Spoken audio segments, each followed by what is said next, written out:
Warning, the following program contains sensitive material that may be unsettling to some audiences.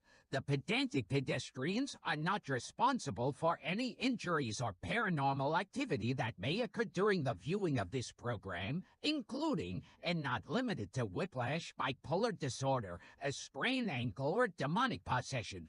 Viewer discretion is advised. Two guns. Do you want to, encourage people to respect the host? So funny, Chad. When you see people laughing.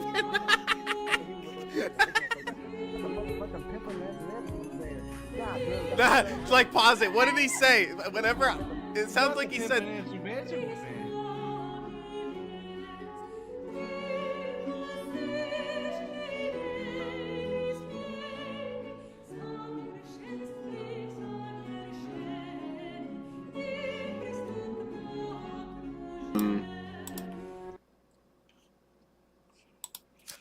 Are you live? Oh, it's Jack. Is he a guest tonight? Yes, he's our special guest tonight. So why are we late, Chab? I was just talking to my girlfriend about something real quick. So why couldn't you be more pragmatic and start the stream? Dude, you're the one that set up the stream on Rumble 5 minutes before we were going live. You're the unpragmatic one. Not 5 minutes, like 20 minutes before we went live. No. We were still in your Discord when I did it. I unplugged my thing. That's unpragmatic. Well, whatever. Here's the second dose PPP. First story. People bitching about first world problems. Hershey's chocolate.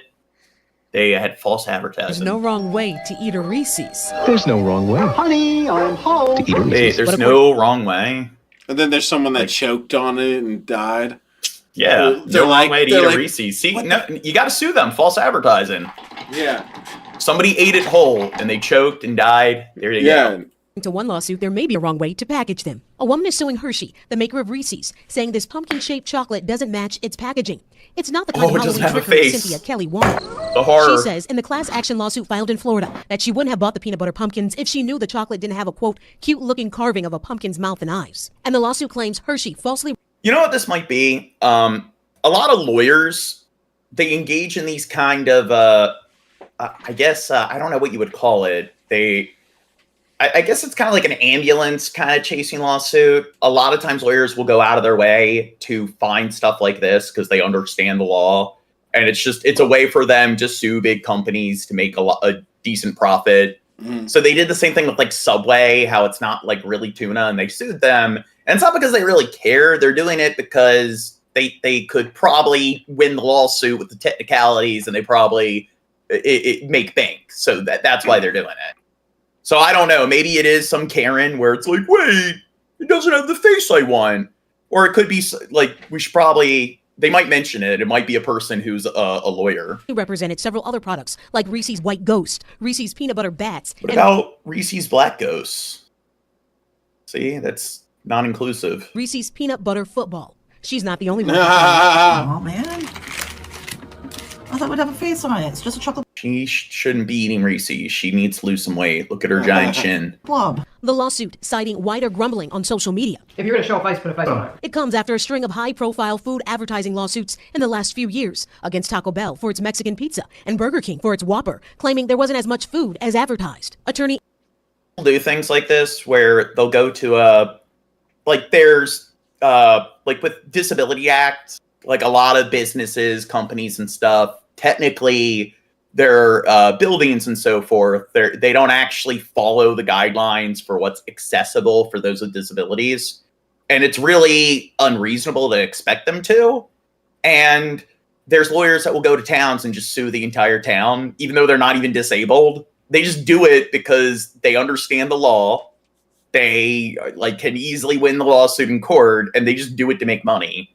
And there's this one lawyer that sued an entire town, and everyone had to he said, hey, we can go to court and you'll have to pay thousands of dollars that you can't afford, or you can just pay me up front $1,000. So everyone in the town's just like, okay, I guess I got to bite the bullet and pay him the money up front. And Yeah, lots of lawyers do crap like this. Anthony John Russo Jr. represented clients in those suits. Taco Bell's was voluntarily dismissed, and Burger King's is ongoing. The company calling the claims baseless in court documents. And you know, like the dude who did it, the small town where it's a bunch of local businesses, like fuck him. But you do it to like Hershey's, Walmart. You do it to big companies.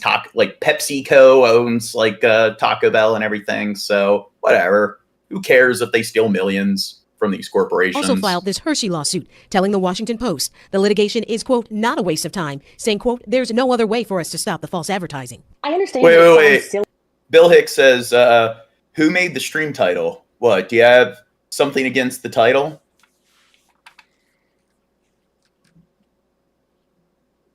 What are you trying to say, Bill Hicks? But if there were not a lawsuit, there would be no way to keep a company like Hershey in check for not having the packaging match. Yeah, it's because of principle to keep them in check. It's not the profit. Side. But actually getting results is another story. A woman also sued Kraft Heinz over Velveeta mac and cheese, claiming it took longer than the promised 3.5 minutes to make. The lawsuit was dismissed by a federal judge last year. Yeah, it's true. Why is the title on Rumble is different than the title on YouTube?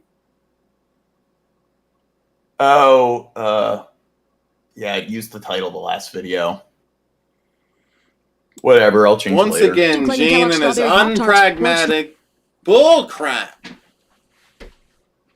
Strawberry Enough also dismissed. So, will this suit against Hershey find sweet success? In response to NBC News, Hershey says it doesn't comment on pending litigation. What would a reasonable I'm bothered by this as well. Emotional distress? I'm bothered by this very as well. serious issue. Of opening up a chocolate pumpkin and finding that it's not decorated the way that it looks on the bothers packaging. You can imagine a jury saying the defendant did something wrong, but the plaintiff gets $1. Adrian brought us Attorney Adrian, we're so glad to have you on the show. Just eat it. Oh, welcome, and thank you for bringing this very interesting story, because you heard the issue there, right? Like maybe they'll get $1, Danny Savallo says, the plaintiff, but they want a lot more than $1. They want 4,999,000 more, right? Like, yeah, just to make bank. Odds here of some kind of a payout, considering the other interesting point that our other legal analyst made, which is there aren't many ways to hold these big corporations accountable for their advertising other than these kinds of lawsuits. Like, look, I understand this is advertised as takes 3 minutes to make, and it doesn't. It takes more than 3 minutes. Okay, holding them accountable for stuff like that. But when it's like, hey, on the package it had a face, and it doesn't have a face. It's like, I don't know. That seems like like, what are you holding them accountable for? Yeah, Hallie, the ask seems extreme, $5 million when you add all those numbers up. But the legal experts who spoke with us today say that is just a starting point. So what happens? Remember the story where the woman spilled coffee on her and she sued McDonald's and got millions and so forth? And everyone was siding with McDonald's. And it's just, even if she was being petty, it's they don't pay their workers a livable wage when it's something like if they raise the price of a Big Mac by like 50 cents or something for a day, it would make up the cost of paying all their employees minimum wage. It's something like that. And then she sues them and people are like, oh, poor McDonald's. Just, I don't know, people are brainwashed by the capitalism. And one misrepresentation of that story is like people are told that she was driving while drinking her coffee. And that's not the case. She was an elderly woman and she was sitting down in the back seat when the car wasn't like in motion. And she opened up the lid and it spilled. And the problem is the temperature that they had it at was pretty significant. The fact that like it was like 10 minutes went by after it was made and she spilled a small amount and she suffered like 3rd-degree burns and everything. That's pretty fucking dangerous.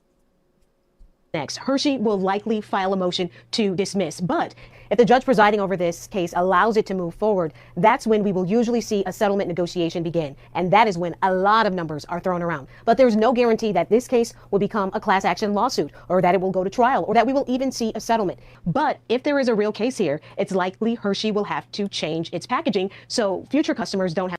I think like this is like people who are, I guess, lawyers and stuff usually are fairly wealthy, so like they're in the 6-figure realm, but So in cases like this, if they're like suing these big corporations, it's the small man suing the big corporation.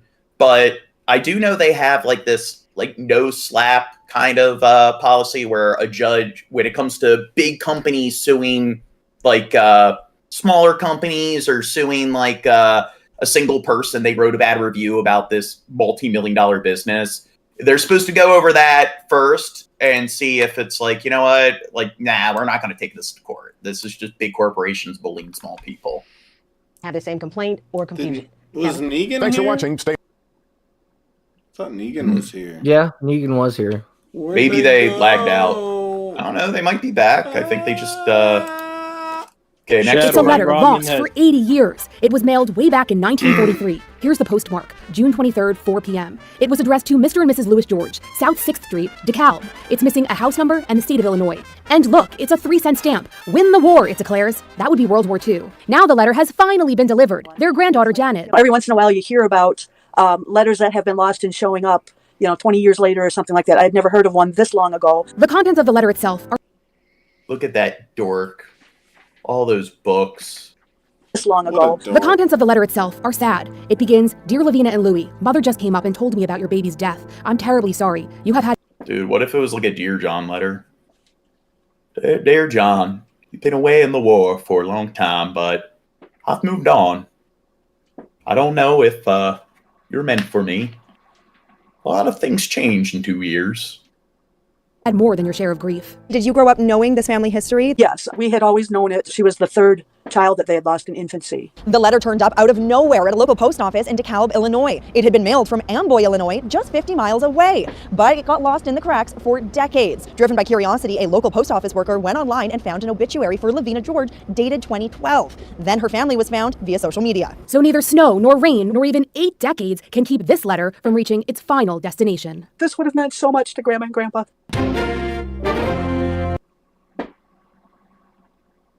What do you think, Shab? Do you think I'll ever have a cool mail thing come to me like that? Nah. Aww. I think she was alive when the letter was written and mailed. You don't know that. Well, we're going to take a break from talking about, World War III and the impending burning down of all Western civilization and talk about the complete destruction of entertainment with Critical Drinker. Thanks for joining me. Cheers, sir. The Critical Drinker. We've commented on his videos before. He's one of those people where he likes to bitch about how woke cinema is and how, like, oh God, movies, shows are going downhill, that kind of garbage. And it's just, again, like, if you go back to the 80s and stuff, early 90s, it's like, what did TV have to offer? It was nothing but like cheesy sitcoms like Full House and Family Matters. And then like if you wanted a more serialized show, it was like The Incredible Hulk and Magnum PI and crap like that. So people are just nostalgia tards. So is creativity in Hollywood effectively dead? Because they're taking all the old IP and they're doing... Oh my God. See, like, you can find examples of plenty of, like, really good films that are thought-provoking and everything. They just aren't that mainstream. And the thing is, like, when it comes to dramas, more serious films, they've always been more in the background compared to movies that are more like Star Wars, Die Hard, sort of your roller coaster ride action spectacles. So even in that area, when it came to like the Marvel movies and stuff, I don't think like there's a lack of those kind of films compared to previous decades. So this is just a bunch of like selective attention. Let's ignore all the good content that's coming out in more recent times and let's hyper focus on the good stuff. And we were just talking about this in the previous stream about how like the 80s, I would say, is probably one of the worst decades in the history of cinema.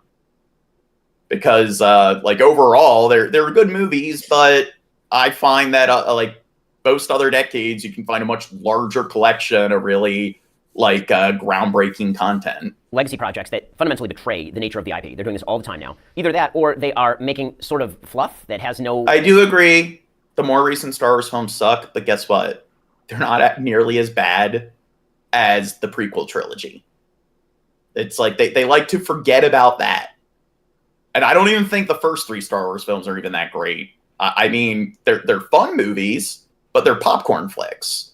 It's not like anything really that deep or thought-provoking. And that's why I think a lot of Star Wars fans are really fucking annoying, because they act like Star Wars is this very like nuanced, very intricate kind of narrative, and it's like, no, it's pretty simple. It's just bing bing boom boom in space, and they like want to sit there and then you got all the extended lore and stuff, and it's like, yeah, I guess that was the, like, I'm sure George Lucas, when in the original movie, when they went to the Mos Eisley bar, and you have all the aliens in the bar, I'm sure he had a backstory, some kind of encyclopedia lore for all those different alien puppets. I mean, I don't know. Star Wars fans, it's probably, outside of anime fans, I'd say it's the second most annoying, like, fan base. No actual creativity to it. They'll make a movie from the 80s, but they'll just remake it with a different skin. But there's no heart in it because it's not original. You know exactly what, you can see They've always been, like, since the 90s, they've constantly been pumping out shitty remakes. Before they're making the moves. Have you seen anything creative coming out of Hollywood recently? When you're talking about creativity, I think it still exists. It's just not incentivized in Hollywood anymore because it's safer to make either a remake of something that was older or another sequel, like say the Ghostbusters Afterlife movie, because there's brand recognition with those things, and so We've always had excessive remakes in cinema, and I'd say that some of the best movies out there are remakes. Like All Quiet on the Western Front was a remake. True Grit was a remake. True Grit is an exceptional movie. Same thing with All Quiet on the Western Front. They just recently, Little Women did a remake of that, and that's had multiple remakes. And that was what's her name? Greta something. Like she did the Barbie movie, and I'd say that there aren't a lot of women directors in Hollywood, and she's probably one of the best like directors we currently have. And then like The Fly was a remake. And that probably is one of the better films of the 80s. That's probably one of the best sci-fi horror films out there. The idea also, that you have the to build Thing an audience. remake. And I think a lot of the problem. Yeah, The Thing was a remake. So there are so many movies that are like, I don't mind them remaking. Like the Peter Jackson's King Kong. I thought that was a really, really good movie. And when people are like, oh, the original was better, I think the original was more, I guess, revolutionary when it came to special effects and so forth. But when it comes to age, it's also kind of like Star Wars, where Star Wars is known for its special effects, but it was more of a kind of a fun popcorn flick. The movie focused more on drama, character development, or the remake, Peter Jackson's King Kong. I'm slurring my speech, but I don't know. I don't care if they remake stuff as long as the remake's good and they kind of do something that's more groundbreaking with it. But when it comes to really crappy cash grab remakes and stuff, or kind of like reboots, that's always been a thing. Or I'd say it's been more of an excessive thing since the 90s. Stem from movies just being too expensive now. If you're dropping $200-300 million on a film, you need a pretty solid guarantee that that's going to be financially successful. And the way they've done it is either we're going to do yet another superhero movie, or we're going to do a franchise film, or we're going to do a remake or a reboot of something that's got recognition. There's far fewer now of these mid-budgeted movies, around say the $30, $40, $50 million mark, which they've got enough resources to do a good film, tell a good story, an original story, but they haven't got so much investment in them that it's got to be super safe. That's why I enjoyed a movie like The Creator that came out this year. Not a perfect film by any measure, but it only cost $80 million. It looks like it cost 2 or 3 times as much. The visuals are fantastic, and it's an original sci-fi story. You know, we just need more stuff like that. I mean, obviously Nolan is the king of this because he was doing this on, I mean, if you watch Following, which is on a zero budget, he's making terrific film on a zero budget, and then he has the ability to scale up. You do see a lot of these directors, Ryan Johnson's a perfect example. You give him a big budget and he actually goes more off the rails with the big budget because it allows him to indulge all of his whims. I'm trying to look something up and it's doing the disable ad block. When he's doing things like Thor: Love and Thunder, he just looks like a child in a candy store who's been given unlimited money and just okay, so maybe I should bring this up on Brave. That's brave of you, Gene. So this is the 90s. So this is remakes, reboots. So Blubber apparently It's like a remake, a reboot of something. Okay, The Addams Family. The Mummy. That was a decent movie. So see, like a lot of remakes and stuff, you'd never know that they were remakes or reboots. And I mean, The Wizard of Oz, there were Wizard of Oz films before the like Judy Garland 1939 one. There was like a silent Wizard of Oz movie before that. Maverick, The Flintstones. So there you go. They've always been doing this like crap. The Nutty Professor. Yeah, there was a Jerry Lewis Nutty Professor film. So Dennis the Menace. So this is just them with their selective memory. They've always been taking old stuff. Yeah, The Little Rascals was an older show and making some. Yeah, the Brady Bunch movie was funny. It kind of it satirized just how overly wholesome it is. So that was a type of a reboot or whatever, or adaptation that did something kind of clever with it. So yeah, this movie was terrible. This was like an old show, and I believe Jet Li, that was or Bruce Lee. I think it was Bruce Lee was in the old show, and that really kind of sparked his career. And he really showed off his martial arts and everything in it. Or no, I'm thinking of The Green Hornet, which is another old show. But The Wild West was like a steampunk show, and what happened was James Bond came out, so spy flicks and stuff started to become the new thing, and it started to replace westerns as the big sort of like lucrative genre in Hollywood. So what they did is they tried to combine westerns and spy, like the two genres, and it was a pretty popular, decent show. But yeah, and that was a show before the 80s. But the movie was fucking terrible. And Will Smith signed on this film, and he was actually contacted. They wanted him to do like, what's his name in the Matrix? Neo. It was either Neo or Nero, but they wanted him. Neo. Yeah, they wanted him to play him, and he actually declined it to be in this movie. And yeah, he says that's the most regrettable thing that he's done in his career. I guess second to slapping Chris Rock in the face. What is it? Dudley Do Right? That was like an old. I don't think it was Hanna-Barbera, but it was what is it? Bullwinkle and what's the one with the flying squirrel? Rocky and Bullwinkle. Yeah, Rocky and Bullwinkle. Flipper. Yeah, so these guys are like dumb folks, and I'm going to like my Voodoo account, looking at all my like movies by release date and recent films. Everything, Everywhere, All at Once, Nomad's Land, Words on Bathroom Walls, First Cow, A Hidden Life, 1917, The Lighthouse, Knives Out, Uncut Gems, Parasite, Peter Butter Falcon, the Stan and Ollie movie, Upgrade, American Animals, The Sister Brothers, Bad Times at the El Royale, The House That Jack Built, American Made, Dunkirk, the Blade Runner remake. The Blade Runner remake, I think, was better, or it was a sequel. I thought it was better than the original. Hunt for Wilder People, Hacksaw Ridge, Manchester by the Sea, La La Land, Hell or High Water, The Lobster. So Captain Fantastic, Ex The Machina. Lobster? That's a really good movie.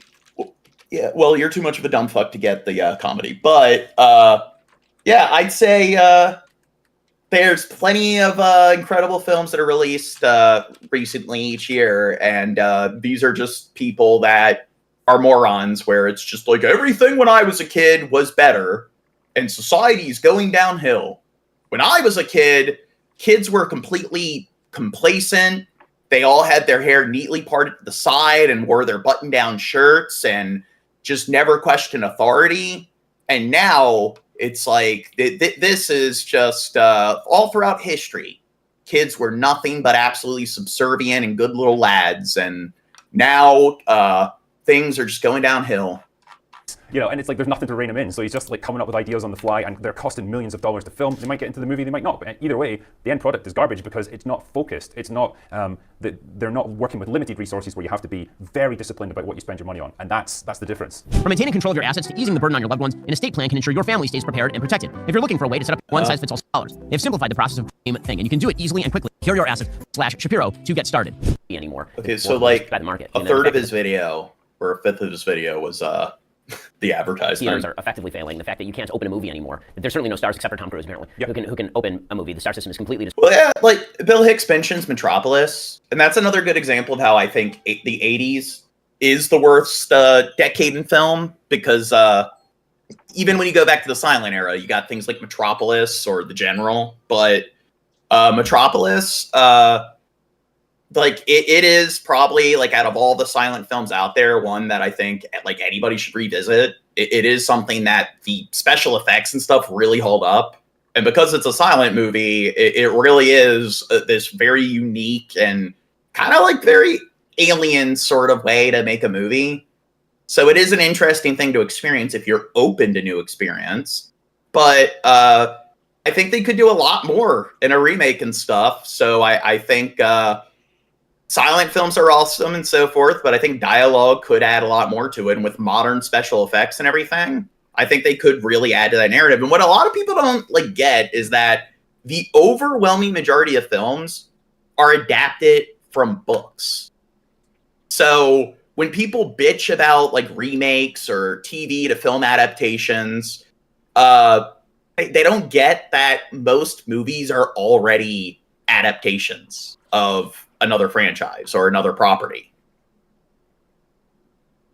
Destroyed. And the fact that the streamers are beginning to start to lose subscribers, the budget on these movies is inherently going to drop. And you'd imagine that as that budget drops, there are going to have to be people who are able to use a $30-40 million budget and make something that's actually pretty good. I mean, look at the John Wick series, for example, has become extremely popular. That started out with John Wick 1, and it was... Yeah, and mentioning that, like, most things are adapted from books, I talked to you about those, like, at the meetup, but it's like Who Framed Roger Rabbit was adapted from a book, and that's one of those movies where you never would have expected is based on a book. Shrek is based on like a book series for like children. Like Rambo is based on a book series. The book series is called First Blood, and the first Rambo film wasn't even called Rambo. It was just called First Blood.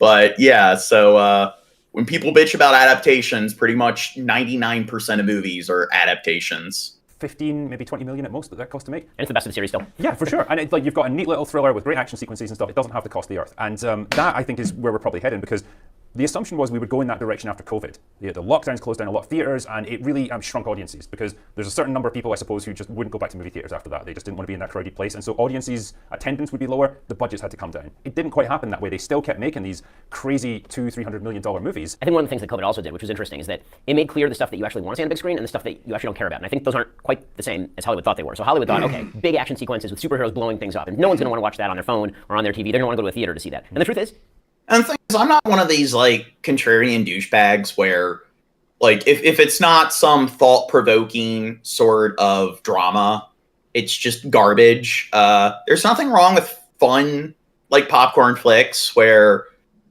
they have like they're well made. They have like professional cinematography, production value. They have professional acting. It's not necessarily like Oscar-worthy acting, but it's not meant to be. And they have like decent set pieces, action scenes. So there's nothing wrong with that. And the thing is, we've always had a large amount of films that were like that, like the Star Wars movies. That's what they were. The Die Hard movies, which the critical drinker is obsessed with. And going back to the 30s, you had King Kong and shit like that. So this is always like they're acting like this is more like selective attention, that these types of stuff have never existed. They're ignoring all the really exceptional stuff that is available, which has also always existed. But it's like, yeah, let's only focus on the most banal type of content in modern times, and let's not focus on any of the decent content that's currently available, and then let's just exclusively hyper-focus on, like, the high-quality stuff from any decade prior to the 80s. Or with these kind of people, it's like any decade prior to the 90s, which, like I said, the 80s is probably the worst decade in cinema. It kind of looks the same in a theater as it looks on your phone. But what doesn't is Oppenheimer. Right? What actually doesn't look the same in a theater as it does on your phone is Dune. Right? The stuff that's actually kind of truly artistic and creative, that stuff actually... Dune, I thought, was a really good movie. And the first Dune film, which like Patrick Stewart was in and everything, that was something where it was sort of just another popcorn flick. Like, the books are pretty, like, thought-provoking stuff. It's well, like, written sci-fi. But this movie, what I liked is there wasn't really a lot of dialogue in the film. This is a movie that did have really exceptional, like, visuals. It was atmospheric.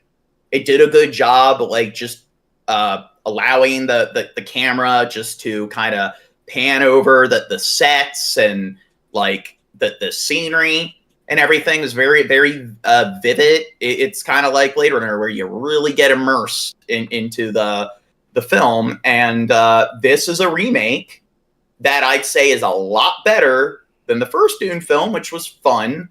But both of them are adaptations of a book series. So they're already not entirely original. I do need to see in a theater. Like, I regret that I saw Dune first time on my phone. Like, that was a mistake. I should have gone and seen that in a theater, and it felt the theater rumble when the ships are landing. And I felt the same way with Oppenheimer. I first saw it in a non-IMAX theater, then I saw it in an IMAX theater again. And like Bill Hicks says, yeah, it's a lot better than the new one. And what I find annoying with a bunch of people is you have people that are like, no, the original is always better. It's like, those people are dumb fucks. It's just, they can't make an argument.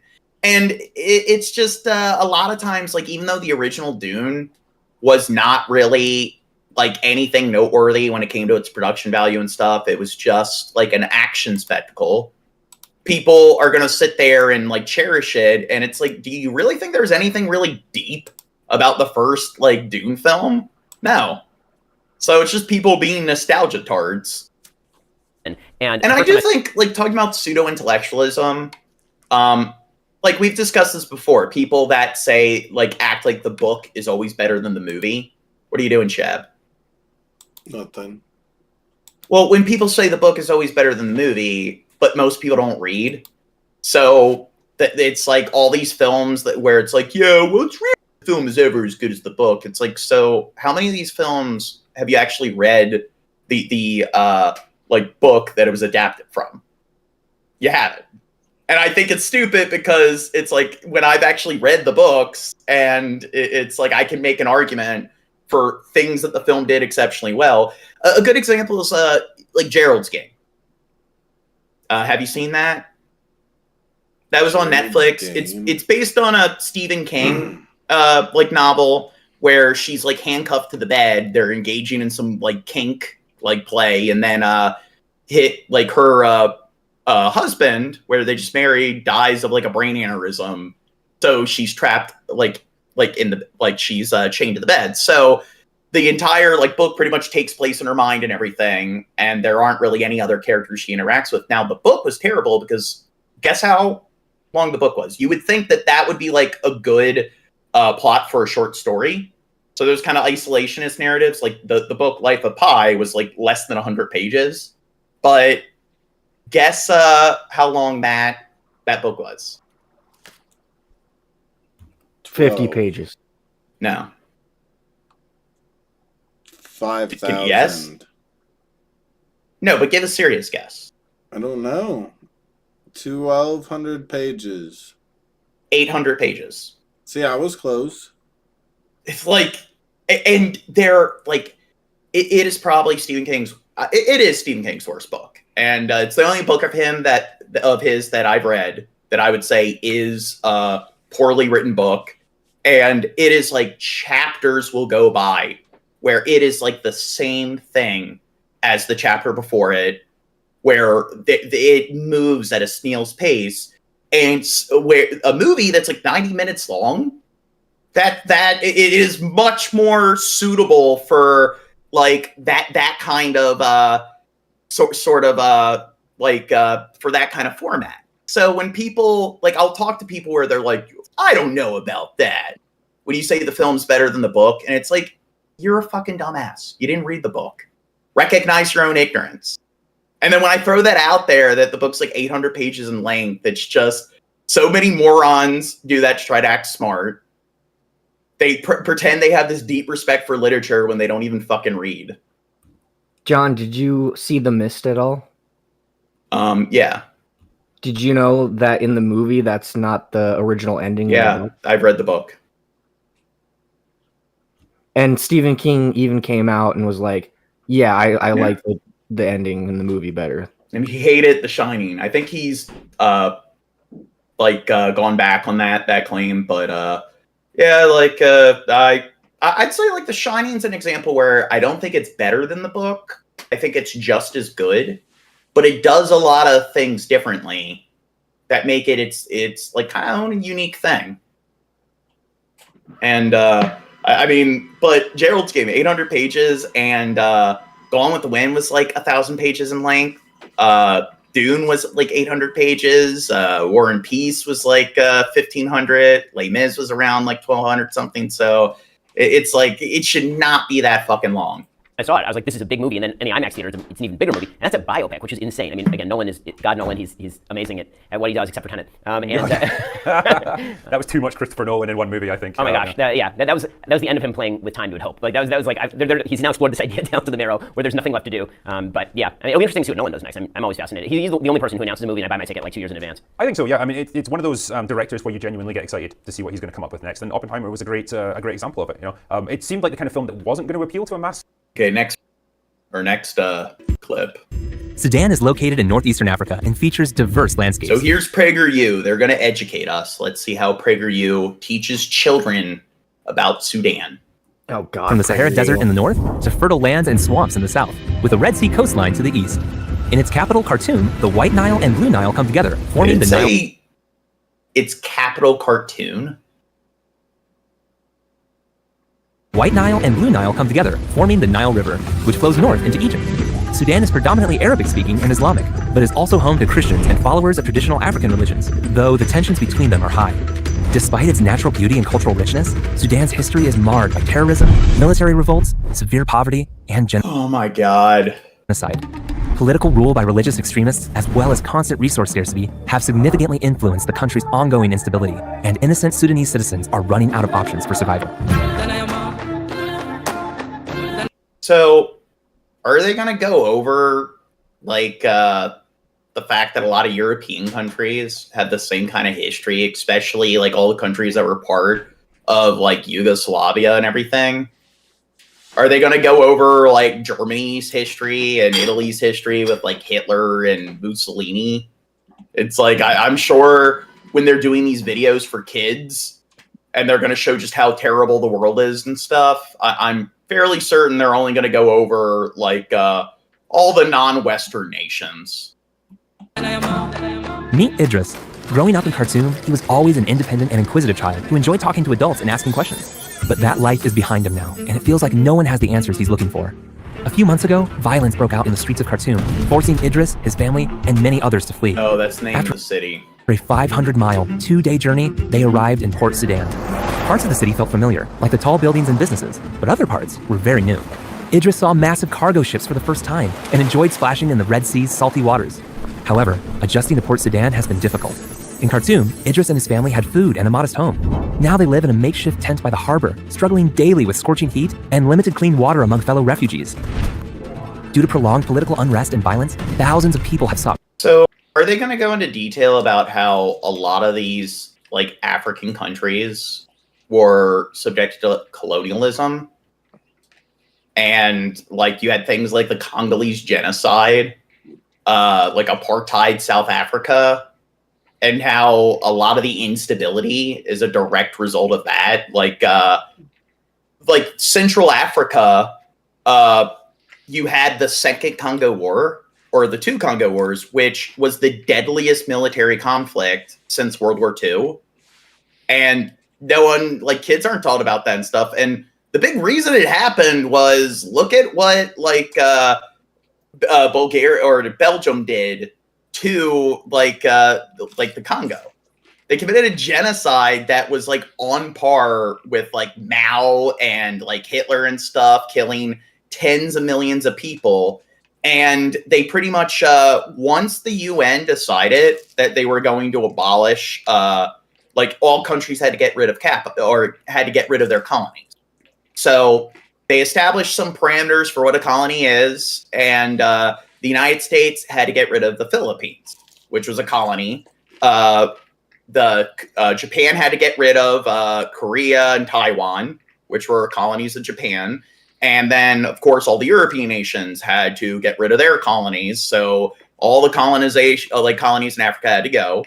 And they were given until the war ended in 1939, and they established the UN. So I guess it ended in 1945. They established the UN. So in 1946, they said like they all have 10 years to establish some system to get rid of them. You had France that established the African franc, and they've had France's version of the CIA has engaged in like operations to like support coups and give weapons to the kind of people that overthrow leaders that don't do what the French government wants. And it's like if they didn't have the deal, like if they didn't have that kind of neo-colonialism with all those countries, they would be like the 15th, 16th largest economy. But because of that, they're like, I think the 6th, 7th largest economy on the planet because of how they're exploiting those countries. And that's led to a lot of instability. And like I mentioned, like in Belgium, the Congo War was viewed as the Great Africa. It's also named the Great African War or Africa's World War, where pretty much all these Central African countries ended up fighting each other because when they decided, the UN decided that all countries had to get rid of their colonies by 10 years. So in Bulgaria decided to do is we're just going to continue to enslave the people as much as we can for the 10 years, work them to death, get as many resources as we can. We aren't going to, like, at least France and other like nations try to establish some level of government that they would sign the country over to. With Bulgaria, they left them with like no government. They left them with a bunch of modern weapons and everything, and they just like dug the land of all its resources and like just they just packed up and left. And then because like they pretty much left it like pretty much devoid of any sort of government, what do you know? This big war broke out, and it's like you can blame colonialism for that. And is PragerU gonna discuss how like much of the instability and stuff in Africa is a direct result of colonialism? I don't think so. And then are they gonna go over how it's like most nations on the planet have a history that is plagued with war and genocide? Or is it just like the non-white, non-Western nations that they're going to do this with? So they're probably doing do you think they're going out of their way to teach kids to think critically, or do you think they're engaging in some indoctrination here? Yeah, Belgium. I said Bulgaria by mistake, so I corrected myself. Maybe I continued. I don't know. I'm having issues with my speech lately, so I've been like flubbing and slurring a lot. But I did correct myself, Bill Hicks. Wait, John, were you referring to King Leopold II? Yes. Yeah, he was from Belgium? That's what I said. Okay. I said Bulgaria, then I said no, Belgium. So I corrected myself right away. Are you doing the TISM thing where it's you got it wrong? Well, no.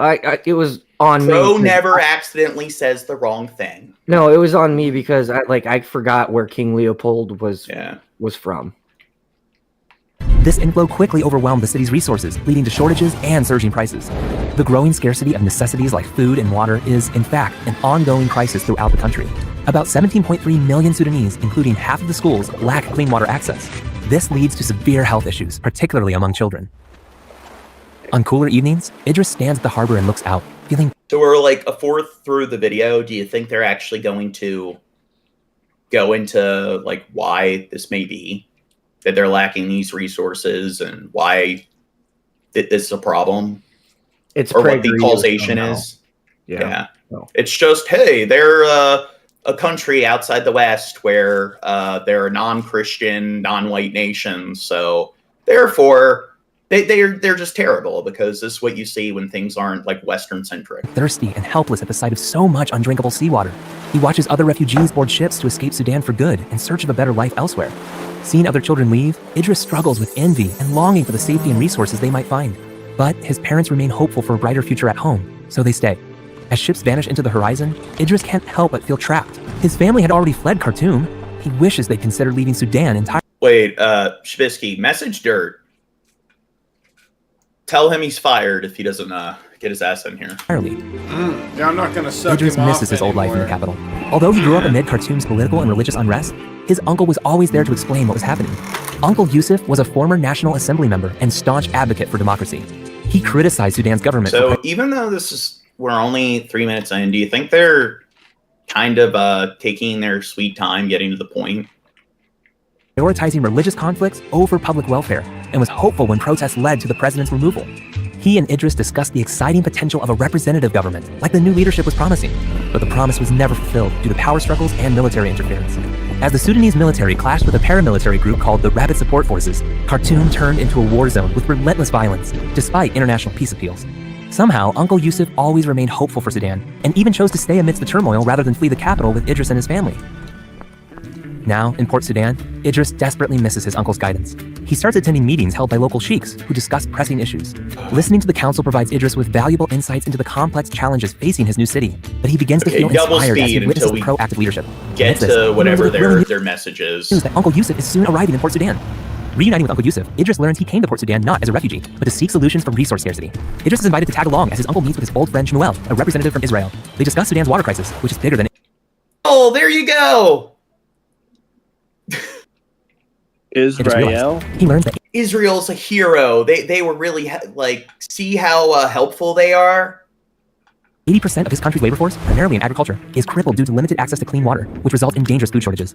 Shmuel suggests that technology, like desalination, is a possible solution, just as it was for his own country. Israel grappled with water scarcity too, until it turned to reverse osmosis desalination in the late 1990s. By pushing salt water through membranes, they filtered out impurities, creating clean water. By 2002, Israel had 5 major desalination plants, supplying 85% of their drinking water. Okay, so are they going to go over the fact that China does the same thing, where they'll go into Africa and be like, hey, we're going to build roads, improve your infrastructure and stuff on the house? And of course, there's some nefarious elements to what China's doing, but there's probably some nefarious motives here as well. So, but that's the thing. I'm guessing because China isn't, I guess, some more Western-centric nation, they're not going to they're not going to prop it up as well when it comes to the same thing.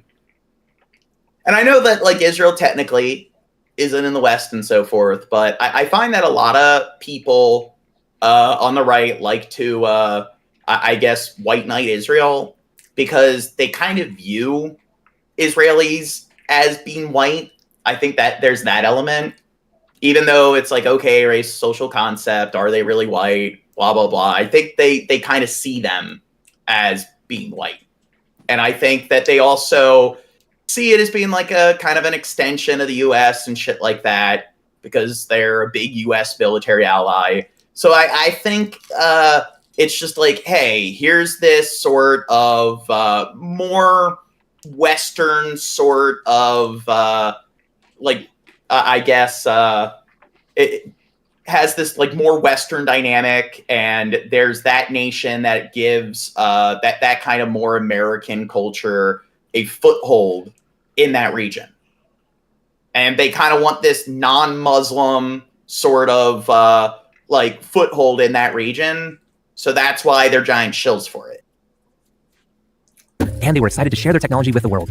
Idris can't imagine drinking water from the Red Sea with its high salt concentration, but Shmuel shares that desalination can transform salty seawater into drinkable water within 90 minutes. By adopting Israel's large-scale desalination methods along Sudan's Red Sea coastline, the country could potentially solve its water and food scarcity issues. And plus, it's like the United States gives a lot of aid to other countries, but it also does a lot of fucked up things as well. So a lot of corporations will do this to like as kind of like a they do it as signal. Virtue signal. So McDonald's, like I said, they don't pay their workers a livable wage, but they'll do like these charities.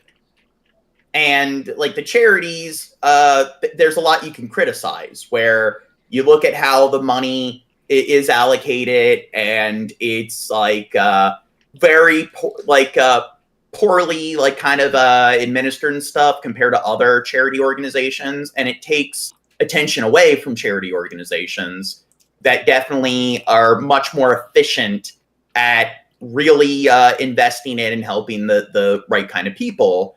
And McDonald's like does those charity events and stuff, which it's like the amount of money they're giving definitely does not make up for like the amount of money they take away from the middleman. And it's the same thing. Like Target will do these like charity drives and stuff as a virtue signal, and companies do that a lot as a way to like it acts as kind of like a red herring. It takes attention away from all of their misdeeds. And the United States, you could argue, did the same thing. Like there's the Peace Corps and stuff, and they like I'd say maybe some of the time the aid is a way to build relationships, and it's a way to be diplomatic. So it's not black and white where it's all for more nefarious reasons, but a lot of it is to try to take attention away from a lot of the really fucked up things that America does with like the world policing, the military industrial complex.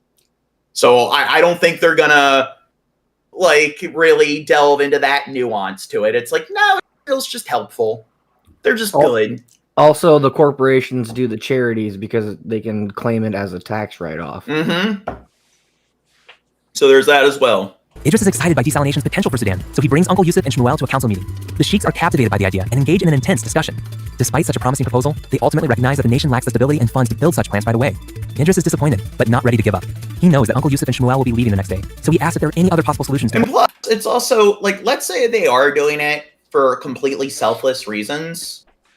The problem there is it's just, hey, maybe I could donate blood or donate an organ to somebody who needs it. They would die.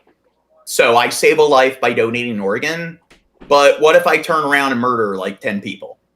So does the fact that I did one good deed that saved one life, would that compensate for murdering like 10 other people? Yeah. So it's just let's ignore that nuance that it's like, okay, you can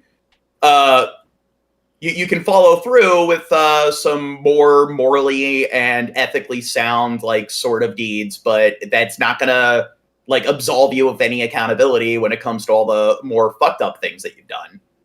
Port Sudan's immediate needs. Uncle Yusuf is proud that Idris has shown initiative rather than looking for an escape. Shmuel suggests reaching out to a non-governmental organization for aid. Oh, who's this? Dirt showed up, but we can't hear him. Many such organizations left during the recent violence, but Shmuel knows of one that still has a representative in Port Sudan. He writes down the address, but it's up to Idris to secure. Yeah. Did you know they've come to snuff the rooster? No. What's that? Yeah! Oh, yeah! Do you want to know the origin of that song? Yeah, they come to snuff the rooster! So why are you, like, taking attention away from the subject at hand? Oh, I don't know. I thought maybe, We're trying to go over PragerU's video where they're trying to educate kids about Sudan. Well, you see, John, PragerU came to snuff the rooster. But I ain't never gonna die. Why aren't you on camera? Why isn't Crow on camera? Why isn't Timmy on camera? Why is the sky blue? Why is water wet? Why did Judas rat to Romans? Water isn't wet. Water makes things wet. Water is not wet. I agree. Yeah, it's not wet. God, dirt. Why is the sky blue? Why did Jesus rat to Romans or Judas rat to Romans? Sky is blue because of like the oxygen like concentrated in the atmosphere. That's just the way it is. I thought it had to do with the ocean. No, that's a misconception. Here a meeting. In the morning, Idris walks across the city to the address and finds the small office of a faith-based charity. He learns that the charity provides aid all across Sudan in the form of livestock, medicine, and even so what's the charity? Like, which charity are they propping up? pump wells. He tells the representative about his plan to someday use desalination technology along the Red Sea. Then he presents the immediate need for clean water for his family and the other refugees by the harbor. The representative is impressed by Idris's understanding of the issues and is optimistic they can find a solution. As they say a prayer together, Idris is amazed and hopeful.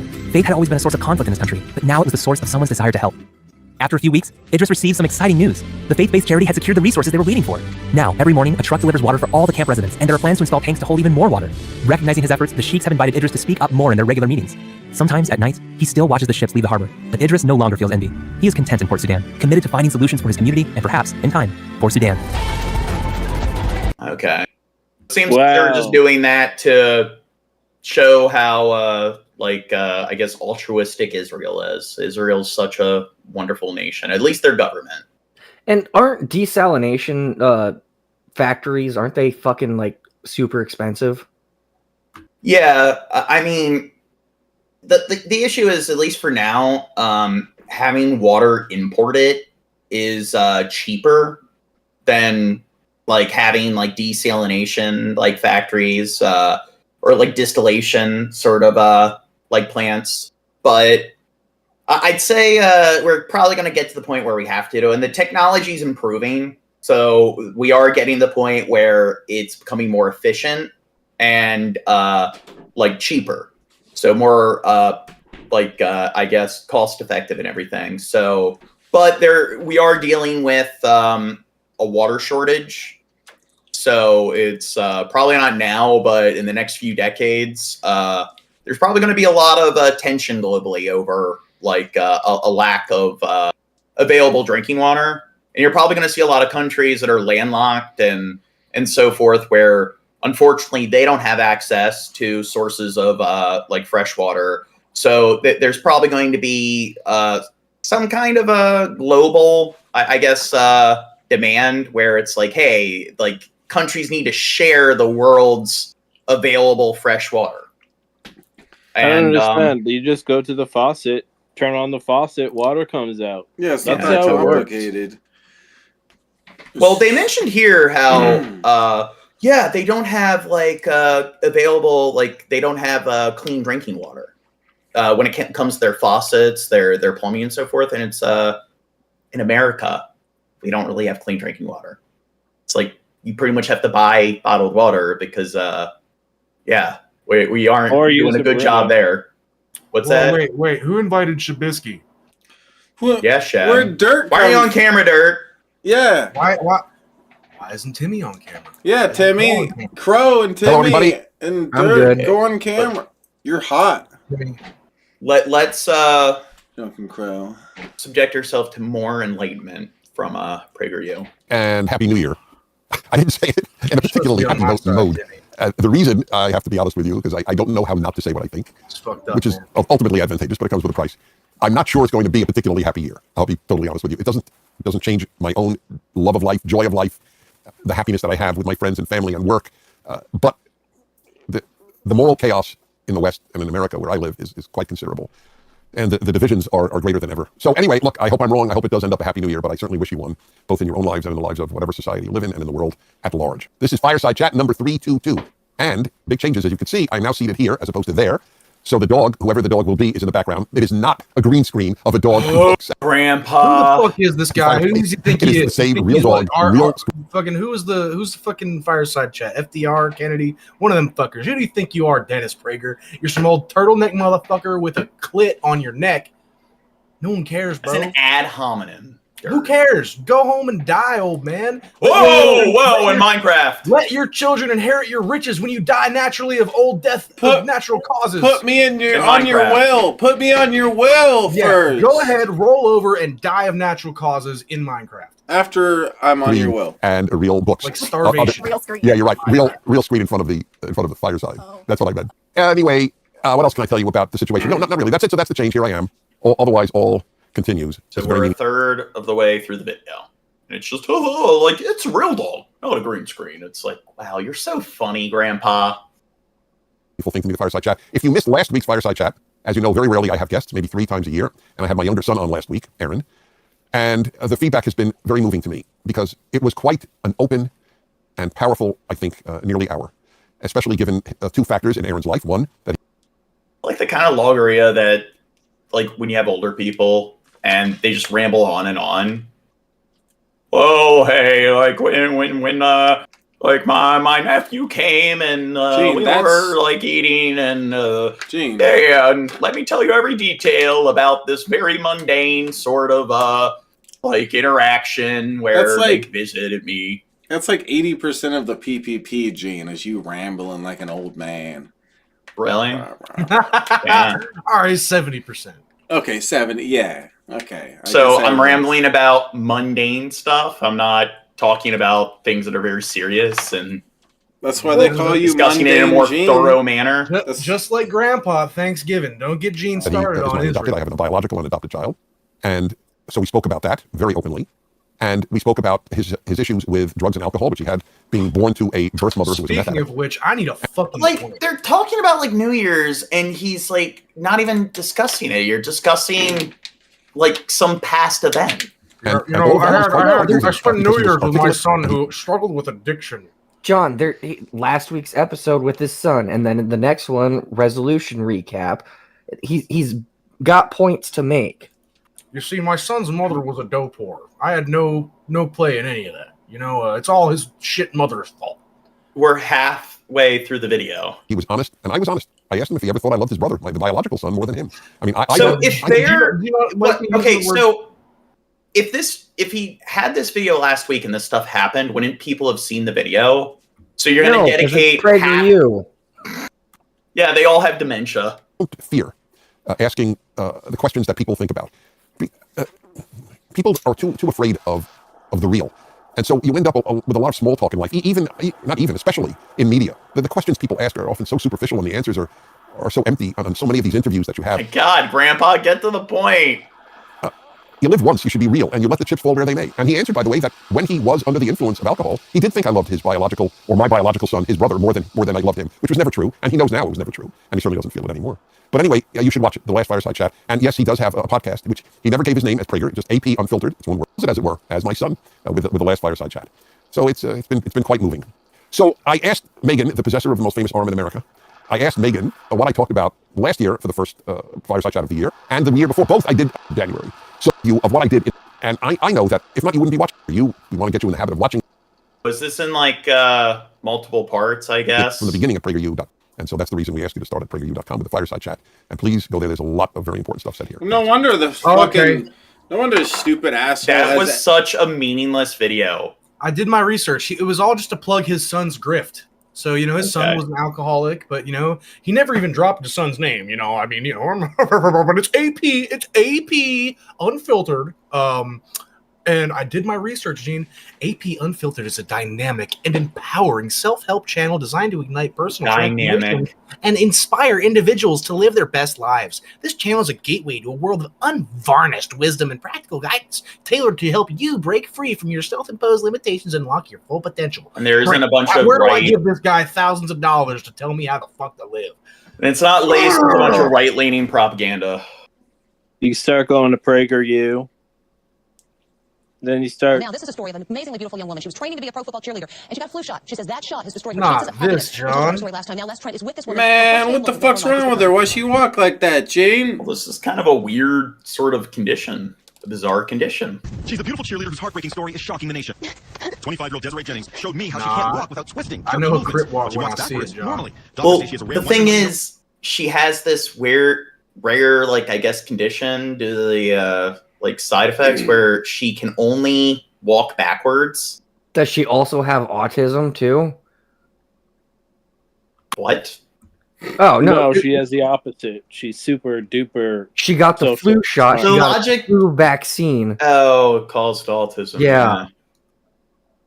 Neurological disorder that was triggered 10 days after she got a seasonal flu shot. Started with me not being able to eat without passing out. You couldn't eat. And I think she's able to talk coherently if she's walking backwards, but she has to be walking in order to talk coherently. Stop passing out. I visited Desiree and her husband Brendan at their home in Ashburn, Virginia, to see what their daily life is like. She has to go up and down stairs backwards because something as simple as walking forward can be dangerous. And here's the unusual part about the disorder. Take a look at this. Desiree can run just fine. It's only when she stops. You see, that's where the spasms are. Now you can walk backwards though, and it'll make it better, right? Yeah. So she can walk normally backwards, and if she starts running and she gets the right speed, then she's able to do it efficiently. But she can't walk like efficiently, like just at normal walking speed. With a normal stride, and as I ran with her, she even spoke normally. Yeah, it's weird. It fixes as soon as I start running. I know, it's great. So when she starts running, she can talk normally. And then you stop, and that's what happens. Desiree got a flu shot on August 23rd. 10 days later, she came down with what doctors have diagnosed as dystonia, a rare neurological disorder. Her jerking and twisting are the result of uncontrollable muscle contractions. There is no known cure. Are you all ready? Yes. This is home video of Desiree as a beautiful bride when she married Brendan 2 years ago. And this is a photo when she was training to be a cheerleader for the Washington Redskins. Doctors say what happened to Desiree should discourage people from getting flu shots. But here's what the woman who's on the wrong side of being 1 in a million says. Running has to be a relief. Only thing I have left. Only thing you have left. This world record holder is now living out one of her dreams, traveling the world. Ramesa Gelgi of Turkey is certified by Guinness World Records as the tallest. She's the world's tallest woman. Living woman. Her stature of more than 7 feet is the result of Weaver syndrome. It causes rapid growth and can start before birth. She says she has always wanted to experience other cultures, but she also has scoliosis, and the condition has prevented her from traveling long distances. Wait, so what did they say her height is? Start before birth. She says she has always wanted to experience other cultures, but she also has scoliosis, and the condition has prevented her from traveling long distances. Gelgi relies on a wheelchair to get around, but she can only sit for 2 hours. She has to rest lying down, and that has kept her from getting on a plane. But Turkish Airlines helped make her first flight possible in September. They installed a stretcher on one of their planes to accommodate Gelgi on a flight from Istanbul. Dude, I get, like, she's almost taller than Dark Matter. Or Dark Master. Yeah. To San Francisco. Gelgi says she hopes this is the first flight of many she will take in the future. For Inside Edition Digital, I'm Mara Montalbano. Do you think, I don't know, like, there's a lot of benefits to her being that tall? She gets a soup to a comfortable seat on an aircraft. Yeah. She gets Now, lot this of didn't go over attention from people.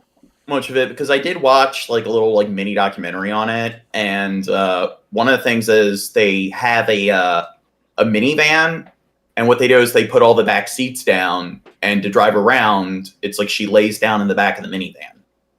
And it's in Turkey, so I'm wondering why wasn't she wearing her hijab? But I know they're secular, so you don't have to. Here you go, Dirt. Oh, thank fuck, John. You know, thank you, John. This was just. I thought that was fried shrimp in the thumbnail.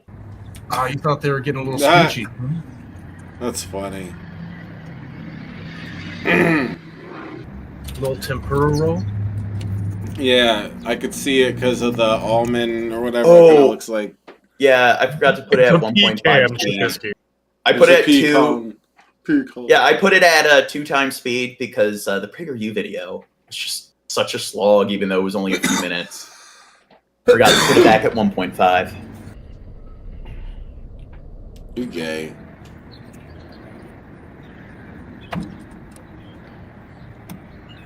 I want a pet I squirrel. smoke this weed in the name of Satan. Hail Satan. Do you think it's okay to kidnap squirrels, Gene? Depending on the law. Well, I mean, there's, I guess squirrels that you can get legally as a pet. No, like this that one are right here. tamed. You think it'd be okay to just? It's kidnap okay to it? feed them. It's not okay to force them into your house and Poach it stuff. right from the wild, put it in a cage, call it yours. No. But it'll be But happy. People with me, will Gene. do that. It'll be happy. I think with it's me. okay to have a backyard friend where they come and visit you and you feed them. I think it's okay to do that with raccoons as long as you don't feed them every day. You only feed them What like about occasionally. Well, Did you do it with the skunk? there is a trend of having like skunks as pets, but they remove like the scent glands, the vets. So there are states where it's legal, and there are like in those states there's a decent amount of vets that are trained to do like the surgeries on skunks. Apparently they still kind of stink even when they get the scent glands removed. I guess kind of like ferrets. And they are in the same what is it? They're in not the. I think it is the family. They're the same family as ferrets, wolverines, honey badgers, otters. John, do homeless people count as backyard friends? Bad crow. Yeah, don't feed homeless people too often because, like raccoons and squirrels, you don't want them to lose their foraging skills. You don't want them to be too reliant on the handouts. Yeah, leave them a bike that's just unlocked somewhere, but put a GPS on it. Make sure they're not going to any liquor stores. You know, in Baltimore, they had a bunch of e-bikes and e-scooters. You know why the company decided to discontinue it in Baltimore? Because they were getting stolen? Well, no. A bunch of kids decided, like, hey, let's gather all the bikes and stuff that we can, and let's just throw them in the harbor. Yeah. You know what, John? I just learned that in my state, there is 0 laws against owning dangerous exotic animals. Should I have a bear? No. Should I get a bear, John? No. Yes. Get a giraffe. A bear and a giraffe. Just start catching. I would like an otter, but when you read about it and do your homework, it's just they tear. Same thing with raccoons. They get it. They have thumbs. They get into everything. They tear your house apart. They will scavenge through all the drawers and everything. They're like ferrets on crack. Shab, did you know Nevada has no state laws against exotic animals whatsoever? I don't know about all that. Now, being that you're in whatever fucking county Vegas is in, I'm sure they're a little more they leave it up to the county. Get a There's no chimpanzee. statewide law in Nevada saying you can't own a dangerous exotic animal. Get a camel. Get a chimpanzee. I'm gonna get a cat. No, they have wild camels in Australia because when they were part of the British Empire, they imported them there from their other colony, Egypt. And they're having a problem with the fucking camel population. They're having a problem with a lot of invasive species. There's this one animal that is invasive in Australia. It's called the climbing perch, and it's a fish that can actually breathe out of water, and it's able to climb plants and so forth. And there are animals, like a lot of birds and stuff, will die because it instinctively, when it gets eaten, it spreads out its spine, its fin, and the animal will choke. And it's a way to teach the animals in the wilderness, you don't want this fish to be part of your diet. Mutually assured destruction. Yeah. And but the problem is that's not very suitable for the environment in Australia. So they need to stay in Papua New Guinea. Camels?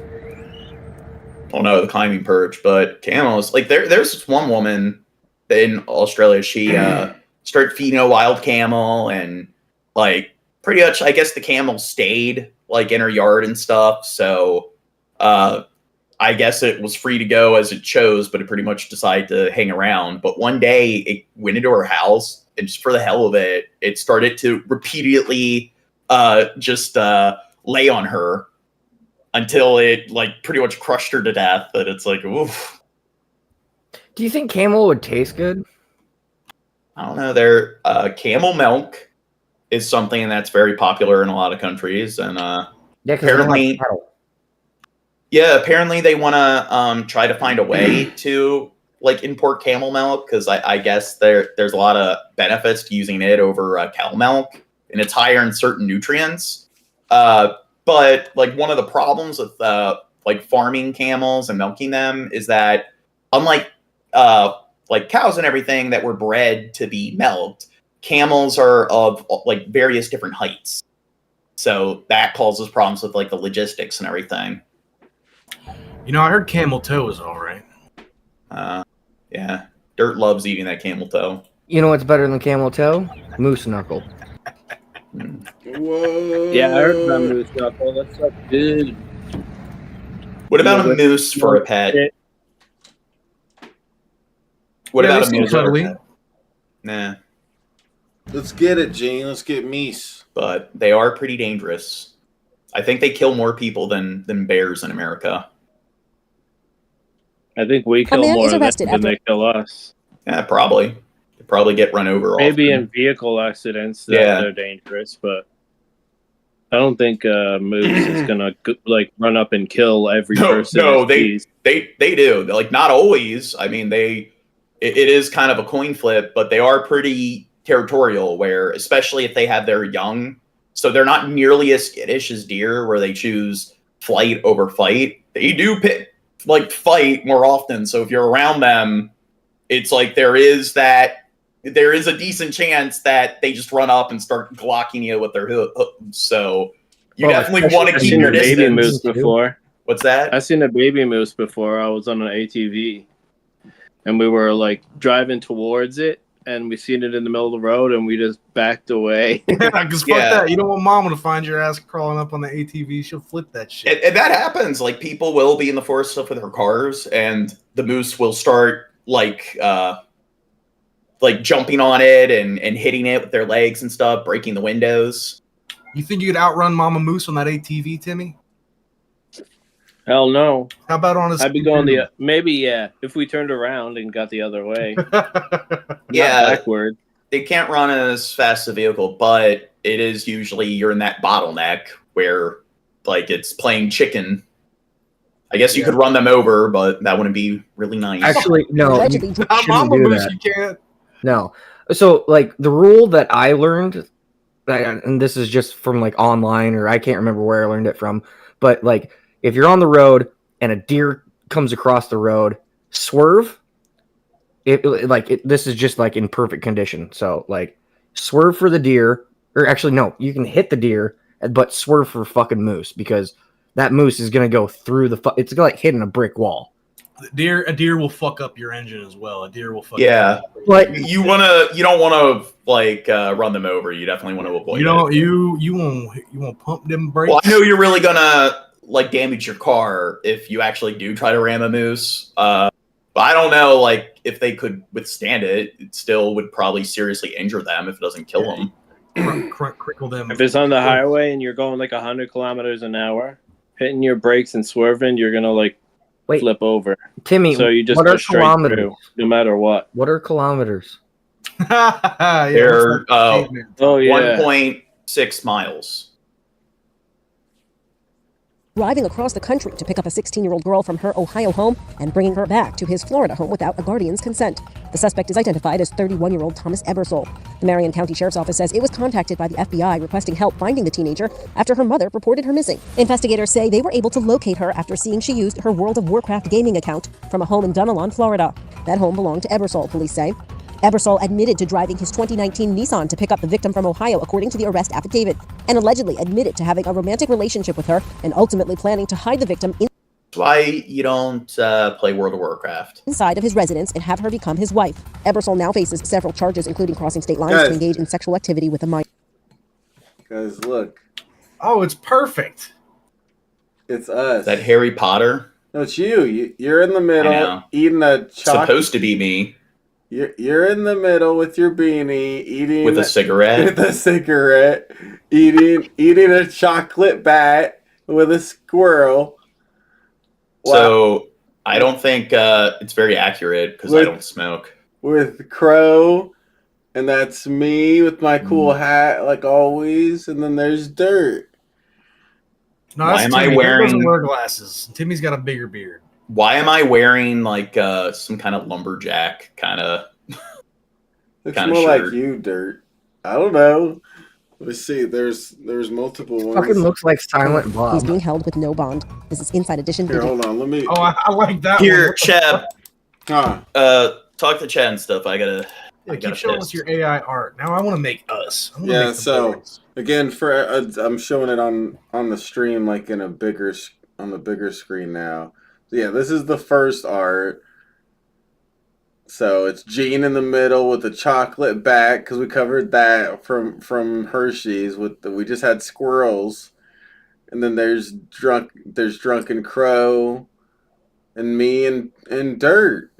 He looks way more like you than he does Timmy. Okay. It looks like if me and Timmy fucked and made a baby.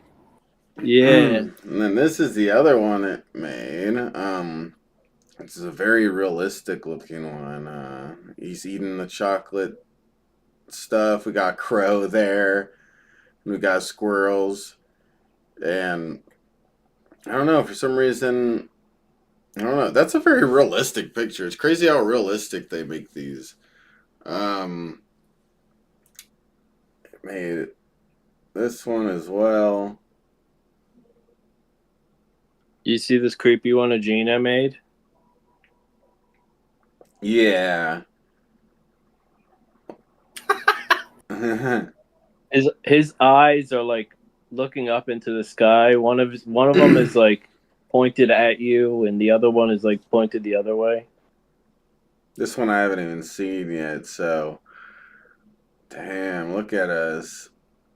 This is basically the stream right there, guys. This is the stream that we're doing. I typed in such a big thing. I typed in nerdy looking guy wearing a beanie at school while eating a bat-shaped chocolate candy and feeding squirrels with a crow, a guy with long hair and a mustache, and a guy with a mustache and a beanie smoking cigarettes next to him. It's such a big one, and I think it did pretty good. Look at this AI picture of Skeptical Jesus. Yeah, because that's Damn, look at him. Look at Skeppy. He's such a cutie. Poop and pee. And a poop and a pee and a pee and a poo and a pee and a poo and a poo and a pee and a poo and a pee and a pee and a poo and a pee and a poo and a poo and a pee and a poo and a pee and a pee and a poo and a pee. Oh. What? More highbrow Shabisky comedy. Well, I was just showing everybody the cool pictures, Gene. Everyone loved it. Look, I got a batch whipping up, Gene. The prompt is great. It's gonna be. I mean, it's literally probably the same exact thing Shab typed, but I you know me. I put the good stuff. Displaced Palestinian children in Rafah trying to do what children do at times of peace, but nothing is It normal gave here. us too many Israeli men. bombardment is a daily reality. The winter is extreme, and They the all place look like is a school hipsters. not suitable. Hey, are you watching the video, Dirt? They're just doing an AI thing, Gene. He wants to Bad show Dirt. us. He wants to show. Accommodation. The school has turned into a shelter instead of a place for learning. Both my school and my home in Beit Hanun were destroyed. That's why I'm here. We are talking about a blank academic year, but just due do to the war, one there is no picture. school since October 7. Until now, Okay. pretty much all look the same. Oh my God, Dirt. Yeah, it's all bigoted. fucking Dirt's fault. Dirt is the fucking problem. Yeah, it's all fucking Dirt, John. I take full You're being racist. You're saying they all look the same. No, he's talking about the AI pictures. Oh. Christ, what's going to happen? Well, maybe you should be talking about that more. Well, Gene, maybe if you Here's paid about- attention to what we were talking about when you sat down, instead you plowed Yeah, right into the video, Gene. Yeah, Give Gene. no whiff of breath to your hosts, Gene. You're a bad person, Gene. 44 schools in Rafah in 29 facilities. Hitler. 26 of them are serving as shelters presently.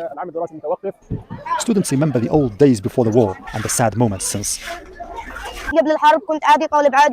Before the war, I was a hardworking student. My teachers appreciated me a lot. Now, instead of books, I'm keeping my clothes inside my school bag, and I'm living in a school, but I can't learn. So, can't learn. So, what do you think? What kind of long-term effect do you think that will have when he goes probably years without education? He'll become super smart. Do you think it will cause some stagnation, and then he'll have a difficult time along with these other kids where down the line in the future, if they try to advance in other careers, Gene, what doesn't hurt it you will cause limitations? What doesn't hurt you, Gene, makes you stronger. Okay? Isn't it? What doesn't hurt you makes you stronger. What doesn't kill you will make you stronger, Gene. Okay? Okay. All right? Of all children's rights, I'm demanding only one, Hey. which is to be able to complete my education. We were supposed to be in a school only for learning, not as displaced people, but this was what the occupation has done to us. It has destroyed our dreams and our future and made us homeless.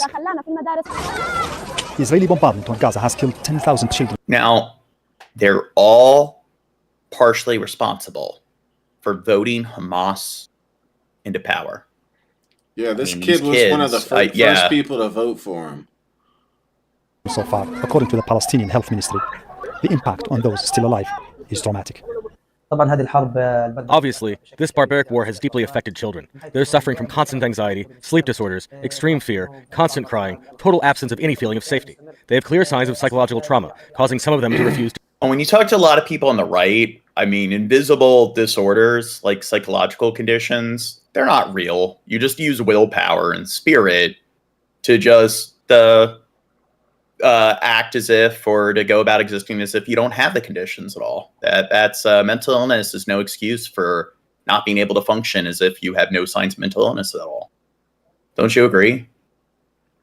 Yeah, baby. What do you think of when people do that? Like mental illness is not an excuse for having any symptoms of mental illness. It's like, okay, kind of stupid to eat. Is that not an assertion? Yeah, drunken crow. Yeah. It's dumb In addition when to you the say physical that. wounds, Crow, why aren't you on camera? Yeah, Crow, we want to see you. You brighten our and day. diseases that are spreading. I feel I'm just angry. At school, we used to enjoy learning and discussing with colleagues. Now I'm sitting in a school, doing nothing, just looking at the wall. Every child here speaking to the media says, Sounds really fun and engaging and entertaining. They want is peace, and to be able to go back to school and home. Not clear how long they'll have to wait. Mohammed Fan, Al Jazeera. Make sure to subscribe to our channel. Make sure to They steal that car? No one likes taking medicine. must have But like stolen many that of us, car these to animals have escape. learned to grin and bear it. This bear even Oh, administers see, here's your pet bear her dirt. own shot. No needle at all, just the syringe. And we're doing kind of like a maintenance behavior with this little lady. Good. Giving them the choice to come over and participate. See, These health-conscious animals reside at look bear at how zoo. compliant they are. Can you guess which state that's in? But it's not just home to bears. Nice. The wolves of the house are more than willing to be treated with insect repellent. Spring and the summer, we get a lot of flies that come out and actually try to bite the tips of our wolf's ears. And in the past 3 summers in a row that he has learned this behavior, he has had no problems with flies. These trainers say teaching animals to take an active role in their own Do you think they like coat the spray something where if they smell it, they lick it, it actually something that's more like pleasant? So they're like, yay! care is much more rewarding than teaching them how to play to an audience. Maybe Probably. they wanted They to probably be mix That's it with because even though like food. It'd Maybe. be really cool for people to see, it wouldn't be very helpful. Dirt for is us, talking, taking but care I of don't them. hear him. Dirt. What's wrong? Can't hear But for him. them, it's just as fun. I can't believe this is my job. For Inside Edition Digital, I'm Mara Montalbano. Timmy, can you hear me? I'm lost in soul. Yes. There he is. Yeah, it could have been like, it could have just been the, Pavlov reaction of the dog grabbing the meat in the woman's hand that allowed him to tolerate that behavior. Doesn't necessarily have to be like berry scented medicine. Nothing else, trust me. They call it kush, dried leaves mixed with a cocktail of chemicals. Damn. They call it I'm kush. rolling some kush right now. What's that? Kush. I'm rolling some kush right now. I dropped my blunt. Where the other goes? Drug mixed with human bones? Damn, Timmy, you got that 4 gram card. It's not 4, it's Africa's worst 1.2. drug epidemic deepens. Disturbing reports have emerged about the newest ingredient, human bones. So the coffee and everything is I wish I could get a 4 gram. So is that like a snake oil thing? Is it kind of like probably rhino horn? I think it's what my blunt is missing, John. You need more human bones in your blood. For real. Very essential, like mineral. I will gain the power of their spirit, John. Freetown is this voodoo? Home to 1 million people. And I think this is one of like the ECOWAS films, or not film, like ECOWAS like countries. Yeah, I'm sorry. Yeah. So what's been going on with ECOWAS lately? Should this game dirt? People covered it quite a few times. With the Houthis? Is that the Houthis? No, that's in the Red Sea. There's been people going to the beach and bringing their boats. And they're, they're smoking human bones, Gene. No, yeah, and they're smoking bones.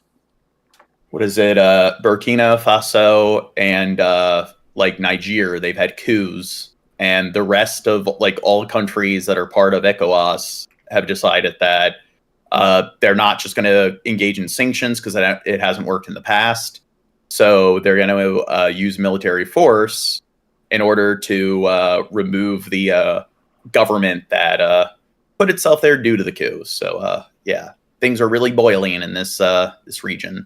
It's a vibrant trading hub famous for its beaches. But below the surface, the city is suffering. An economic crisis is pushing people in. Why did unspecified human attracted their comment?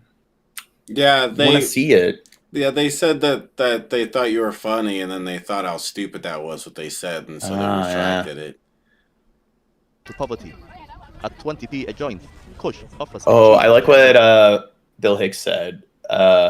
Humans are an invasive species in Australia, but what about the Aborigines? Were they an invasive species? I don't know. Did they? I mean, I would assume they maybe didn't originate on that island. Yeah, but a lot of animals don't originate in certain places; they migrate there. Yeah, but I guess they're unless they're birds, humans. Well, they're still indigenous because, like, you'll have animals where over time they'll migrate there, and then so I think it happens more naturally and gradually. So the Aborigines, like, they migrated there thousands of years ago. So, and I'd say that they weren't really affecting the environment the same way like humans do currently with pollution and bringing over species instantaneously where the rest of the ecosystem isn't able to adapt to it. Escape. Every day, the drug consigns more lives to the dump site. Because of drugs, I did not concentrate on music. Because of drugs, I did not concentrate on studies. Because of drugs, I did not concentrate on writing. Because of drugs, I did not concentrate on... I want to see what the reveal is in terms of like why they mix it with bones. Do they do it for calcium? Abu Bakr once dreamt of winning a Grammy. When he took up Kush a year ago, his family kicked him out. Now, he lives at the city's rubbish tip, along with more than 1,000 others. All I'm asking, Lord, is for you to give me a second chance. Let me prove to my family I'm not lost totally. I can. Is the video lagging for you guys? Yeah. On my end. Can you close it and reopen it or something, Gene, and see if that fixes it?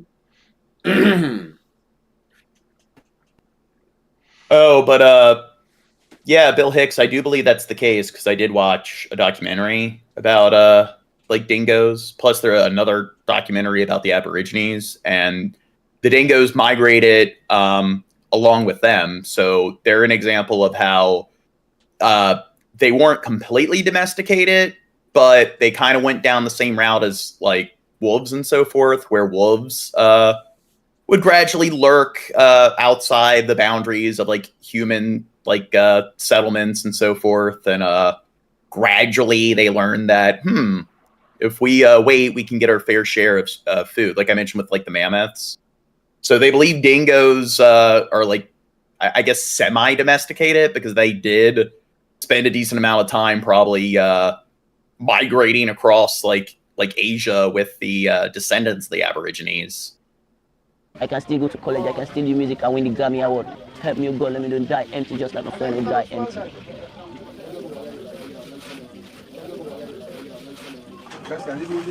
Most of the people here are young men. When they are not high, they search the rubbish for anything that can be sold. The money goes straight on their next hit. I got no respect in the street, no one care about me, no family, no friend. Fathers abandon me, mothers abandon me, nobody wants to know about me. Because of this Gene, we should go here and become drug dealers. He got hooked after a friend gave him a joint 2 years ago. Bad Trubisky. I went to the ghetto and buy another one and smoke it. I said, oh, this is so sweet, can I feel more? Sweet, can I feel more? So sweet, can I get more? So now I'm an addict. That's how it started. Quit it, and I will quit it by the grace of God. This is not me, this is not real me. My God was to I want to see the explanation for why they mix it with bones. This is another man.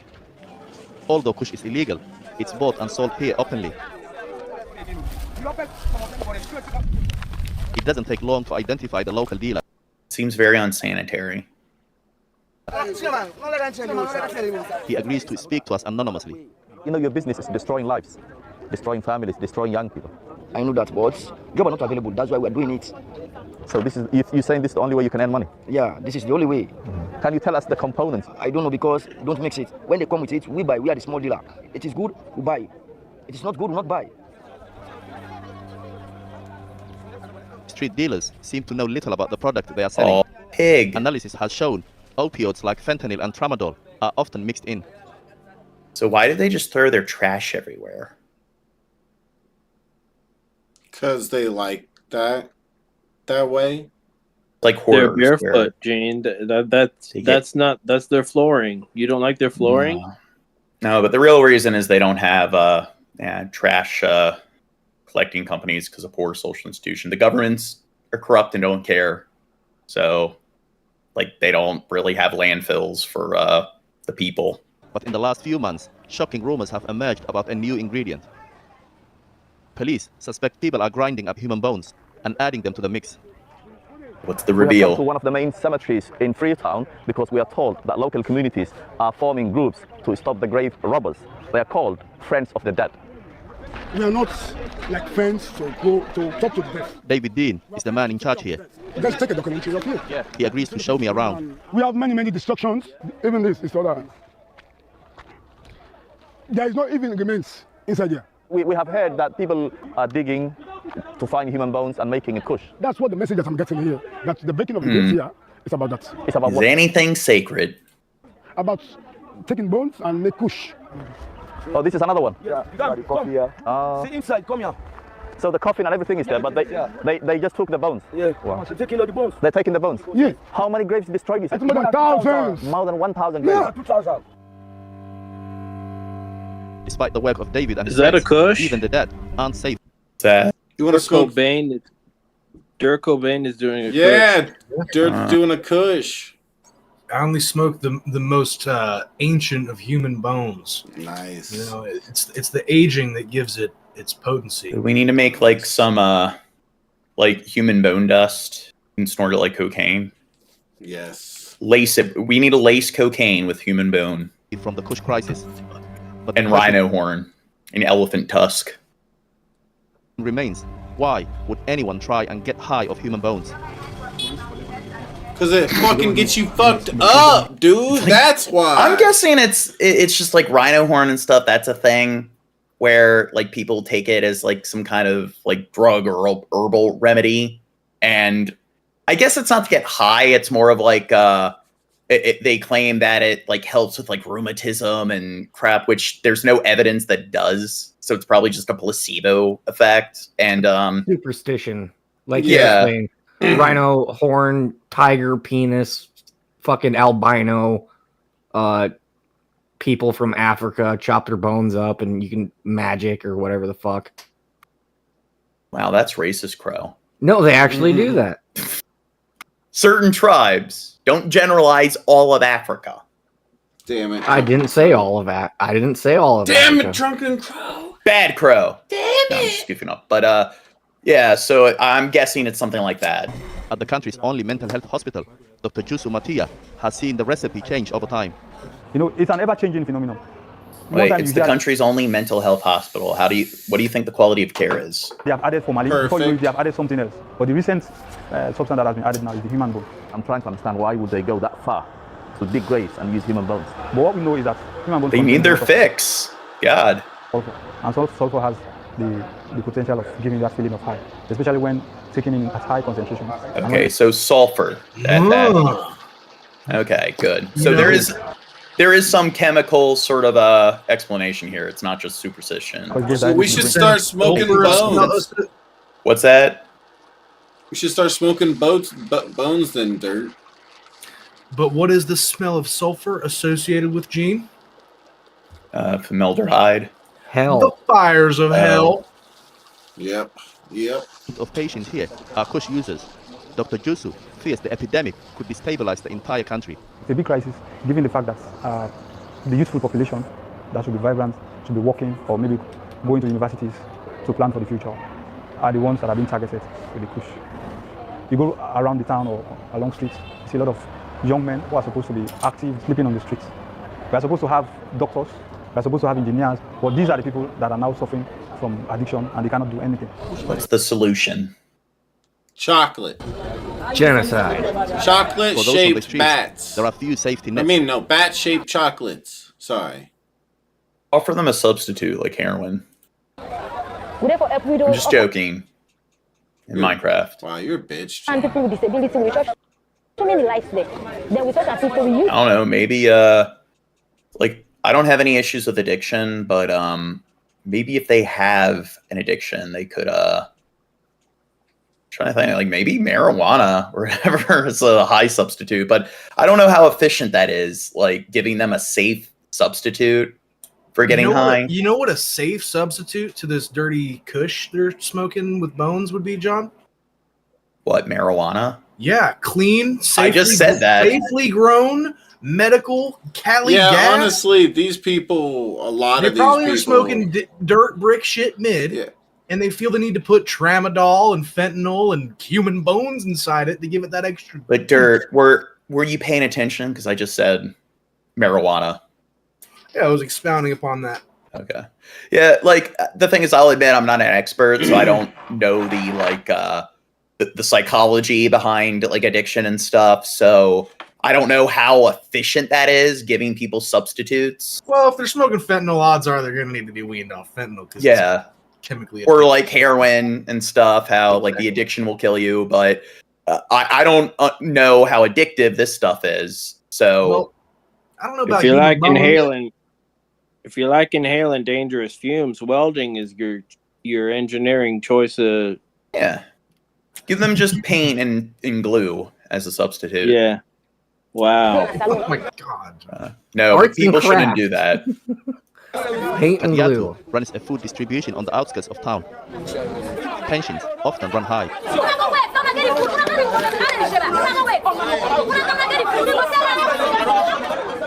Honorable ministers, we don't put in up these drugs. If these drugs, if you didn't actually in the next 10 years, believe me, we get you. Everybody to wipe off. So many families they don't scatter because of these drugs. Now because no parents or no post, go the enemy they no go and see about these drugs. Kadiatu is looking after a 6-week-old baby. His mother is living in the charity's rehab center. Born a kush addict, he's suffering from withdrawal. Really torment them. Even right now, they don't want Kush to addict. go to the best medicine. Yeah. That sounds like made up. Well, that's the thing is, I That's believe the name of the they're drug. smoking weed, but they're lacing it with things like. Is kush I mean, who's weed? to say? Like maybe, like for all we know, the human bones thing isn't really all that. It could just be fentanyl, and yeah, babies can be born addicted to fentanyl. There's lots of drugs they can be born addicted to. I think it has absolutely nothing to do with weed. They just happen to call it that, and we just happen to call it kush. Certain. I mean, I watched them sprinkle a leafy green herb into a paper. There's lots of leafy green herbs. Yeah, I mean, you're right. They could be smoking sage, John, and lacing with fentanyl. You're right. No, but I mean, kush could be just another like herb that gets you high, or another plant like I think it's a weed. term for this. I don't know. final I ain't product. never heard of no kush before, John. These kids smoking their kush these days. Well, here I'm gonna look it up. So talk to the chat. It's just Kush is a strain of weed. What is kush? What is Purple kush? Kush is marijuana. Kush is another word for weed.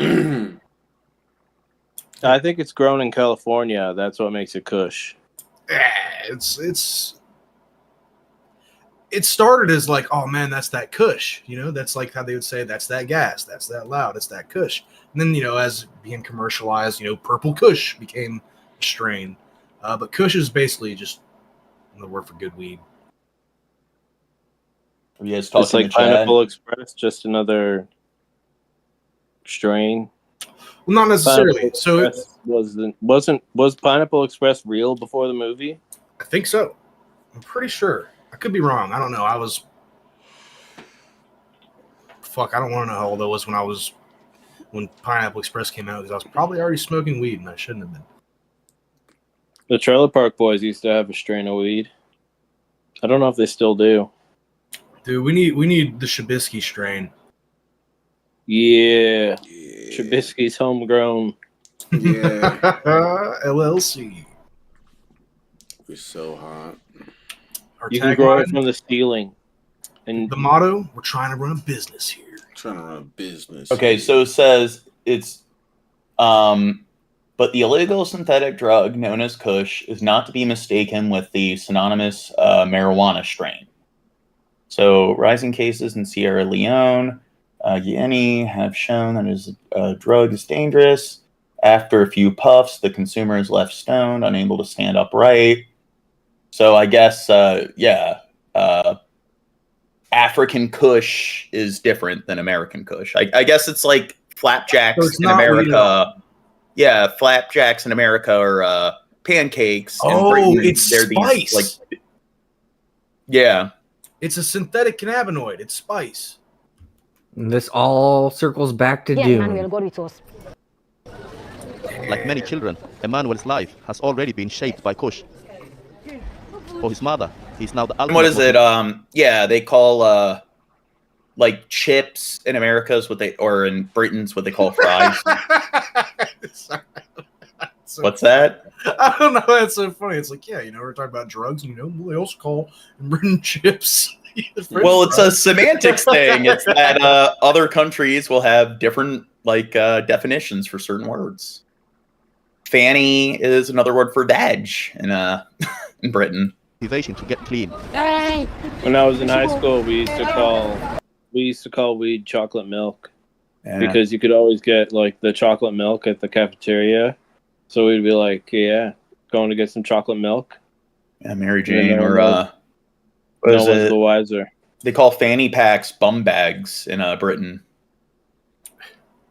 Timmy, when I was in the 5th grade, me and my friend would give each other cigarettes in crayon boxes, and we would be like, "Hey, man, you think I could get a pack of crayons? I need some crayons." He's like, "I got you, bro." Terrible, Nice. dude. Yeah, Terrible. I'm 25 with the lungs of a 55-year-old man. Crush up the crayons and snort them. Snort the crayons. Okay, next vid. Since the COVID-19 pandemic, there's been a dramatic increase in the number of young children who have been slow to develop language skills. Pediatric speech delays more than doubled for children aged 12 and younger. PBS Wisconsin reporter. Look at what these vaccines are doing. Zach Schultz spent time with students and teachers to find out what's behind this increase. Well, I mean, it's clearly, the virus that's causing these symptoms. And whether schools have the resources to help children speak up. It looks like Jared's going home. The children in this early Head Start classroom are your I just like how they're all not. That's an anecdotal fallacy. They all talk right, Gene. Mm-hmm. I Except love for the 3-year-old. She kind of just mumbles stuff. She might be seeing stuff. I'm not sure. Yeah. Jesus Christ. She's possessed. But I love how like older people. It's like they just use like anecdotal, like sort of like, when I was a kid, it would snow all the time. Therefore, climate change must be a myth. It's like, you know what? Don't criticize the youth. You are a dumb fuck. I got more life experience. It's like, yeah, but look at your logic. You're using an appeal to age fallacy there. Typical 2 to 3-year-olds. But they were born during the COVID-19 pandemic, and some are at risk of developing a speech delay. I believe we are definitely in a dire state right now. Nicole Spooner is the Director of Comprehensive Services at Nextdoor Foundation, a Head Start program in Milwaukee. She says young children were severely impacted by the lockdown. They were facing isolation, stress with their families, trauma. Yeah, there's one woman who is like a fucking Karen, and when I was like talking about the Dunning-Kruger effect, she's like, "What? That's not true." And it's kind of funny how she was showing signs of the Dunning-Kruger effect as a way to disprove it, and she was like saying things like I mentioned, well, you look at the academics, and like I mentioned, so you know more than all the professionals, and she's like, I don't care at academics. It's like, you are aware that an academic and a scientist are pretty much the same thing. And I had to explain that to her, and she's like, it's not a real science. I'm like, well, what's science? Like, tell me what science is. What is a real science? And she's like, well, like science is when you like observe stuff. It's like, no, you don't know. It's like, it's the scientific method. It's like, you don't even know what science is, but you're the authority on what makes the science a science. It's like, you're not recognizing your own ignorance here. And denying the existence of the Dunning-Kruger effect is a funny thing. And she's like, oh, I have I know lots of people that have high IQs that are like arrogant. It's like, how do you know they have high IQs? Did you like see their like any official like results that they got, documents from professionals? Lots of people lie about having high IQs. So it's like, you have no way of knowing. And that's a good example of stupidity. It's like poor critical thinking. It's like, it shows that she's not able to take all possibilities in consideration. They could be lying. There's no way to know what their level of intelligence is. Plus, even if they are arrogant, it's on an absolute. So one exception to the rule doesn't negate the rule. And I mentioned that's an anecdotal file. She's like, no, it's not. I'm like, okay, 2 + 2 equals 4. No, it doesn't. It's like if you just smile and shake your head and repeat a statement in an obnoxious tone, I guess that magically invalidates it. And then once you did that, she started throwing her Karen tantrum and freaking out. Do what? Things of that nature. What's that? Well, because if you're talking about 2 halves plus 2 quarters, then you only got 1 but and a half. That's 2 halves. That's not 2. What about if you're talking about? And so they're coming in now. If it was 2 halves, you'd say 2 halves. 2 half-eaten apples. Well, you're not talking about 2. You're just talking about 2. Combine them together. With really some challenging behaviors, speech delays, things of that nature. I think we're up about 10% right now in children who have speech delays I think diagnosed. it's because kids are shit out of the womb with iPads in their hands now, Gene. No, because that's been happening long before the pandemic. Well, yeah, I guess. I don't know. So why would this... Yeah, you're right. I was born this New. far It's away new. from television. What's that? I used to always sit super close to the television when I was a kid, and my parents didn't lie, and it was because I have really bad vision. Well, sitting really close to the television that Ken calls poor vision. Yeah, it can make it worse. Really? Megan Bolkin. Yeah, and I mean the kind of light they use with a lot of monitors and stuff, that can affect your vision. It isn't good for your eyesight. True. I need to get some gunners or something, Well, they have special glasses, but it's recommended that those aren't really necessary. They have I'm selling them some thick lenses. Yeah, they have software that you can install in your computer. I have Flux, and it does that where it automatically adjusts your screen, so it's not at the right light frequencies or whatever, so it won't harm your eyes. So that's what's recommended. Yeah, I need to get me some shit like that, dude. I got 2 monitors here going, and it's too much. Yeah. Well, software is free. Oh, software. Language pathology. Okay, see, I'm sorry. I'm fucking stoned. This at Platteville School District in southern Wisconsin. Each of their caseloads is maxed out. And once a student is diagnosed with a speech delay, federal and state law mandates the district provide the services, whether they have the funding or not. There are definitely kids who will just hand you stuff and expect that you know what they want to do with it and not say anything to you. Early language skills are one of the best predictors of academic, social, vocational outcomes. Rebecca Alper is an assistant professor and researcher at the University of Wisconsin at Madison, studying early language and literacy intervention. We're really just kind of trying to get a sense for where the child's language levels are. She says the COVID-19 pandemic highlighted a lot of existing health disparities along the lines of race, income, or even where someone lives, and young children were no different. It's very hard to focus on early language intervention when you're experiencing housing insecurity, food insecurity, all of those sorts of things. Alper's team is studying how best to support caregivers of young children, since language development starts at birth. What would be the most supportive long-term is to really help support early identification and early intervention, because the earlier we can intervene, the better the long-term prognoses are. I have one for everybody. Peyton, would you like to put a vest on? Back at Nextdoor in Milwaukee, they use a system called Lena to help identify kids with possible speech delays. These vests are going to record the amount of interactions that we're having with each other. It's going to tell us how often we talk to each other, because talking is very important. It's like a superhero this time. Yeah. Chiquita Caldwell is the lead teacher in this classroom and convinces the kids to wear vests that contain a small device that monitors and counts interactions between kids and teachers. But guess what it's going to do? It's going to help you to talk more. Wait, are they recording the kids without the consent of the parents? Oh my God. Your teacher's talking more. And we're going to build lots of vocabulary together. They are actually... They probably will... Yeah, they probably will send a form home to the parents and ask them to sign it if they want to be involved. Frequency of the interactions between the teachers and the children. Tonya Hameister is the director of education services. She says from the Lena device, they download the data, which creates a chart to show the number of times a student and teacher talk to each other. That lets the teachers know which students need more attention. So if I have that child who scored lower, who wasn't having many interactions, then I will plan to, okay, I'm going to have a one-on-one with this child.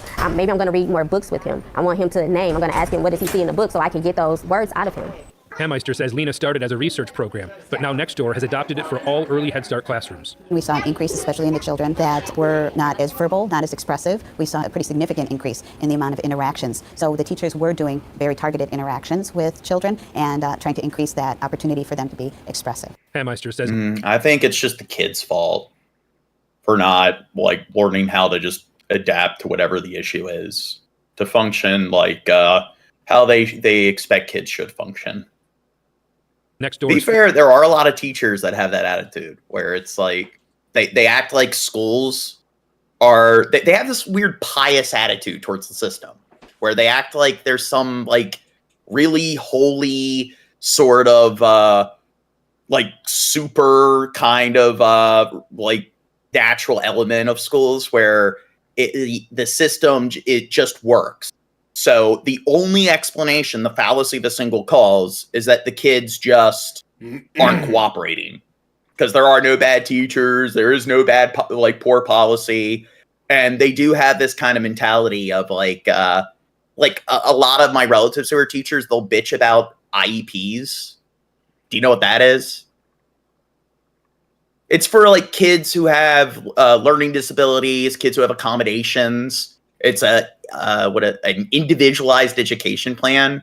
So it could be for things like kids who are blind, they have the accommodations for Braille. So that's the thing. And it's essentially a small document where you'll have students that have it. Kids with ADD will usually have it. And they complain as if they shouldn't have to do that. Like, that's not my job. And it's like, so wait a second. You're acting like my job's just to teach. Why are you like separating that from teaching? It's like, yes, disabilities and accommodations. I shouldn't have to do that extra work. It's like, you are a piece of shit. Go fuck yourself. Fortunate enough to have a lot of community support. Yeah, what do you think? Yeah, you're a piece of shit, dude. Like, why the fuck couldn't you accommodate? Seriously, Shab, what do you think about educators that do that? I didn't fully. I don't know. I can't relate or whatever with what you're talking about. Like, what? I don't know. The point is, if a kid had Shab, that was honest as fuck. That was honest as fuck, dude. He can't relate, dude. He didn't do a bunch of standardized testing bullshit. Yeah, I wasn't. He didn't deal with a whole lot of teachers. I wasn't retarded like you, Gene. I didn't grow up. I didn't have an IEP. I was a normal kid, Gene. I wasn't like you. Oh. I'm not talking about me. I'm talking about other kids. I'm saying that I have relatives and they'll complain that kids, like their students who have like ADD or like other accommodations and stuff, like there's IEPs and you're supposed to it's a document that goes over the disability that the kid has and they're acting like, why should I have to do that? Like, that's not my job. My job's to teach. I agree, Gene. These teachers only get paid like $80,000 a year. Okay. Yeah, God, teachers are the most altruistic people out there. They barely get paid anything. Yeah, they don't get paid anything when they have a disposable income and like a third of the country can't like afford a $300 emergency. And oh my God, it's such a hard job writing the page number on the board and having the kids do book work as you sit at your desk and watch cat videos. I mean, yeah, I mean, they have it really hard. Summer's off and they could make more money. Probably obtain a 6-figure salary if they work during the summers. But yeah, they still choose not to. And it's harder than any other job. I mean, it is the most difficult job out there. And teachers on average have the lowest IQs compared to any other major, the lowest SAT scores compared to any other major. And to show how stupid teachers are when you bring that up to them, they're like, no, that's not true. It's like, there's a Princeton study that backs it up. It's like, oh, so you're proving that teachers aren't stupid by engaging in confirmation bias, something that the science says stupid people do, or you basically discount facts you don't like. So you know that it's not true based on like knowledge is justified true belief by doing your research and looking into it to see what the level of credibility is. You just make the baseless assumption that it's not credible, and then you're going to catalog that as the truth in the back of your head. So you prove that you're not a dumb fuck by engaging in like like mental fault patterns that the science says is associated with being a complete and total dumb fuck. Yeah. My stepmom is a He worries teacher. about- She's a pretty dumb fuck. Yeah, see? Schools that are dealing with a budget crunch and a surge in speech referrals. In the last state budget, Governor Tony Evers proposed using the budget surplus to put an extra $1 billion. Yeah, they have no critical thinking. That's another thing. They'll like blindly defend some policy, and then when it's replaced by some new policy, they're blindly defending the new policy that replaced the previous one. It's like, well, wait a second. You were talking about how the policy before it is like, no, it works as it should. It's like, really? Like, I had an aunt that remember like Rika and stuff. They're defending that because it's part of like the system and everything. And it's just, the research shows like the state cut the funding to it, and they're being phased out of the country because residential treatment centers have been proven to be ineffective, and they cause more emotional harm to the children and cause a greater level of estrangement between the kids and the parents when they return home. And that's the thing, residential treatment centers like military schools, things like that, boot camps, what they're supposed to do is, I guess, like it's disciplinary, and it's supposed to teach the kids to like be obedient to the parents. And what it shows is that when the kids go home, they immediately regress and they hate their parents, and it makes things even worse. And when they interview parents, like when they do research from like universities, and they will reach out to parents and be like, okay, like on a scale to 1 to 10, how do you think it's worked in this area? It's like it's universally panned as being like ineffective. So psychologists don't. Okay, Shad, can you stop doing stupid shit like that when we're trying to talk about things that are more What serious? did I do? Just making stupid faces where... This is how I look, Gene. Why you gotta talk shit about the way I look, Gene? I'm sorry I don't look beautiful and perfect like you. Yeah, but it's like, let's just defend it. And it's like, well, they're all being shut down. So it's like, what happens when they completely go away? Are you going to claim that they shouldn't? Because that's what's happening.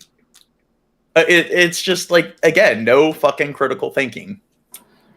So, John, you reminded me, you know, like, I can't remember which one exactly, but you know those places where, like, you know, they take bad kids and, like, they'll come and, like, literally kidnap your fucking kid and just take you away and take you to this, like, facility in the mountains to, like basically have you ever heard about some shit like that? Yeah, that's a residential treatment program. Okay, yeah. Well, literally, they had one of my homies in zip ties. Yeah. And he broke free. Here's the thing. Do you think they straight up broke into his house? His mom let them in and came into his room while he was sleeping, put him in zip ties, and loaded him up in a van. Now, here's the thing. Do you think psychologists are going to claim that that's healthy? And Fuck no. No, exactly. So it's something that is unscientific. It should be illegal. It's a good example of like Nazi Germany. It's like they were following the law. It's illegal. It's like, well, you are a terrible person if you do that to your kid. And this is what I love, is that when the kids come back, and the research shows that they usually disown their parents, fuck you, you violated my human rights. Yeah, pretty much. Yeah, that's what it is. With my friend. You should go to prison if you send your kids there. You should go to prison if you work there. Because it's essentially a prison that parents can sign you into, bypassing any sort of judicial process. And you are like a bad person if you do that. There's no excuses. And then there's parents that will do that, where their kid comes home from the military school, like what you talked about, the mountain, the mountain compound. Yeah. And then it's like, because the kid, pretty much things are worse. It's like, I'll show them, and they send them back. And it's like, you need to go to prison. You are a disgusting human being. If it didn't work and you're bitching about how it didn't work, why are you going to send your kid back? Like, you should not be allowed to have kids if you're that much of like a worthless dumb fuck. And that's one of the things my father, like, he was threatening, I'm going to send you back. And then I went around telling everyone that he was, like, doing that and filmed him doing it. And he's like, I never said that. That thing I said on camera, I never said it. And then it's like, I had you recorded. I showed everyone the recording. And it was in a room with people who saw it. And he's just sitting there, like, he has this angry expression on his face. And it's like he didn't know what to say. And it's like, it kind of... when you blame other people and take no accountability, see, it's not like this is proof that you have no accountability. And it's, you could see the seething rage, but he couldn't freak out because then he proved to all the people there that he's a disgusting, narcissistic piece of shit, where I'm glad he has dementia and I'm glad he's going to die soon. Into special education funding. Republicans not in Minecraft. Legislature only I'm sorry. Rest in peace, John. Rest in peace. 107 million statewide over the next 2 years, just a 2% increase. It's a challenge. It is a huge challenge. We know a lot of our systems are resource depleted and they're tired. Megan Bolkin says burnout in her industry is a real concern. And while they're doing okay right now, next February, they start screenings for the 4K students. The next wave of speech delays is waiting to be identified. Those referrals keep coming as those kids are evaluated, and if they qualify, getting them added on my schedule, that's when it's going to start to be, okay, now I think they're coming. Delay in speech development won't ruin a person, right? Oh, pick it up. I think it could cause some problems. What is this, down the Gen line. Z? Is this Gen, what's the new ones? Well, I think Zoomers. they're probably still Gen Z. We don't got a new one yet. There's Gen Alpha. That's supposed to be the next one. I don't know if they fall into that. It seems like, I don't know, the generation thing seems really stupid. It seems like people it's like a trend thing now, and it's like they're going out of their way to like shorten the length of a generation just as a way to continue to put people in different groups. And again, it's like, hey, if you're 1 year too old for one generation, 1 year too young, you're 2 years apart from one another, but you technically fall into this different group. And there's that issue, and it's just it's a way to continue to play the in-group, out-group stupid bullshit. Gatekeeping, bro. Yeah, and I think one of the reasons why we're starting to make them shorter, it is so like you have younger people that can be like, yeah, Zoomer Alpha, you can do the damn younger generation thing sooner. Now what are we going to do? For PBS News. 12 years ago, she borrowed her grandmother's minivan to go on a date. Then she vanished. Now, thanks to the tireless work of a group of divers, her remains have been found. It's the end to a 12-year-old. Oh, good job. You found the remains 12 years later. Missing persons mystery. Are they going to smoke her? Sandra Lemire vanished in 2012 after leaving a Denny's restaurant in her minivan. She was a single mom with... I'd say there are generational like differences when it comes to different groups, like or different groups of people and throughout time. But the problem is it's not absolute, and I think it's more gradual to the point where you can't create that kind of I don't know, you can't create that kind of fixed category. With 3 kids out on a first date with a guy John, she I met also online think for that more there than a are decade. like special events or certain events that define a generation. Like when you're, let's just say 9/11. Growing up, and that's like, oh, what's the first major world event that you can remember? 9/11. Oh, you're part of that generation, or something to that sort of thing. I don't know. The problem is that it's like there's so many, I don't know, big things that happen all the time. It depends on what country like you live in that will affect the culture. And it's like, yeah, this happened. You have the COVID generation and they lived through this. And I think there's constant, like that kind of stuff's constantly happening where like somebody who's 4 is going to have a completely different effect in the next 2 years compared to somebody who's 16 in the next 2 years when something like that happens. And I think there's so much nuance there that people ignore. And then you say one generation, but it's like kind of like race, how it's a social construct. When does one race begin? When does another race end? When does like one generation begin and the other generation end? I think it's there's too many variables to just like put things to put that many people, millions of people into like 4 or 5 fixed categories. Her disappearance has baffled authorities. Now volunteer searchers have found her vehicle submerged in a pond not far from Disney World. Sandra apparently ran off the road at night. This is the chilling moment cops pulled the minivan from the water where it has lain for all those years. Human remains found in the vehicle are believed to be Sandra's. Her sons, Timothy and Chris, spoke to reporter Allison Hall. What was that moment like, learning that her car had been found? I actually literally dropped down to my knees where I was and started crying, because it's really hard to take in, you know what I mean, especially after all these years. Well, now, I mean, maybe as a send-off, they can crush up the bones, snort them, get high. It's a way to become one. They get can make high some off kush. of the remains of your daughter.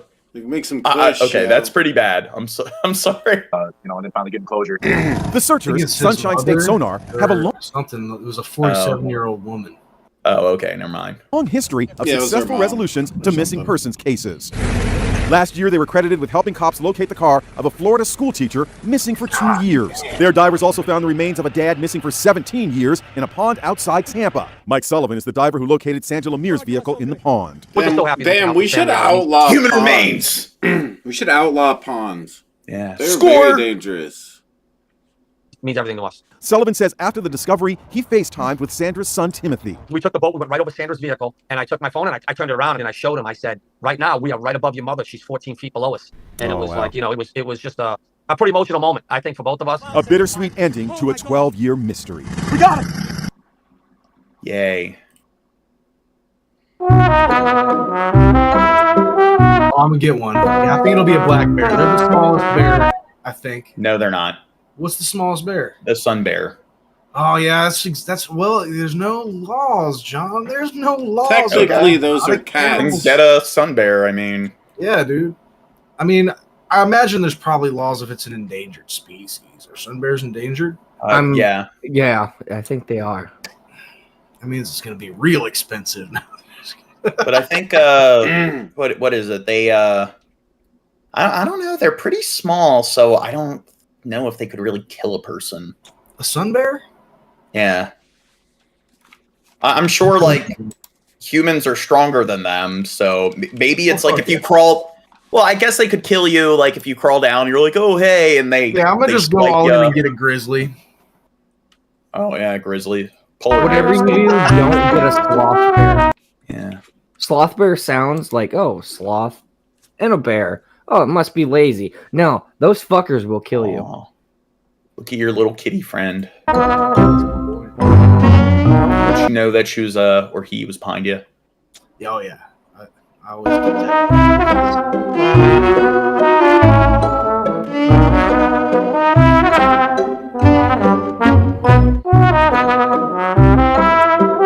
Hey, this video is kind of. Dude, as a bear, that seems like a badass thing to find. What's that? As a bear, that seems like that's a badass thing to find. What that bear was doing. Yeah. It's like a bear tree house. If you can stay outside long enough to admire it. Temperatures have dropped below 40 degrees in Sweden. Like here in Nicolota, a small village in the north, a winter freeze that even Scandinavians will admit is a little colder than they're accustomed to. I'm used to the cold, but when the temperature drops below 40, even I think it's cold. The mercury dropped to minus 43.6 in Swedish Lapland, the lowest temperature recorded in January in 25 years. The cold snap has seen the closure of some schools, as well as bus and train cancellations across the country. It would be simply too dangerous if anything were to happen. The trains need electricity to keep warm. Neighbouring Finland has also been gripped by freezing weather. Temperatures this week have plummeted to minus 15 in the capital, Helsinki. Just a lot of clothes and the attitude. Like, it's going to be cold, but it's beautiful. The cold front is expected to move further south over the next few days, with temperatures set to drop below zero in parts of Western Europe next week. Wait, The US is rejecting calls. They said it was 40 degrees? Oh, negative.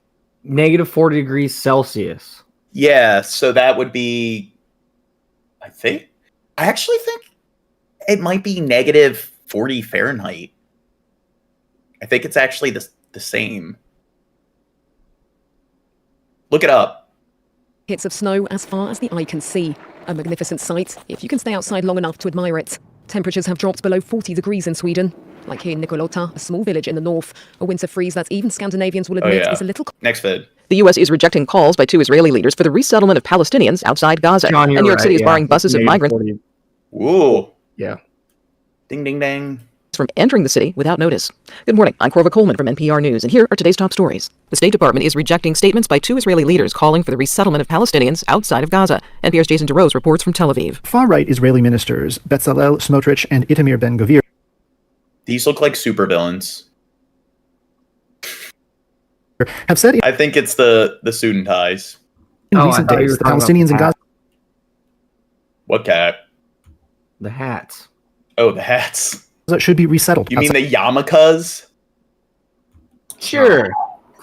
By the enclave. Now, U.S. State Department spokesperson Matt Miller has issued a statement calling that rhetoric inflammatory and irresponsible. Miller says the two ministers should stop immediately. He says the U.S. has been reassured by the Israeli Prime Minister that resettlement of Palestinians outside of Gaza does not reflect the policy of the Israeli government. The statement goes on to say the U.S. has been clear that Gaza is Palestinian land and will remain Palestinian land. Jason DeRose, NPR News. They say the same thing about the West Bank, but they have a bunch of settlements there. Tel Aviv. The leader of the Iranian-backed Hezbollah militia is expected to speak later today in Lebanon. This comes a day after a top Hamas leader was assassinated in Lebanon. Israel has not claimed responsibility for this. Hezbollah has previously said it would respond to any assassinations in Lebanon. There's concern that if Hezbollah escalates attacks against Israel, Iran could get involved. New Jersey Democratic Senator Robert Menendez is facing corruption allegations. NPR's Giles Snyder says that federal prosecutors have revised their indictment against Menendez, who was accused of using his position to enrich himself. Senator Menendez is not facing any... Okay, next vid. Wonder what he did to get thrown under the bus. Oh, here's the funeral. Where we saw this, right? Or is this? Well, this is the. No, this is another funeral. You're right. Okay, there was a funeral yesterday that was attacked. This one, not attacked so far. I don't know. I didn't see the next video. Israel contracted ISIS to have them attack. That's what I think happened. In the same way they said Hezbollah and what is it? The Palestinian or Hamas. Hezbollah and Hamas have fought each other before because they're the different Islamic denominations. So, but they've formed an alliance against Israel. So the enemy of my enemy. I think Israel formed an alliance with ISIS. What do you think? Nah. Bit too far-fetched. إن هذه الجريمة لا تفت في عضد المقاومة ولا في حركة حماس لأن حماس قدمت خيرة شهدائها وفي مقدمته مؤسسها واستمر في مسيرة المقاومة حتى أنجزت هذا الإنجاز العظيم. Next vid. Turning back to the conflict in the Middle East, as Israel attacks in Gaza, or rather Israeli attacks in Gaza continue. Ooh. Yes, Bill Hicks. He says it's the Israel Secret Intelligence Service. Yes. Are new concerns about violence on a different front. Israel says that it is carrying out strikes targeting Once that be the case, it's like ISIS took credit for it, and what if it wasn't that ISIS? It's like, wait, it's a different ISIS. In Lebanon. It follows the killing of a top senior Hamas leader in Beirut. No. What if it's like they received some kind of decrypted radio signal, and ISIS is what came up, but it turned out that they're using the word ISIS or as their titled stuff because if they do manage to decrypt the signal, there you go. There's still that extra layer of decryption. More on the escalating conflict. Fears of war on Israel's northern border. The country's top general inspected the front yesterday and said his troops are ready. Israeli forces and Lebanese Those guys weren't wearing their yarmulkes. Hezbollah trade fire on a daily basis. Damn, how many times tensions are high after war? Just turn on the news. An explosion killed a senior Hamas leader in Beirut on Tuesday. Don't you play Call of Duty? How many times are they gonna show all the death and carnage in Todd? Last night, Hezbollah leader Hassan Nasrallah. What's that? Don't you play Call of Duty? Yeah. Vowed revenge and a possible war with no limits. These threats rattling across the region.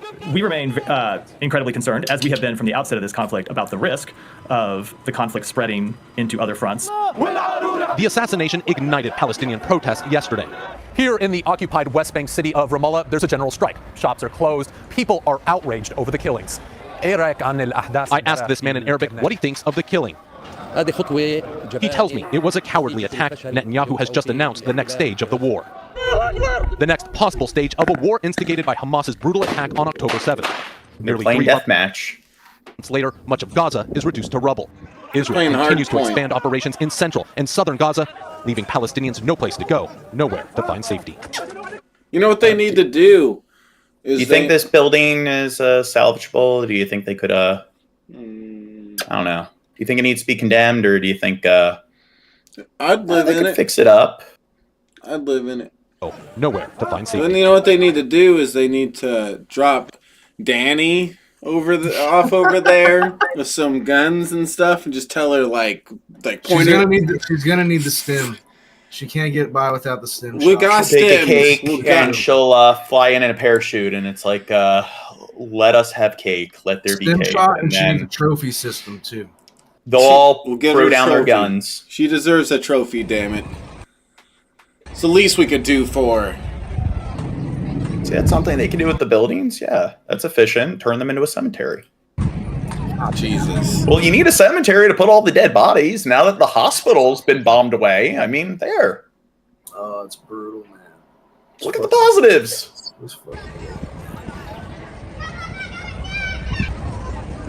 Jesus Christ alive. It's brutal, dude. This is like horribly depressing imagery. Jesus Christ. Yes. It's also a very depressing kind of this concept is where, like I said last night, world in a fuck, John. turn the hospital into a cemetery. World in a fuck. Brutal, man. It's kind of symbolic. It's like now the hospitals are gone. It's terrible, man. That's the only place people injured. They can't really end up in a hospital. The only place they can really end up now is cemetery.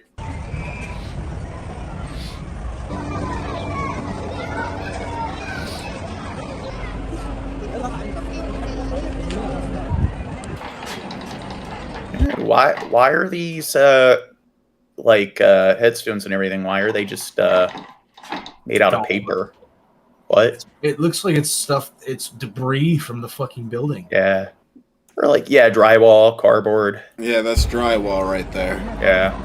Some of it just looked like some kind of paper. Yeah, but the part where you could see it broke, that was Yeah. It's drywall. all parts of hospital beds as headstones. You got to be resourceful. Only so much to work with.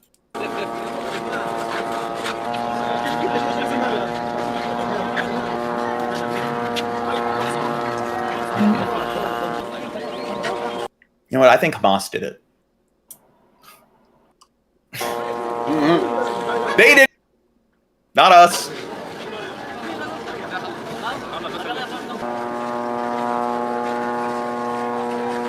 Who's farting? Okay, I don't know why, but when I talk to people outside the internet and stuff, and I'm talking about all the airstrikes and so forth, it's like, where are they getting their news from?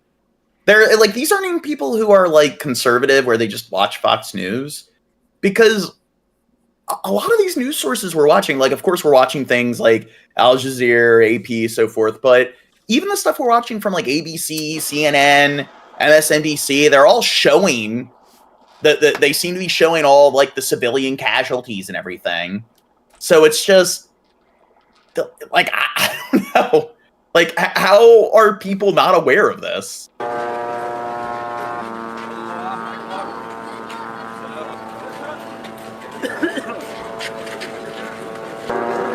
I really don't see how. Well, they were attacked first. What do you think of that logic when we dropped the nukes on Japan, but they attacked us? Well, yeah, no, you're right. It's like I said, world in the fuck. I mean, we're no fucking we, as in you and I are the fuckers who dropped the fucking bomb, but America as a unit is no better. Yeah. Really And fucking the guy who invented the atomic bomb, he suggested that they detonate it near the city, and when they see the I don't know, the impact of the bomb or the capability of the bomb, they would surrender. And they're like, no, we got to drop them on the city. And they claim that, well, the impact was they saved millions of lives more. They killed millions to save I guess tens or hundreds of millions, or not hundreds, because what is that? 40 something million people died in total. So I guess an additional tens of millions. But I do think that, maybe they could have tried that idea. And then they had two bombs, so maybe we'll drop that bomb first, and then If you don't comply, we'll drop the other one. But also, that doesn't forgive them for the airstrikes or the air raids on all the towns and settlements. Like, they were doing that for a while, where they just fly the planes over, bomb the hell out of them, and it's like, yeah, those dirty chaps, they bombed Pearl Harbor. Yeah, fuck them, they're a Borg.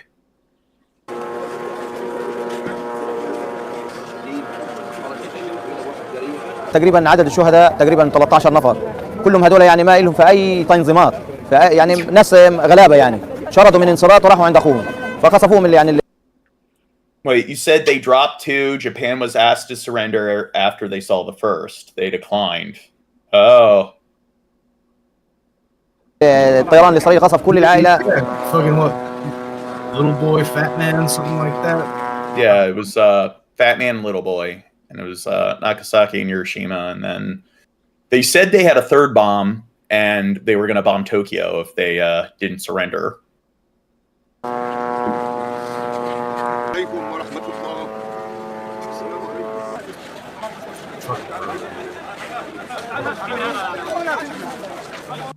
Bombing Tokyo is bad social skills. The strike was precise. Yeah, exactly. Targeted and risky. A drone attack south of Beirut, taking the life of Salih. I know it's the most heavily populated city now. I don't know if that was the case back then. But if it was, I mean, I don't know how many people would have died if they did that. Leader of Hamas. The assassination carried out in a stronghold of Hezbollah, the Iranian-backed Lebanese militant group that's now threatening to retaliate against Israel. While Israel has I not know, like, one of the planes that was transporting one of the nukes, when it was flying back, it crashed, and it was like the deadliest shark attack on human history. I think it was the plane that was the ship that was carrying it that started to sink, and then it was the deadliest shark attack on man. Claimed responsibility. 4 sources tell NBC News it was behind the strike. The opening shot of what's likely to be a worldwide, years-long campaign to hunt down and kill Hamas leaders responsible for the October 7th attack. The head of Mossad, Israel's lead spy agency, saying every Arab mother should know that if her son participated directly or indirectly in the massacre of October 7th, he will bear responsibility. An Israeli official tells us the country's intelligence. So did he just say that they're all... Agency saying every Arab mother should know that if her son participated directly or indirectly in the massacre of October 7th, he will... How do they participate indirectly? Bear responsibility. Are they saying, I'd say even if they're planning and stuff, that's still participating in it directly. An Israeli official tells us the country's intelligence agencies have formed a special unit to lead the hunt, codenamed Nili, a Hebrew acronym for a verse from the Old Testament. 50 years ago, Israel mounted a similar assassination campaign against the planners of the 1972 Munich Olympics massacre, when 11 of its Olympians were killed in an attack by Palestinian militants. Hamas offices are spread throughout the Middle East, from Turkey to Lebanon to Qatar. But Israel says its top target, Yahya Sinwar, the man who ordered the October 7th attack, is still in Gaza with his top lieutenants. We know they're in Gaza, and we will get them. Israel's military says they've killed or captured roughly 9,000 Hamas fighters, around a third of the group's total fighting force. But in its pursuit of Hamas, Israel has also laid waste to Gaza and killed more than 15,000 women and children, according to the health ministry. Yeah, for 3,000 bad guys. Yeah. But, I don't know. Can't they just rebuild? What? 15,000. In the Hamas-controlled territory. That's far more civilians killed, and at a faster rate than during U.S. strikes against ISIS in the battle for the Iraqi city of Mosul. Can you really tell the world you're taking care of Palestinian Here's civilians? here's the thing that nobody's talking about. How many kiddies died? Right, Jack? How many kiddies died during all this?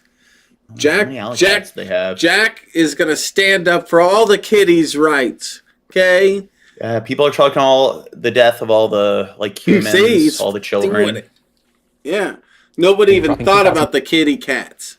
Okay? Feline lives matter. It's true. In densely populated urban areas. Those kind of comparisons made, it's not the right thing to do because Mosul is not Gaza.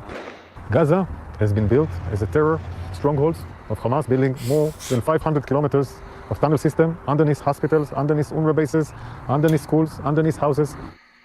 All right, with that, Raf Sanchez joins us tonight from Tel Aviv. Raf, I want to go back to something you had in your report there. Next vid. Next vid. I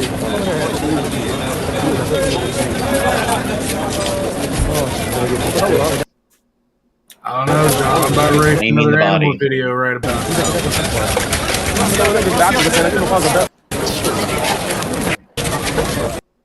Yeah.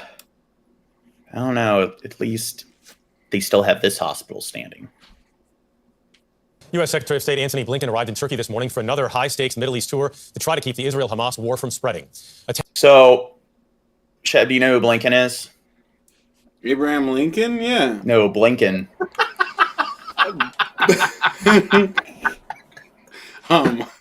Yeah, Abe Lincoln.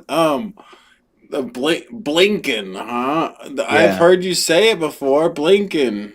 Dude, that just sounds like a nickname for Abraham Lincoln. Like, yo, what's up, his Blinken? rap name. What's up, Blinken? Yeah. He's the Secretary of the House. Shab, what does the Secretary of the House do? They answer the phones. They get the mail. They answer their Yahoo messages. Like a secretary. See how forgetful Shab is? They deal with the monies, the fund, the Secretary of the Treasury. Oh,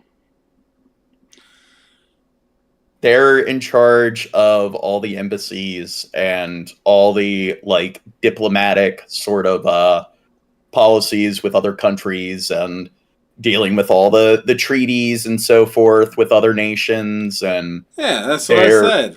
Yeah. Nah. Yeah. And they're also in charge of dealing with, I guess... Secretary of the State, you mean, Gene? Or, yeah, Secretary of the State. See? You got Bill. Well, that was a flub. Flub. He wasn't wrong. It was an accident.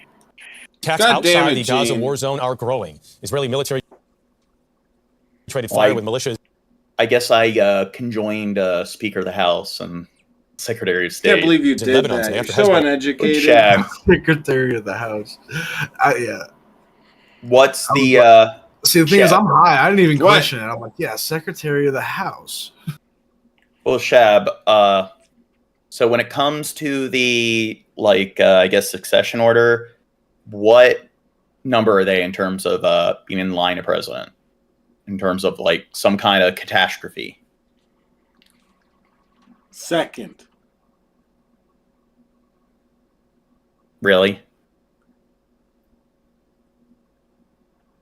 That's the vice president.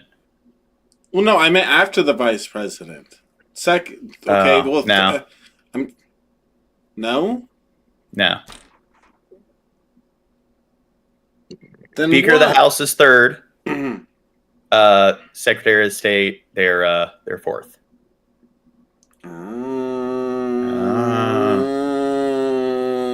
Law claimed responsibility for a barrage of missiles fired. And what does Speaker of the House do? They talk at the they talk at the meetings. Speaking. They do. What does the Speaker of Defense do? There's no Speaker of Defense. Yes, there is. It's the Secretary of Defense. Yeah. Idiot. I was trying to confuse you. Yeah. Yeah, well, you didn't work. Idiot. It did work. Idiot. Idiot.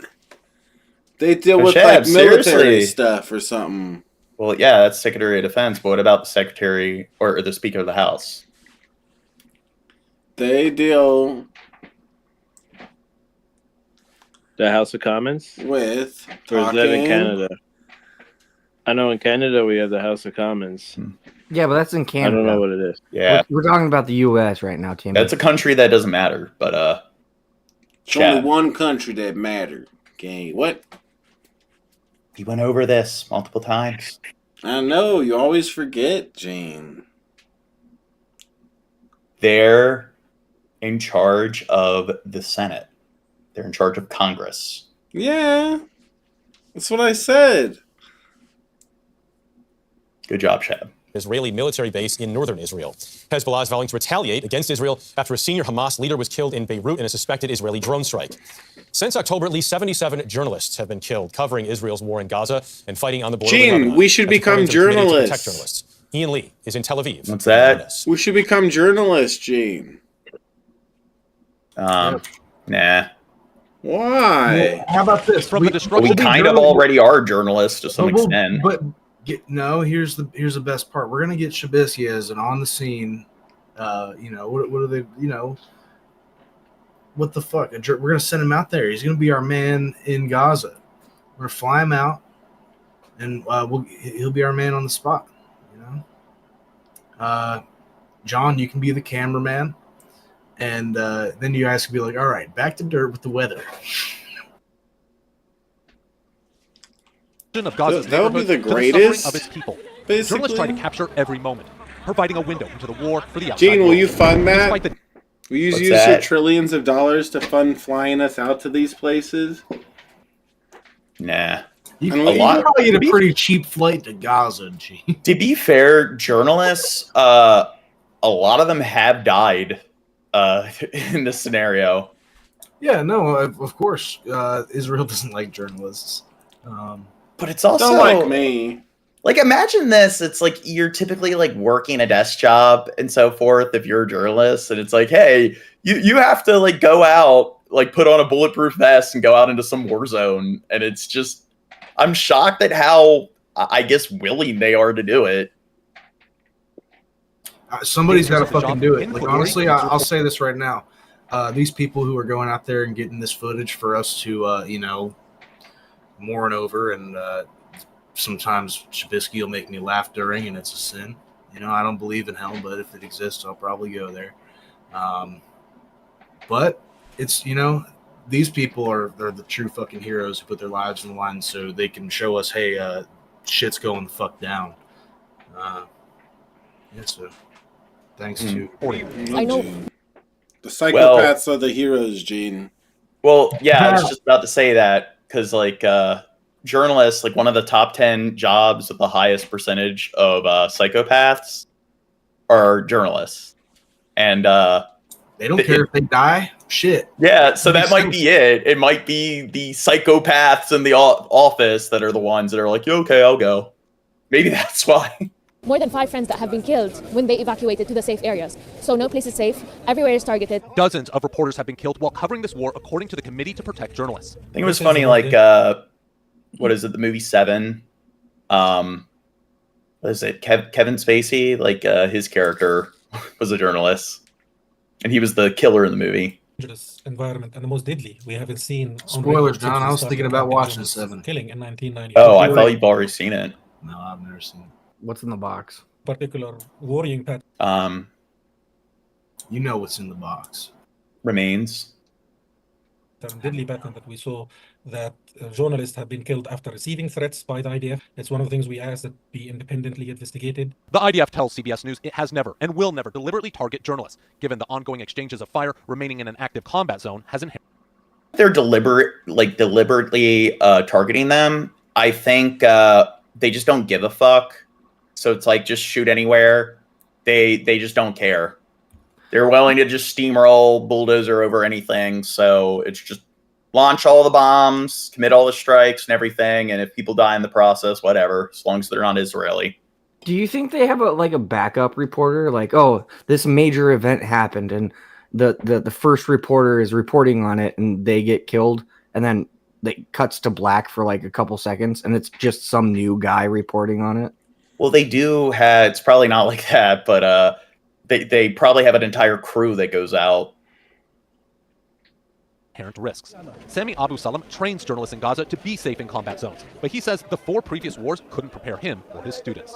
Our friends have been killed while they were in helmets and flak jackets. Even the principles which I teach, now they are useless. These journalists are local. They have lives in Gaza and families. The body of Sami's uncle is in a nearby tent. I'm divided to bury him, or to cover the news, or to take my kids to a safe place. I'm trying to call my kids to check whether if they are fine, if they are okay or not. But the network is I cannot. Just getting the news out can be difficult. Generators run dry, the internet goes down, and networks get damaged. Now, I wonder, I wonder if he misspoke. It may have been a flub, but it kind of sounded like he was going to say taking my kids to a safe place. That sounded like he kind of said, I'm going to take my kids to a safe place. Kind of sounded like he was going to say Afghanistan, but, he was like, I shouldn't say where I'm planning to go. Well, I don't know. Al-Qaeda, they offered, or maybe ISIS, I think they, who knows? They're Iraq, but, they offered to give him asylum. But it could have just been a flub. I don't know. That's what it sounded like to me. Yeah. You can leave a voice message. If they really wanted to find him, they should contact Raisin. Yeah. I'm really scared. In previous wars, Well, I don't know. If that's the case, just shouldn't give people his number. the international media descended on Gaza. I was there in 2014. This time, we're kept out, and those who embed with the Israeli military must submit material to IDF censors. I am here. CBS News producer Marwan El-Ghul shot video and conducted our interviews in Gaza, helping to provide you, the viewer, this report. For CBS Saturday Morning, Ian Lee, Tel Aviv. Israel and the Iranian-backed Hezbollah group exchanged fire on Saturday, amid fears that the Gaza war could spill into Lebanon. Hezbollah, the Lebanese ally of Gaza's Hamas, said it had hit a key Israeli observation post with 62 rockets. That was described as a preliminary response to the killing of Hamas's deputy chief Salah al-Aruri on Tuesday. Israel's military said approximately 40 launches had been identified from Lebanon towards the area of Meron in northern Israel. It said it had responded with an it turned out it was ISIS. unmanned aerial vehicle strike on, quote, the terrorist cell responsible. According to the military, Israeli fighter jets and troops also struck a series of Hezbollah targets in southern Lebanon. Aruri was killed in an attack widely attributed to Israel. The head of Hezbollah, Hassan Nasrallah, said on Friday that Lebanon... It was Iran that was subjected to the attack, not Lebanon. ...exposed to more Israeli operations if his group did not respond to the killing. Concerns over escalating regional tensions prompted a renewed diplomatic push on Saturday. Israel and Hezbollah Dirt says the cat knocked out his internet. have often traded fire across the Lebanese border. The West Bank is seething. Oh, aligned Houthis in Yemen seem... I didn't realize he was gone. I thought he was just being very still. How many times has Jack knocked out your internet? I don't think ever before. Oh. But I don't have it in a spot where he do that. He would do it if I had it in a spot where... Does he play with, the wires at all? With your stuff? Yeah, you shoot on the cords on the back of my Xbox and stuff like that, and they're all messed up. If you, have you ever used a wired controller where maybe, as you're playing, he thinks, he'll try to play with it like string? He loves to be annoying about string like that, yeah. It's your fault. Continue attacks on Red Sea shipping lanes until Israel stops bombarding Gaza. But is Bill Hicks saying that we're pundits? The European Union's foreign policy chief, Josep Borrell, was in Lebanon and had this to say. It is imperative to avoid a regional escalation in the Middle East. It is absolutely necessary to avoid Lebanon being dragged into a regional conflict. He added that his message to Israel was that nobody would win from a regional conflict. U.S. Secretary of State Antony Blinken arrived in Turkey. Wait, now I just saw that Unspecified Human joined the Discord. So, Pro. Yes. What are you not going to do? Do you have to give him a talking to? I don't... Oh, I thought that was someone else. Okay, never mind then. Thought they were Scotty. To be fair, that is one thing where it's just Scotty will make himself known eventually. It is kind of annoying with how he makes 1,000,001 sock accounts, and then there's so many people that get banned because people are like, "Is that a Scotty account?" Well, I do have a tendency to be right about accounts that are Scotty. Yeah, but there's also been a few times where you've canned some people, and it turned out that they weren't Scotty. I mean, I'm more right than wrong. So. Yeah, well, I still think we should, Oh, Bryant says they're a Scotty account. Nah, Bryant's fine. I'm a Scotty account. Also takes in Israel. I'm a Scotty account. I'm a Scotty account. I think they're trolling. The United Arab Emirates, Saudi Arabia, and Egypt. A State Department spokesperson said Blinken had emphasized to Turkish President Tayyip Erdogan the need to prevent the conflict from spreading. The Secretary of State arriving in Turkey this morning as he begins a visit to calm fears in the region that the Israel-Hamas war will spread into a wider conflict. ABC's Marcus Moore is in Israel near the Gaza border with the latest. Good morning, Marcus. Let's just build a wall around every single one of these countries in the Middle East. And then that will prevent them from attacking one another. Because the walls won't allow them to, like, get through and have contact with the other country. What do you think about that? It was a dome last night. Tonight it's a wall. Maybe that's a bit too harsh. It's like I don't know, a segmented fence wall around all these different borders. That way, like, yeah. What about the nanobots? We gotta put the nanobots in their water. Exactly. We need to just execute all of these plans that I have.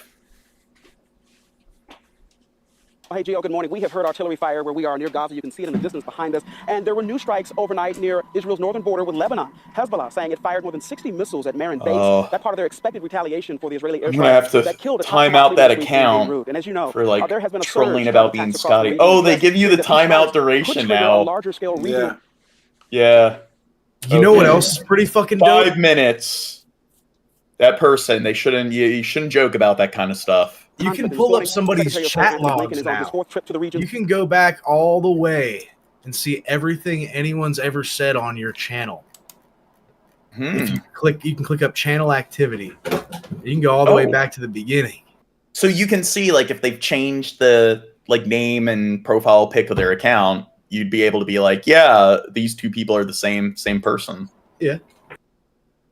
Since the start of the war, trying to prevent that from happening. Of course, the death and devastation in Gaza has sparked widespread anger. And in addition to that, overnight, the Iraqi government announced that they will begin the process of removing the U.S.-led international military coalition from Iraq after the U.S. carried out an airstrike in Baghdad in retaliation for an attack on a U.S. base in... Thanks, Vid. It was 3 months ago today that Hamas attacked southern Israel, killing some 1,200 people and kidnapping about 240 more. Ever since, Israel has bombarded Gaza with the goal of eliminating Hamas. The Hamas-run Gaza Health Ministry puts the Gaza death toll at nearly 23,000. And the United Nations says that as many as 40% of the casualties are... Well, they killed 1,000 people, so I don't know. This seems to balance it out. Children. About half the... I mean, most of the people are killing are Hamas in those numbers, 20,000. I mean, it's like, what are the numbers of Hamas? Like, how many... like members do they even have? Is it even anywhere? Like, isn't it like there's only a few thousand members of Hamas? It's just 7. Yeah, there's 7. 18, and as a new Dirt, Google, what's the estimated like numbers of people, like members of Hamas? year begins, many of them have a simple wish. In 2024, Estimated 30 to 40,000 fighters. Okay. There is no bathroom, no food, and no drinking water. Our childhood is gone. This year is a nightmare for every child in Gaza, for every man and woman, for every elderly man and woman in Gaza. Earlier, I spoke with And I mean, all the people, so it's like 20,000 or whatever. What percent of those people do you think are, if you're going to claim that any of them are Hamas? There's probably like 5 accidental Hamas killings that happened in that process. Like, what? Even if half of them are Hamas, that's still 10,000 civilian casualties. Occupied territories for Save the Children. He was recently in Gaza. The situation in Gaza keeps deteriorating. Children, their families that are forced to flee their homes. You've got 1.9 million people. That's 85% of the population that have basically become homeless. I was in Rafah, and within 3 days, I saw the sheer number of civilians that fled south. Why don't they just get a job so they can buy a new home? Putting up tents wherever they could, on the side of the roads, next to the I don't hospitals. get it. Like, Again, why don't there's they a lack just of food, ask their there's a lack of daddy water. for more There's money? absolutely Like, why don't they just Exactly. do like me and ask daddy for more money? I don't get it. Do they not have a rich health facilities daddy? are working. Is their daddy not This rich? is the situation that children get. I like it when it's like they don't have the transportation to, like, well, what you talked about how in the area they live is an employment desert. There's nowhere where they can work. It's like, well, why don't they just move somewhere where they can work? It's like they don't have money to move. It's like, what? Or it's like they don't have a car. To the poverty paradox, they need the money to get the car, but they don't have the car to get to the areas of employment to make the money. It's like, well, why don't they just walk? It's like, yeah, walk like 20, 30 miles every day. The Gaza are facing right now. 20 miles there, 20 miles back. That's feasible. Every single day, it gets worse and worse. You say no primary healthcare facilities. What happens to children or to any Gazan who may be injured in the fighting or injured in the? So when they say there's no primary healthcare facilities, does that mean all hospitals? I don't know if I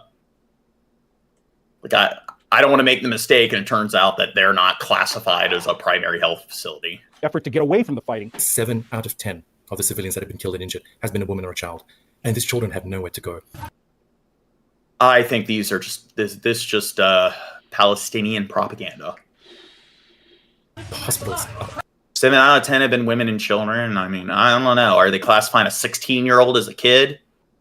How do we know those 16-year-olds aren't part of Hamas? Completely full. They don't have enough supplies. There's not enough healthcare workers. So the doctors, the nurses, they're performing examinations in corridors. The rooms are completely filled, overcrowded beyond belief. Patients are sleeping on the floor. Floors that are covered with blood and the damage that is all around. And these hospitals do not have the fuel to keep running. They don't have bandages. They don't have medicines. It is now unthinkable where majority of hospitals in Gaza are no longer functioning. Patients, children cannot go anywhere to get treatment for the injuries that they're sustaining. What is the situation? How dire is the situation about getting food into Gaza? The latest report on the food security indicates, again, the high levels of food insecurity throughout all of Gaza. 50% of the population in Gaza. That's 1. Why don't they just grow more food? Or they could eat the dead. Or smoke Oh, bad, Crow. Bad. It's going too far. In Minecraft. 1 million people are at risk of starvation. Well, I mean, if they do that, they'll get high off the sulfur. That's not good. Starvation cannot be used as a weapon of war. And we see this right now. Throughout all of the Gaza Strip, food availability is decreasing. Families are resorting to negative coping mechanisms. My team report that in the north of Gaza, in Jabalia, civilians have started taking to hunting animals in the street just to find a meal. I want to make sure I understand. How much nutrition do you think is in street rats? A lot. I don't know. I think it's too sanitary to be eating rat. What you're saying earlier, you said that starvation. Maybe if you cook it, you can get rid of a lot of the potential diseases and I don't know all the grudge and bacteria. Are you saying that you think Israel is deliberately doing this? What is it called if you eat bear? And if you don't, is it trichinosis? No. Is it what? Trichinosis. If you eat bear meat and that's undercooked. Maybe. There is not enough supplies coming in. We do not have free access throughout all of Gaza. When I was in Gaza for 3 successive days, all of our movement to the north was denied. We were not allowed to take any convoy of aid to the north of Wadi Gaza. And of course, the increased fighting does not allow for humanitarians to work. The military says they do work to try to minimize civilian casualties. And they blame Hamas for the civilian casualties, saying that they operate in these very densely packed areas. Ruby says that they're Scotty. What do you say to that? Gaza is one of the most densely populated places on Earth. It has 2.3 million people living in an area that is 365 square kilometers. And again, half of them, the population of Gaza, are children. Now, the forcible transfer or concentration of civilians into areas that cannot host them to satisfy military objectives is not trying to minimize civilian deaths. It is not protecting civilians. Forcing civilians to move when there is still active fighting, those areas cannot sustain life. It is not trying to protect civilians when you're forcing them to move into areas that cannot keep them alive. Israel, with the support and backing of the United States, is reluctant or is resistant to the idea of a humanitarian ceasefire. They do talk about brief pauses to allow humanitarian aid in. Is that enough? The ceasefire, a definitive and immediate ceasefire, is the only way to protect civilians, first and foremost, because it actually stops civilians from being continually killed and injured. It allows humanitarians to work.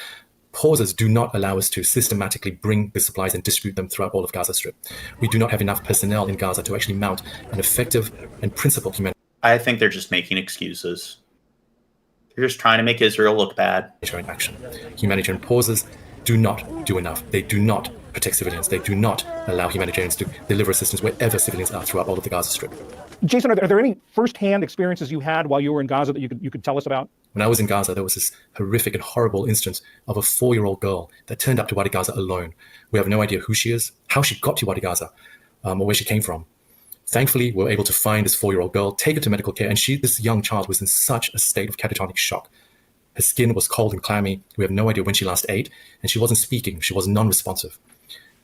We managed to get her some food, give her some juice, give some high-protein biscuits, and have a doctor check her out. but I still don't know if this child has regained speech. We have no idea who she is. Do you think maybe she's a member of ISIS? Yeah. Or Hamas? Yeah. If she's got any family left, the UN have estimated just in the UN shelters alone, and this is a rough indication, that there's 2,000 children without parents, without family. We have not been able to look in the shelters, the government shelters. We've not been able to look in the camps and the tents that are springing up all around Rafah. I mean, that's another thing. Like, you look at the 20,000 deaths. What about all the people who are seriously injured for the rest of their life?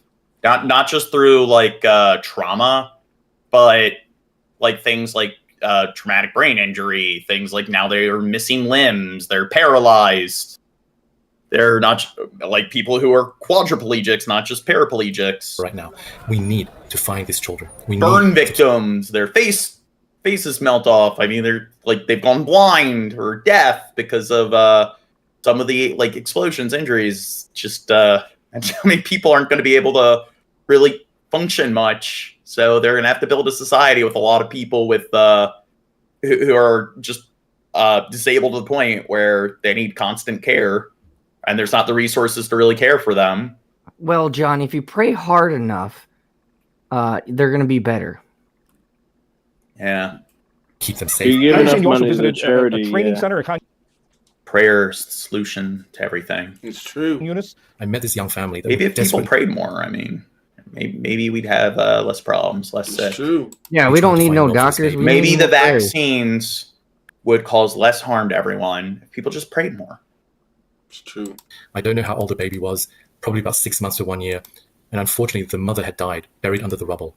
And this family were trying to find milk for this baby that hadn't eaten for a day. This is just one story of the thousands and thousands of children that have been impacted by what is happening in Gaza right now. Jason Lee of Save the Children. Here's another story. I picked this one for Dirt. Dirt, are you there? Dirt! He left us. Anyway, last night we were talking about like feral kids and stuff. So I decided to get some videos on the topic. These are like, in Bulgaria, there's a bunch of abandoned kids that are just like roaming the streets. They're like street kids. We put a story in Mongolia and like, what is it? Ulaanbaatar, like their capital. And their kids. Shad, are you frozen?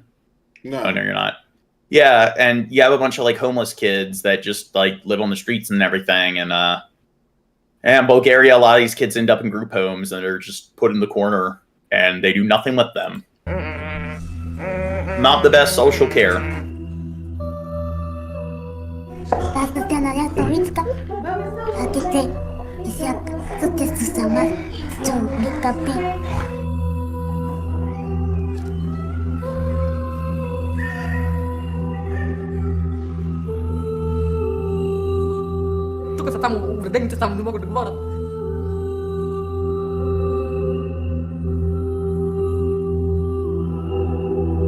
Dirt's gonna miss it.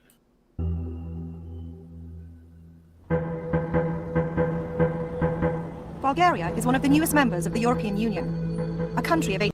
So, Bulgaria, I believe, is like based on the Human Development Index, is like one of, it's ranked like 25, 26. So there's like 180 something countries. So that means that around, out of all the countries on the planet, that means that like around 150 of them are less developed than Bulgaria. Then why are we focusing on this country and not the other underdeveloped countries? Well, it shows that when this is more developed than all those countries, just look how fucked up the world is. 8 million people, it lies in the southeastern corner of Europe, just above Greece.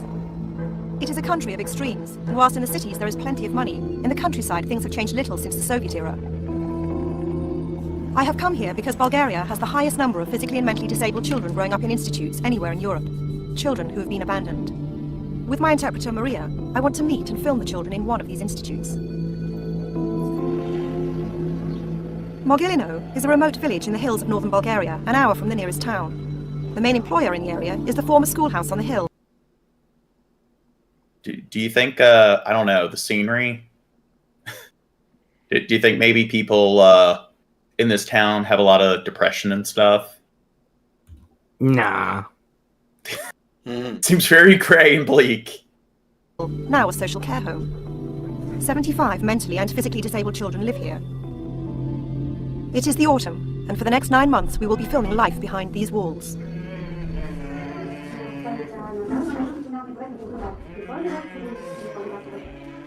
Gene, is it still laggy for you guys? A little bit here and there. Gene, would you consider closing Discord and then coming Is it laggy? I mean, yeah, it's kind of annoying. It kind of is lowering the quality of everything. Okay, let me close my Discord. I'll be back. Yeah, like Control Alt Delete and close the program. There you go. He's finally gone. Party. Talk shit about him. We got rid of that retard. Fuck yeah. God, finally I can come back again. Finally, we can have some fun. There's back. We can have some fun. Yeah, fuck. I'm Gene. Where's Dirk? Why did he abandon us? He's here. He's not talking at all. Yeah, he is. He's just talking to us. Is that Dirk? Is blind and was diagnosed with cerebral palsy when she was 3, a condition many are labelled with here. Despite her tiny frame, Vasky is 18. Wait. Whoa. Stoyan is also blind. He was born prematurely weighing just 1 kilo. Like Vasky, he came here when he was 3. He's now 11. He's 11. Yeah. I think he's tiny for an 11-year-old. He looks like he probably weighs like 50 pounds. Jesus. Vasky and Stoyan's lives have unfolded entirely within this room since the day they Seems arrived. like they get a lot of stimulation and activity. Well, they're playing corn, so. Does she have any parents? Bad Crow. Because of her blindness. I think they just said the parents abandoned her because she's blind. Yeah. Over half the children in this room were abandoned Well, by their parents. to be fair, in America not too long ago, like in the 20s, the 40s, that's pretty much what they told people to do. If you had kids that were like developmentally impaired to the point where they can't speak, if they're like nonverbal, you pretty much just put them in an institution and just move on, forget about it. That was like the norm. And there are countries like in China, they do that in a lot of areas where it's like if you have a kid with Down syndrome, you have a kid with developmental impairments, you just stick them in an institution and then you just move on and whatever. Well, one of the Kennedys, it was a female. I can't remember what their relation was, but she was known for being promiscuous. And so the parents got her lobotomized and left her in a home for the mentally insane. I mean, and that's no, the Kennedys. That's the Kennedys. They're kind of, I don't know. Don't you think like people with disabilities and stuff are too much work? Oh, I forgot my camera's off. Yeah, they, oh, Crow left. As soon as I turned my camera on, he lagged out. Disability is their blindness. And the doctors say that's it? Yeah. Do you believe that there's nothing that can be done for her? Не знам. Не знам. Ами, самите й стави вече, тя на години не е малка, а самите й стави почнаха вече да се изкривяват, отслабват, така само кожата и куколките. Do you believe that she doesn't walk anymore because she can't, because her legs won't take her weight? Да. Тя можеше да ходи, можеше. Музика като чуи почва да скача, да играе, вече не може. Do your legs hurt you? Yes. Any thoughts, Shab? There's a lot of thoughts. Yeah. Why is her legs like that? Because she has They mentioned that a lot of them have cerebral palsy. I think it's I don't know if she has it, but it's probably a combination of that and being poorly fed. Yeah. So these institutions probably don't get proper funding, and because of that, they don't have a lot of food, and they're not being properly nourished. Yeah. The children rock endlessly through each day. The only thing to look forward to during the unchanging hours is mealtimes. Milan has been at Mogilino for 14 years, since he was 5. He doesn't speak.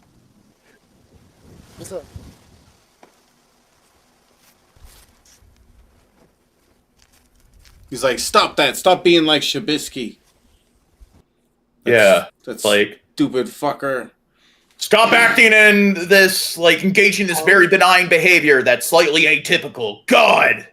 Stop having fun. Fucking freak! Stop enjoying your life for a slight moment. Well, to be fair, it's like you will see people like that where you'll have kids who have autism, and I'm not talking about like Asperger's and stuff, kids who have, like, even if they're verbal, they're like low functioning, and they're just doing things like, I don't know, like skipping, like behavior that I guess if you were an adult in an office would be like inappropriate, but it's like it's just like chill the fuck out. It's like they're not doing anything. Yeah, it's parenting like that makes kids wanna like turn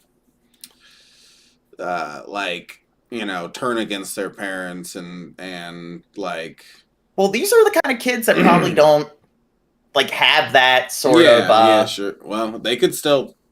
Yeah, but it's also like you have people that it's like they treat that kind of innocent behavior like it's bad, like they're doing something that's like delinquent, and it's like this is where when I say bigotry is kind of embedded in human psychology, that's like a good example where it's like I will notice like I had a like one cousin who is like notably like autistic, and she's like 5, and she's like skipping around, playing around and stuff like all the other kids the same age group, and like the father was like freaking out, and it's like, are you blind? Do you not see that all the other kids are doing the exact same thing? So it's like because she's labeled with something, it makes it unnatural. It's like you can't explain why the behavior is bad, and it's like, so she can't just be a kid? It makes no fucking sense. It's like how are you that absent-minded? As there is no education here, but Milan fills his time by working for the staff, and at least by helping out with the laundry, he gets outside, while the others remain confined within the building. Milan was abandoned as a baby. His parents are both dead now, and so Milan's legal guardian is the director of the institute.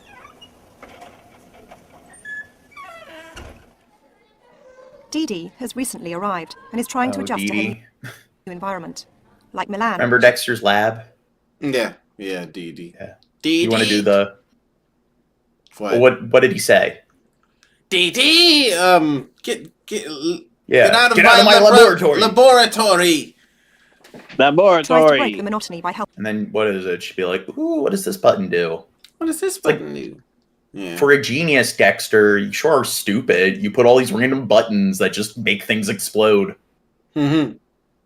Helping out with menial tasks. So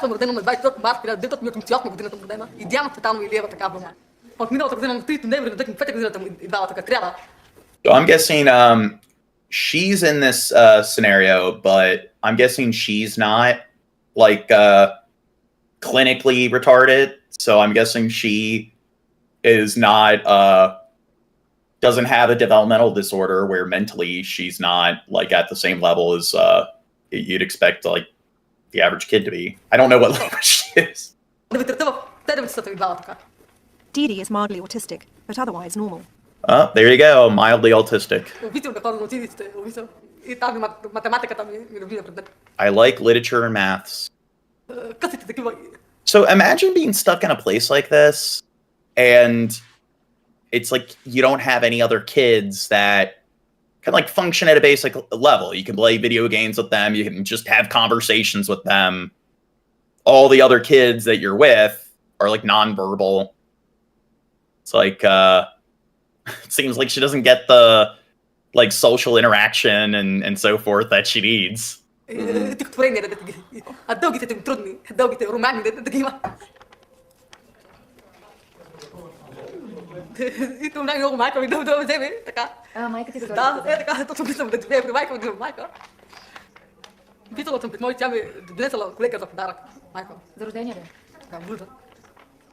Dee writes to her mother every day. Wonder if the mom visits her Did at she all. reply to your She has letter, really nice Dee Dee? writing. Way better than me. Yeah, writing in cursive.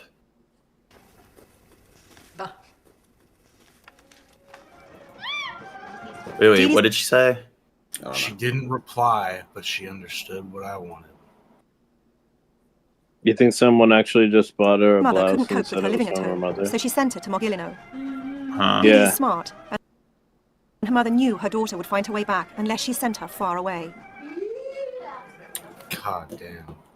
Jesus Christ, that she should go to prison. It's like if you abandon your kid in a group home and you don't have any legitimate reasoning behind it, it's just, oh yeah, I don't want my kid, I just want to get rid of them. You should face time in prison.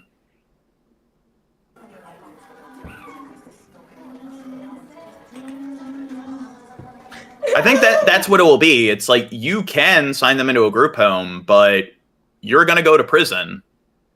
You can't, like, that. Those are your options. You're abandoning your kid. I think that you could, maybe there can be programs where you look for adoptive families, like parents that want to adopt the kid, but you still got to care for them while you can, until you're able to find somebody who's willing to adopt them.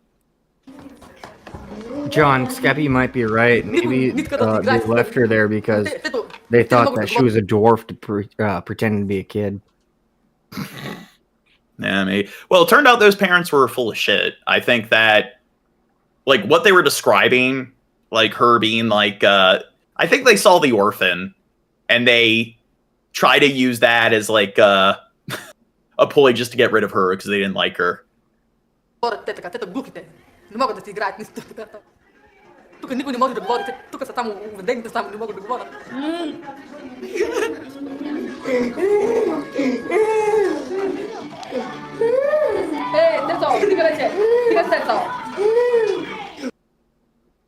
See, it's like she's reading, she's writing, and it's like she doesn't have any other kids that can function at her level, that she can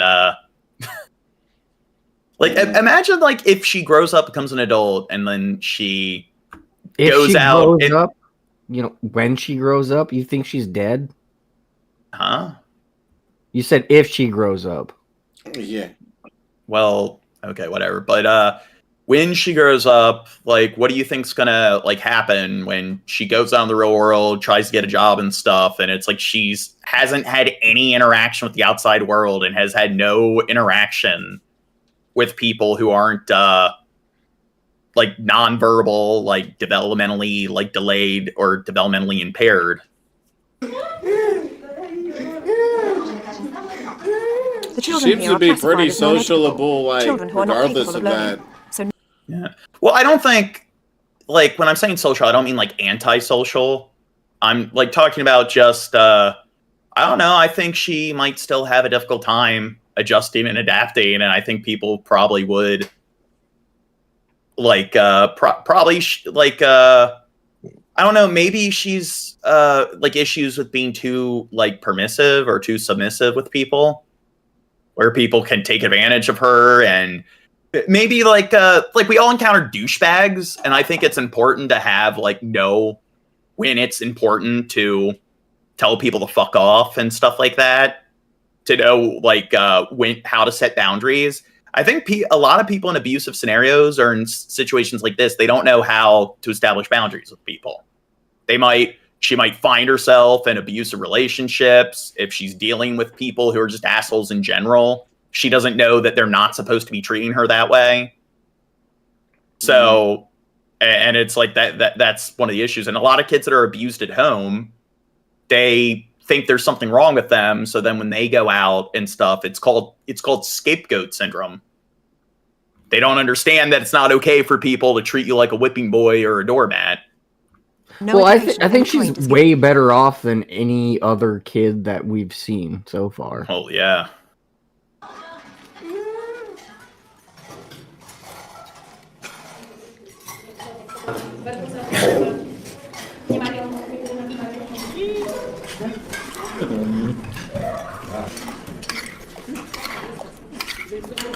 Dude, look at how quickly I'll pin it down. He's like starving.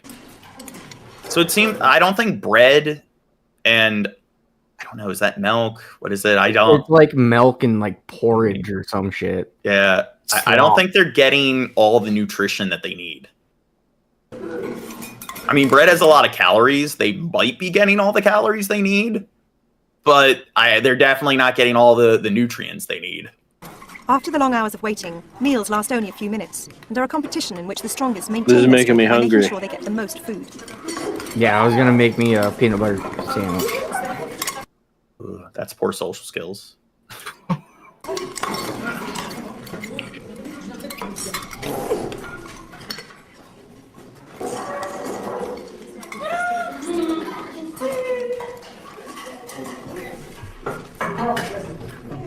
He says, what the F? Is this Lord of the Flies? Where are the grown-ups to make sure the food is distributed fairly? Well, the state doesn't care. They probably don't have proper funding. So there's a lack of staff there. I mean, I don't know. It could be something like it looks like there's like 1 to 2 staff members per like 10, 20 kids. There is a clear pecking order amongst the children. There are leaders, followers, helpers, and bullies. Nah, that little guy's the bully. I love that. I love how right after she says that, it shows that. Don't hit. The shortest little kid.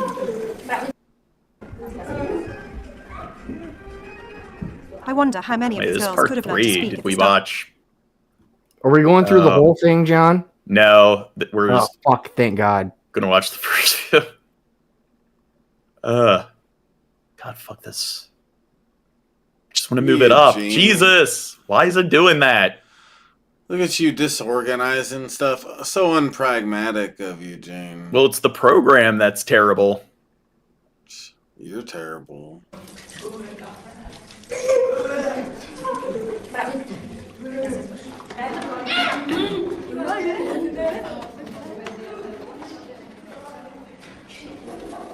Because Milan knows the ropes, he stays on when the other... That one girl kind of looked,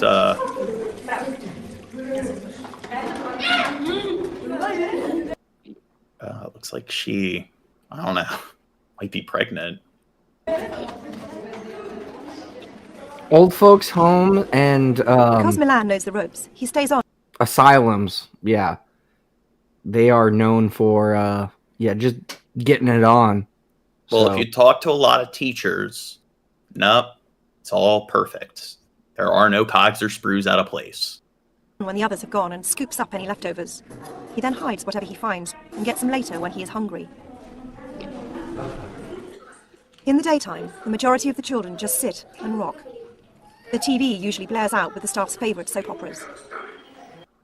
Yeah, they should not be allowed to do that. If there's TVs at those facilities, the staff members should be fired. If they're just sitting there watching TV all day, they should be engaged with the kids. Whilst there is a gym, a sensory room, and even a rather derelict swimming pool, there are no trained staff to help the children use any of them.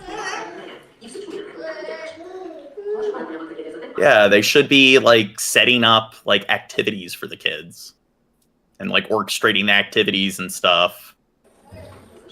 A third of the children living here are labelled as bedridden, a term used by the staff for the children too weak to leave their beds. They receive no physiotherapy or any other treatment for their conditions, and no specialist care. Most of these children are a lot older than they look, but due to the bad diet, they simply don't grow. Their bodies are tiny and desperately undernourished. Because they are never moved from their beds, their limbs have wasted away. Don't we live in a wonderful world? The weakest seem to get the least, surviving somehow just on a liquid diet. I am told there are several deaths in this room each year. And who's this? This is Helen, the self-aggressive child. So he's a self-harmer. Self-harmer, yeah. According to the staff, he came with normal legs here, and then something happened. And he's done the injuries on his head through, Yes. through self-harm, through bashing against the bars. You poor, poor boy. I'm surprised, like, their like leg doesn't snap or whatever. Right, yeah.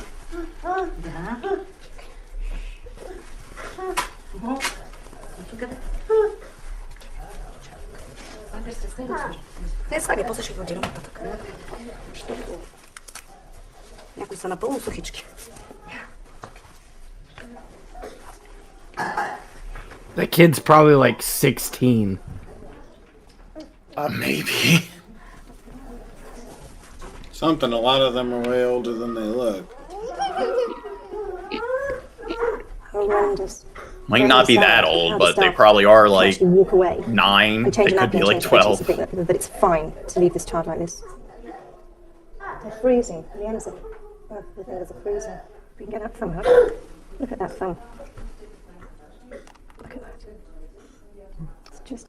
And I understand that, like, first world problems are still problems, but I do find that a lot of people, like, they have electricity, they have heating, they have internet and everything, Netflix. I think some people need to stop bitching. And John, it's okay. These guys have the local soap operas. Well, the staff do. Well, don't you think that I do notice there's this sort of kind of covert narcissist trend in America where it seems like everyone classifies themselves as poor. Do you kind of notice that? We're not talking poor or low class. Well, it's like everyone, it's like it seems like I talk to so many people in the suburbs and stuff that act like they're poor, and it's just you have a disposable income. You're not living paycheck to paycheck. How the fuck are you poor? It's just I don't get it. I understand that there are Americans that are overworked. I understand that, like I said, a third of the people in the country can't afford like a $300 emergency, but there's also a decent percentage who can. And I do think there's a lot of people that are ungrateful. That, like, you have a lot of Karens and Kevins that throw temper tantrums over the most mundane bullshit. And if you tell them that you could be starving to death in a third world country, they throw a fucking fit.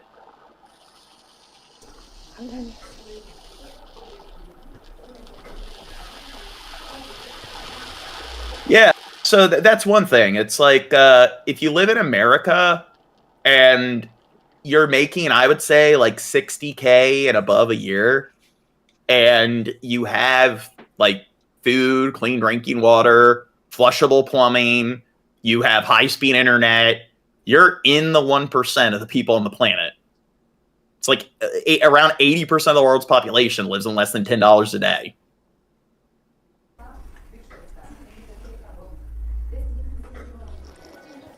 And that's why I know I'm going on a little tangent again, but it reminds me of that.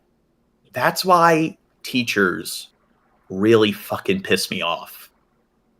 With the, like, oh, we get paid very little, it's a hard job. It's like, you are a piece of shit. Go fuck yourself, you covert narcissist. And I mean, there is a narcissist epidemic in the country where they found that, like, narcissism is statistically rising at the same rate as obesity. So, well, U.S. homelessness rise 12%, but I do know that, like, that's probably because we just went through a depression, the quarantine. But prior to that, it's like it was less than 1% of the population. But it's like what was I saying before? Remind me, Shab. You're saying that you're a teacher and you're a narcissist. Yeah, so narcissism's rising at the same rate as obesity, and it's like there's covert narcissism or vulnerable narcissism, and then there's grandiose narcissism. And grandiose narcissism is like bragging and like you're the best at everything and shit like that. But then vulnerable narcissism is like boogie. It's like neckbeard narcissism. It's the I'm a victim, incel narcissism. People don't want, I'm too good for other people. They're like, they feel like they deserve much more than they actually like do deserve. And don't you think that was the 0.01% is really loving this lowering of standards? But I do think they sit there, and I think a lot of them are vulnerable narcissists because if you're a teacher, you get lots of authority. You're not held to a lot of accountability. And I think that they do it because they play that stupid game of like, yeah, compared to other highly skilled jobs like lawyers and engineers. It's like, no, your level of education is nowhere near that level. And you shouldn't be ranking yourself, giving yourself the status of people who are like accountants and lawyers there. And then they want to sit there and bitch about their pay. It's like they're, I don't know. I think, like with police, I think they're a bad demographic. Why are children in care allowed to live and die like this? This is not a war zone or a country racked with famine. It is a member of the European Union. Yeah, and it is, I think, the human development. Let me look that up.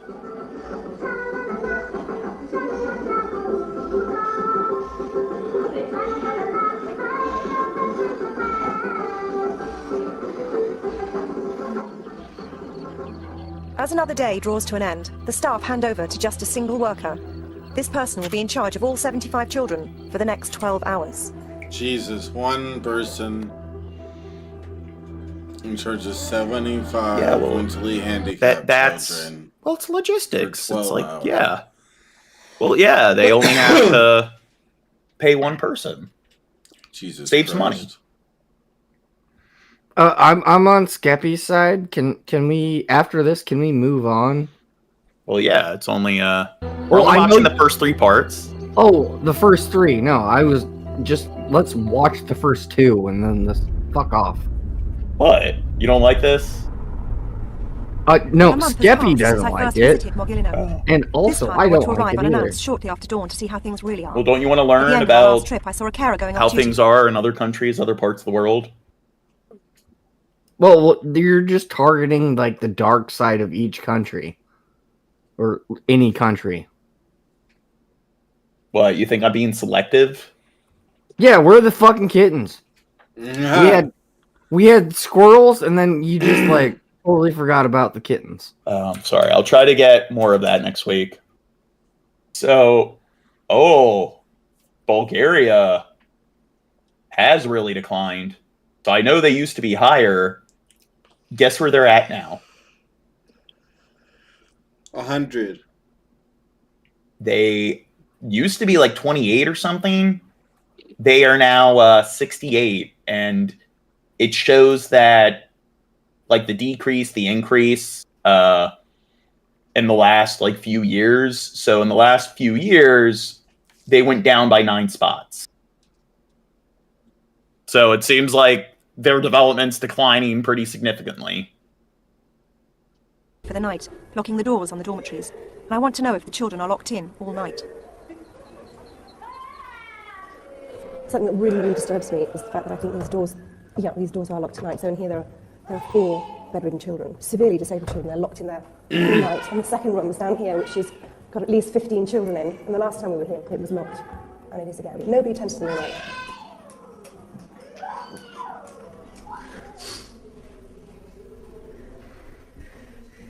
The girls' dorm is just waking up. Do you think they have heating? Yeah, probably a trash can worth of fire and use diapers. Yeah. Is that feces on the floor?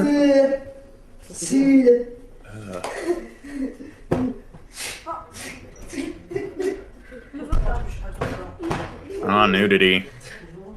Whilst all the other girls are naked, Dee Dee chooses to make sure that the girls are helped by a female.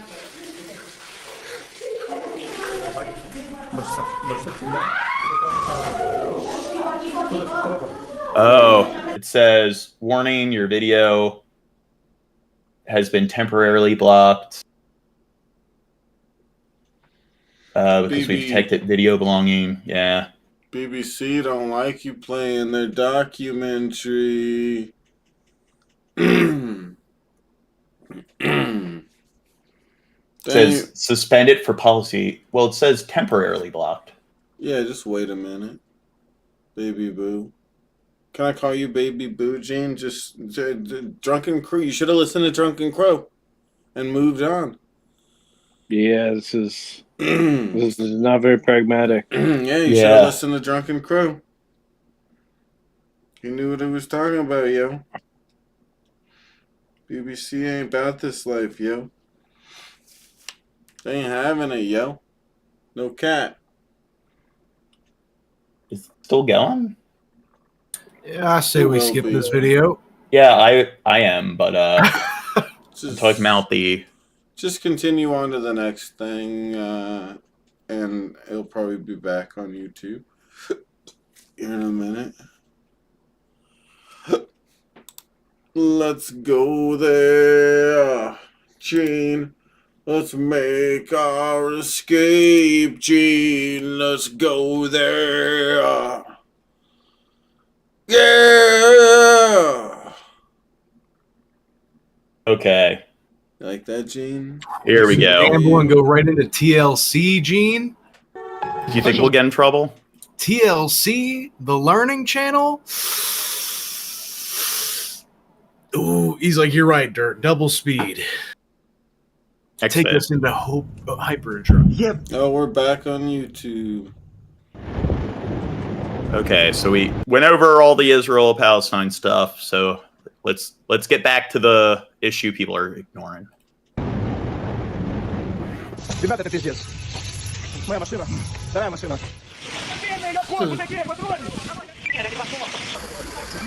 Skip, Eater, Timmy, Crow, tell everyone we're back. Wait, it says we only have 4 people. Timmy, we're back. Timmy, are you watching? I can be watching. Bad Timmy. You need to be watching to give us the view counts. Crow, are you watching? Yeah. Do you guys have multiple different tabs open to Shut the fuck watch up us on and go on, Gene. on Rumble and Twitch and everything?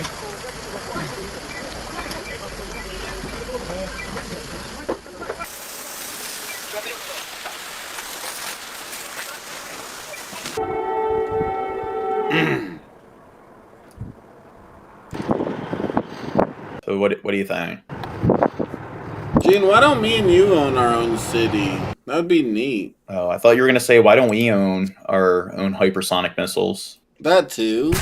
As war with Russia drags on, Ukraine is looking at possible changes to its army mobilization rules to enable Kyiv to call up more fighters and get tougher on draft evasion. Let's take a look at what the proposals involve.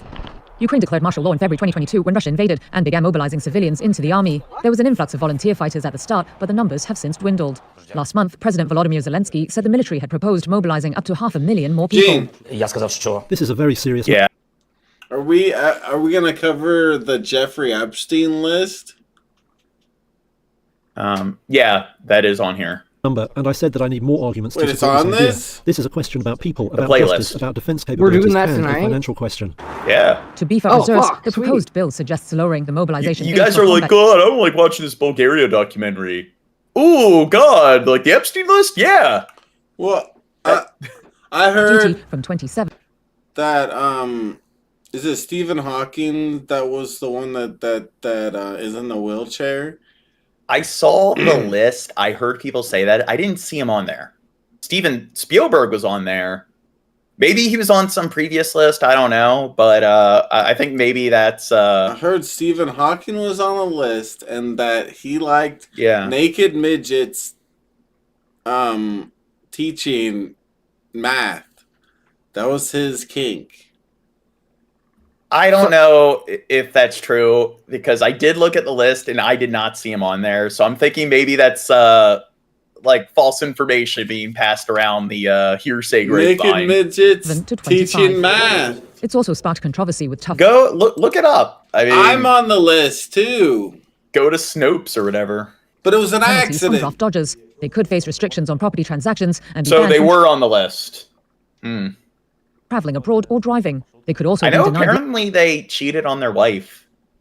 Yeah, Like, with the healthcare giver or whatever. He got jerked off one time, and then like apparently they fucked. Imagine like oh yes, do it, yes. Play with my pee-pee, and I will give you $1 million. Let me climax. Let me plant my seed in your oral cavity. Loans and state services. A separate draft bill proposes sharply Oh yeah, baby. raising fines for those who flout the You mobilization such a law dirty and bitch. prison terms of up to 5 years for those who refuse military medical examinations. Another change is I'll to show you my Hawking radiation. go digital. The proposal wants to let draft officers call up people by email or some other electronic platform instead of issuing call-up papers in person or sending them to people. Wait, so he says the issue with the list is that there was a chain of islands, so not everyone who flew there went to the island, and B, not everyone who got a prostitute got an underage one. Okay. Yeah, and some people just got midgets Right now, the that were naked that taught them math. Military can't call up those who live abroad. The bill proposes tracking Ukrainians living overseas and requiring them to have up-to-date military registration. If it becomes law, consular services such as the issue of passports would require citizens to present their military registration documents. One proposal close to families' hearts is demobilization, since there's no time limit on wartime military service now. The bill suggests discharging soldiers who have served for 36 straight months during martial law, though the army chief has said this will only be possible if there is no escalation on the battlefield. Is like Ukraine's under martial law, and I think one of the things they're doing currently is they're not allowing military-age men to leave the country. So they're kind of... Do you think it's ethical to do that when it comes to drafting? If people don't want to fight in the war, you can't allow them to leave. Morally, no, you shouldn't do that. Yeah. But as a country, you should be like dependent on your citizens to be like, hey, we're under attack. You should probably enlist or like accept that you're getting enlisted. I think that if it's a decent nation and the country is good enough to its citizens, you should have enough that are willing to stand their ground and fight for the country. I think that if more people, like in Russia, like a lot of people wanted to leave and didn't want to fight. So the fact that it's like if so many people are leaving and they're not willing to fight in the war, it's like, well, maybe it's your fault. It's like it's the popular vote that they don't want to be involved in the war. And maybe if they don't really appreciate the country next and they're willing to move to other countries, then they like, yeah, so I don't agree with drafting. And Ukraine has enough reserves ready by 2025 to replace. What would you do to get out of a draft, Shad? I would blow my leg off with a fucking shotgun. Yeah, just cripple yourself. No, I watched a YouTube short about the platoon, and I haven't watched that movie in a long fucking time. And apparently, there was like 2 characters that stabbed themselves in the leg to get out of the Vietnam War. How about this? Priests don't have to enlist in the war. Why not become a priest? But then you get the what's it called? You diddle kids. It was an accident. Well, that's Catholic priests, and you don't have to do that if you're a priest. No, that's part of the religion, stupid. Yeah. It's in small writing in the Bible. You gotta look at the fine. That's how you print. choose to interpret it. Yeah, the Bible. Yeah, that's how I interpret it. Dude, what do you think? Like, if there was something in the Bible that was like, and there could easily be something in there. I bet there like, is, or something that you could interpret as like, oh, this Well, there This might means be you should fuck something. kids or something. There might be something where back then it wasn't inappropriate to have relations with somebody as like young as 12 or. Well, yeah, like, that was and so forth. That was a So thing there- too. Yeah. Well, there probably might be something like thou shall not do this to a kid until 12 years of age, and then you might have people be like, well, choose how you choose to interpret it. Maybe 12 years is like 38 years according to God. It's like, okay, whatever. I feel like there is maybe a. Well, there's things like Muhammad was married to a 12-year-old, and like there's married- plenty of examples of. John, I'm going to correct you. Married to a 9-year-old, didn't Whoa. diddle the 9-year-old until she was 12. Yeah, and I mean, it was normal for people to marry like kids that young. I know, like Anton Lavoisier, the founding father of like chemistry, he was married to a 12-year-old. So that was something that was pretty standard up until very recently in history. But people will make that argument. Well, that's how things were back then. And it's like, you're defending these religious scriptures. And it's like, if God is some omnipotent, all-knowing being, and if these prophets are speaking the word of God, then shouldn't it be more acceptable? Like, shouldn't it stand the test of time? Like that's kind of, doesn't it show that it's flawed? The fact that you're not able to like practice these policies and in the modern age, what we know is acceptable by today's standards. Troops. Before any of these changes can come into effect, they have to be approved by Parliament and signed off by Zelensky. The proposals have faced criticism from the public and some politicians. Yeah, but I think there's a lot of stuff in the Bible where you have some of the I guess characters having relationships with minors. I don't think there's anything that explicitly states that, yeah, like thou, it's okay for thy to do whatever to diddle this person of thy age. I don't know if there's some text that explicitly condones it, but there's examples of people like having relationships. With Parliament's Human Rights Commissioner saying some of them are unconstitutional. Lawmakers are expected to debate the bill's first reading as early as next week.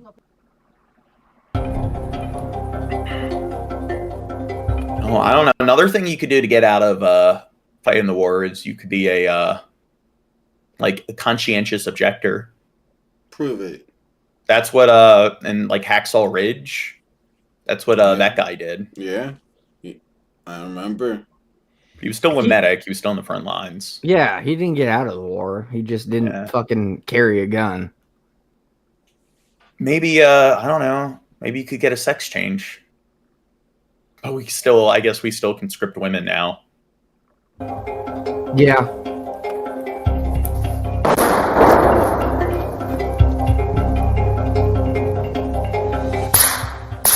Whoa! Whoa! Whoa! Whoa! Stuff is happening, Gene. I'm scared. Dude, what would you do in a snare? Like any moment you can get like nipped with a bullet. What would you like? How would you feel? You're crouching down any moment, you could just die. This is the normal. It's not like a video game where you just respawn. It's like any other day for me, Gene.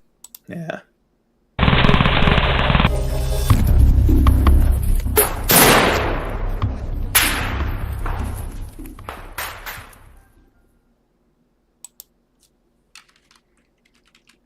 Since the start of the full-scale war in Ukraine, Western allies have united to provide extensive aid to help the Ukrainian nation protect itself.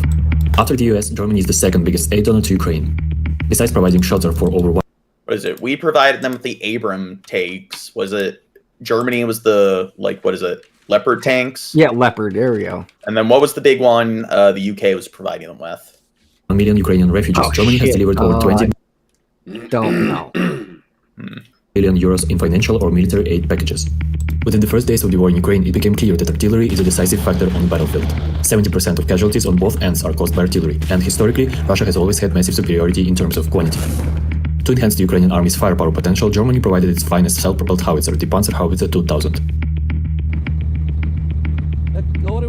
When we were working with the peon, my commander I guess that's like a sniper tank. kept telling me about the Panzer howitzer. He said it was his dream to work with it, but he'll probably only see it in a museum. And in a month, we got told that we were going to Germany to master the PZH 2000.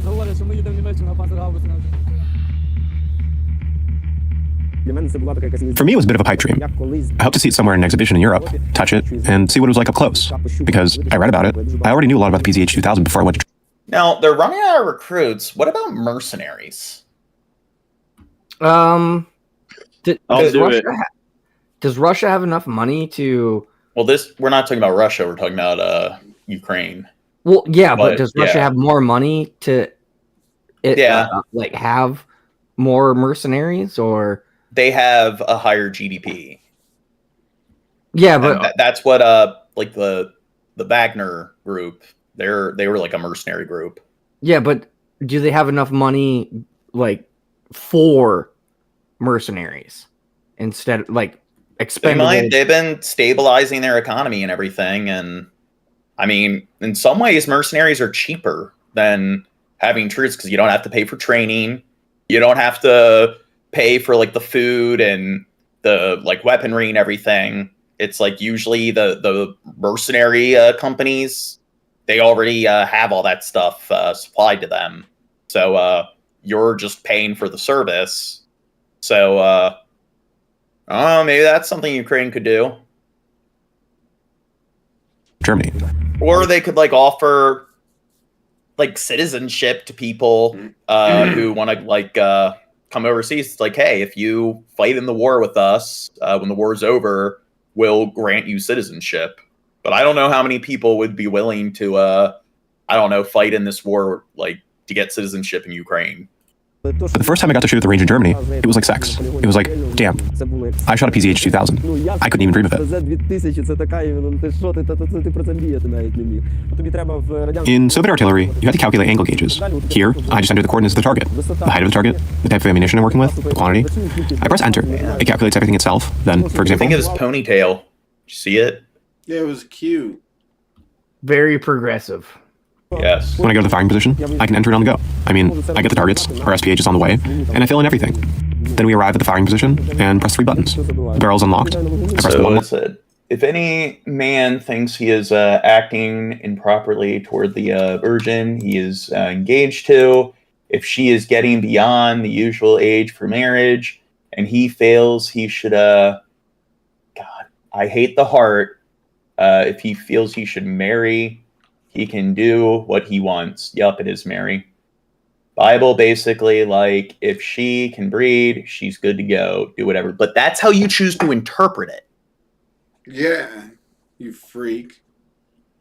Yeah, clearly the person writing it back then in ancient times when it was acceptable to have those kind of relations with, like, pre-teenaged kids, well, hey.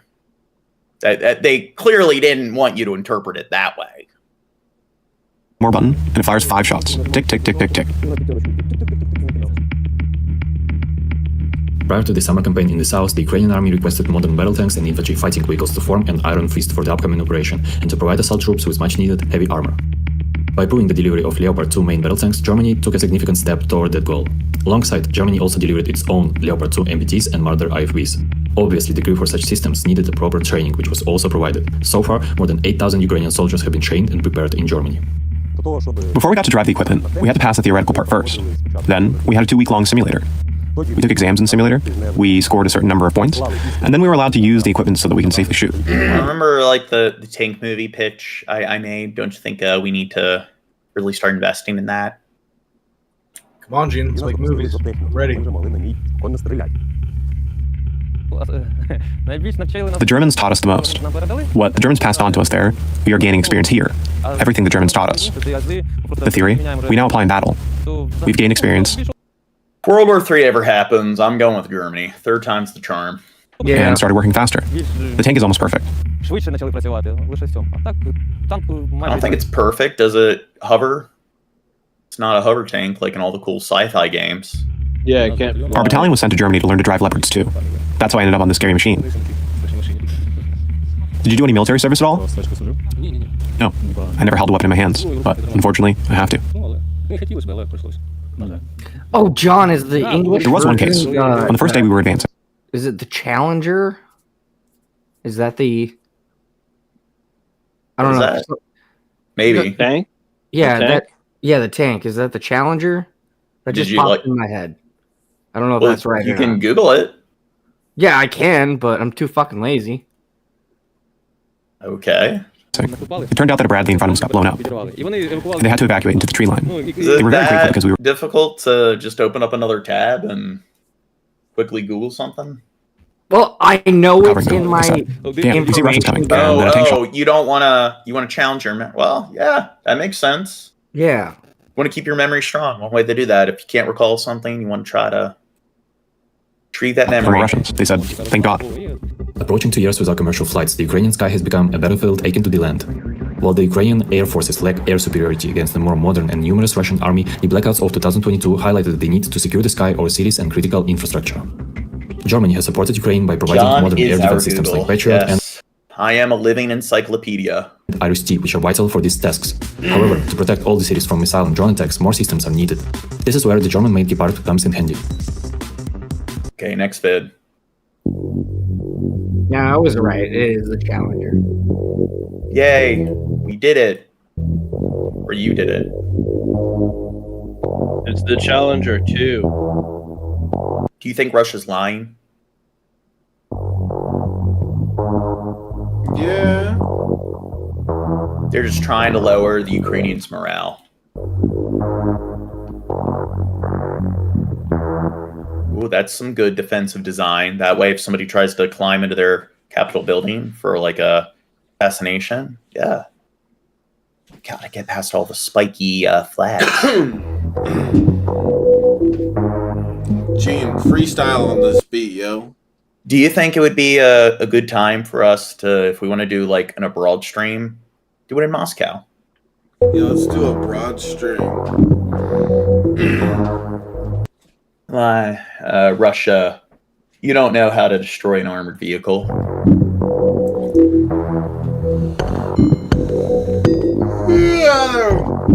Stalin had a really good strategy for destroying the German tanks in World War II. Do you know what it was, Shab? Yeah, I just don't want to tell you. Use Pokemon.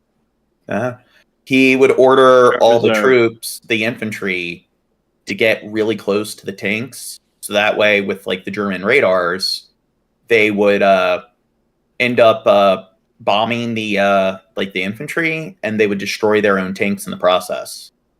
So he used his infantry as sacrificial lambs. Dude, that's crazy. And he did it to the it was all the young disposable troops that weren't well trained, because the ones that had like proficiency in other areas, like snipers, pilots and stuff, it's like you needed them for that. So it's just like, yeah, all these 16, 18-year-olds, yeah, have them charge.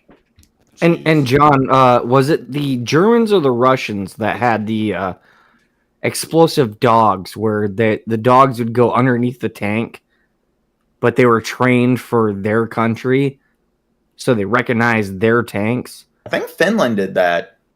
Was it Finland? It might have been multiple countries that did that. They used the dogs as like drones. I don't think the dogs detonated it themselves. I think they were trained to go underneath and place it, and then they had some kind of device to like detonate it. So I think the dogs usually were... They could have still been shot or whatever, killed by other people, but I don't think the dogs actually...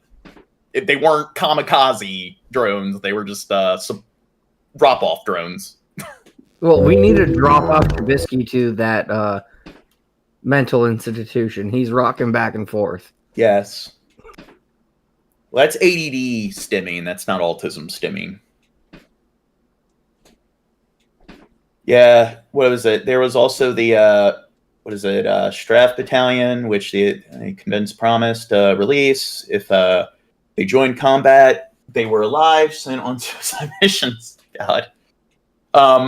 There's also the there are like cases where, like in the trenches, the Russians or the Germans promised the Russian children that if they filled the canteens up at the river, they'd give them bread, and Stalin ordered the snipers to snipe the children.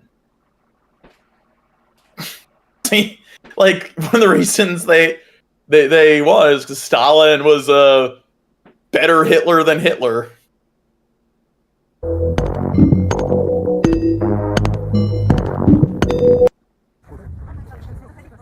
Ukraine has unleashed more drones and missiles at Russian-occupied areas as part of its New Year offensive. Russian air defenses downed dozens of Ukrainian drones in occupied Crimea and southern Russia on Friday, officials said, as Kyiv pressed ahead with its strategy. Ukrainian President Volodymyr Zelensky has pledged to strike more targets on the Crimean Peninsula and inside Russian border regions this year. Now, I don't know. I do think a few civilians have died with them doing this. I do think they are attacking military compounds. The goal is to unsettle Russians. Well, no, Russia's blaming Ukraine. You know what Ukraine should say?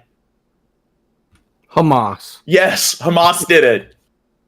Putin seeks another 6 years in power in March's upcoming election. Russians hit Mirnorad in Donetsk with 6 S-300 missiles around midnight. The strike damaged private homes, public institutions, and buildings on the mine's territory. According to the regional police, Russia also struck 6 settlements in the Donetsk region 24 times during the... Well, I think people think of Hitler more because compared to the other great killers in history, because it was kind of like a quantity versus quality thing. Like Stalin and Mao and stuff were psychopaths that just didn't care about humans, so they would just do anything, even if it meant large amounts of people would die. Hitler was the kind of person where it was the principle, the ideology of Nazism, where he killed with discrimination. Stalin and Mao and Pol Pot, others, they killed with no discrimination. So I think that's the reason why, like, he's gone down in history as like the iconic, most evil person. The day. The White House says North Korea recently provided Russia with ballistic missiles and that at least one was used to attack Ukraine during the past week. Our North Korean affairs correspondent Kim Jong-shin has the details. She needs to speak up. Washington says Pyongyang has been supplying Moscow with ballistic missiles and that Russia has used them against Ukraine. Our information indicates that the Democratic People's Republic of Korea recently provided Russia with comparison with like Hitler and Stalin, I guess it would be like if somebody went in and killed like 40 people and they did it because they were just like, I don't know, I hate life. And they just randomly killed 40 people and then killed themselves, compared to somebody that kills like 10 people and they did it because like, yeah, I don't like them because of their race. I did it because I want every one of these people of this race to die. I think it's like you probably, even though they killed less, you'd probably still look at them like they're much more of a distasteful human being. Ballistic missile launchers and several ballistic missiles. On the 30th of December, 2023, Russian forces launched at least one of these North Korean ballistic missiles. So do you think maybe the fact that Russia, the kind of countries it's getting support from, are North Korea and Iran, it might show that they're on the wrong side of history? Into Ukraine. He added that on January 2nd, multiple ballistic missiles were launched into Ukraine and that the impact of the additional North Korean missiles is being assessed. Kirby said the missiles had a range of about 900 kilometers. This is a significant and concerning escalation in the DPRK's support for Russia. Now, in return for its support, we assess that Pyongyang is seeking military assistance from Russia. He added that this would have concerning security implications for the Korean Peninsula and the Indo-Pacific. Russia has a decent air force. Do you think that the reason they're not doing it is because Putin knows that like they'll just get too much backlash, where probably places like even China might be like, yeah, we're not okay with this. Pacific region. The U.S. has previously accused North Korea of supplying weapons to Russia as part of their military cooperation, especially after North Korean leader Kim Jong-un visited Russia to meet President Vladimir Putin back in September. Kirby said the U.S. will raise these arms deals at the UN Security Council and demand that Russia be held accountable for yet again violating its international obligations. A South Korean Unification Ministry official also strongly condemned the weapons deal on Friday, saying it is extremely concerning that the weapons deal has now extended from the North sending Russia shells to it now also supplying ballistic missiles. The official added this is a clear violation of the UN Security Council resolutions and an illegal act. Both Moscow and Pyongyang have denied conducting any arms deals. Kim Jong-sil, Arirang News. Now, Russia has been ramping up its air campaign against Ukraine, recently launching some of its biggest strikes since the beginning of its full-scale invasion. The White House says Russia now has a new weapon, North Korean ballistic missiles. Our information indicates that the Democratic People's Republic of Korea recently provided Russia with ballistic missile launchers and several ballistic missiles. On the 30th of December, 2023, Russian forces launched at least one of these North Korean ballistic missiles. Look at this. Global air power ranking. Prove it. So, the United States Air Force and Navy are the top country, or are the top, I guess, organizations in terms of Air Force power. And our Marine Corps and Army are also up there. That's funny that all our non-Air Force branches of the military. Russia Air Force isn't that What's far. that? The Russia Air Force isn't that far behind us, kind of, with that. Well, they're ranked at was it 3,000 or I don't know how this works, but they're ranked Japan, 3, bitch. What's that? Nothing. Well, you can be ranked one number below, but you could still be number one could still be 10 times the capability. Prove it. Yeah. Well, the United States, again, it spends more money on its military than the next 7 countries combined. The Indian Air Force is crazy too. Yeah. I wouldn't think that. Wow. Well, I mentioned they're one of the only countries that has an aircraft carrier. Same thing with China. I don't think Japan doesn't have any. Israel is ranked number 9. France, Britain, South Korea. Where's Ukraine? I don't think they really have much of an air force. Yeah, 31. Ukraine Air Force. 31. So, Indonesia and Sweden have a more powerful air force than they do. India's Navy has a more powerful, air power. What's that Royal one? Number Canadian 27? Air Force. Yeah, we're the royal. Oh, Algeria. We're doing it for the king. King Prince. Egypt. Whatever their name is. Yeah, so you got Germany, Saudi Arabia. Yeah. And Italy, they're another country with a aircraft carrier. Same thing with Britain. What is Britain's called? It's the British Royal Air Force. Ooh. The Royal Australian So they Air have a Force. Royal Air Force too. Ours is not better. In Well, Canada? No. I'd say China, when people are like, oh, China's going to take over the world, it's like, look here. Japan is 1 tier below, and then also India. Yeah, India's above China. So in that region, there's one military power that's above it, one military power that's right below it. So, and South Korea is not too far behind. So this is where when people are like, yeah, China might just go in and take over South Korea, it's like South Korea and Japan combined probably have greater air superiority than China. Ooh. Missiles into Ukraine. This missile appears to have landed in an open field. Did you say in the Zaporizhzhia region. superiority? Yeah. Is it some kind of white privilege word or something? No. And on January 2nd, Superior. Russia launched It's context, so we're talking about air forces, not people. I think multiple Canada's North Korean Air ballistic missiles Force into is Ukraine, better including as than part of its overnight. Britain's. Well, you could probably Should be higher on the list. look up what kind of aircraft they have and the number of aircraft, quantity and quality. aerial attack. We're still assessing the impacts of these additional missiles. Well, for more on this development, we turn to Marina Miron, who joins us from Munich. She's a defense analyst with King's College London. Marina, the new year has begun with Russia launching some of its most intense strikes since the start of the invasion. What role can the North Korean ballistic missiles play now? Good evening, Gerhard. Well, obviously for Russia, it makes a lot of sense to buy North Korean ballistic missiles because it can strengthen the arsenals that Russia already has, and it might be faster and cheaper to procure ballistic missiles from North Korea than making them domestically. And specifically with this new wave of strikes that we're seeing for Russia, it makes a lot of sense to get missiles from elsewhere so that it doesn't have to expand its own missiles. And obviously, there are also speculations that Russia might be soon getting some from Iran as well. Yes, the White House also said that Russia is preparing to do... Here we go. I'm looking it up. Here's some articles on it, because this is something I should look into more in depth. So this is first 6 days of invasion. Why hasn't Russia mobilized its vast air power against Ukraine?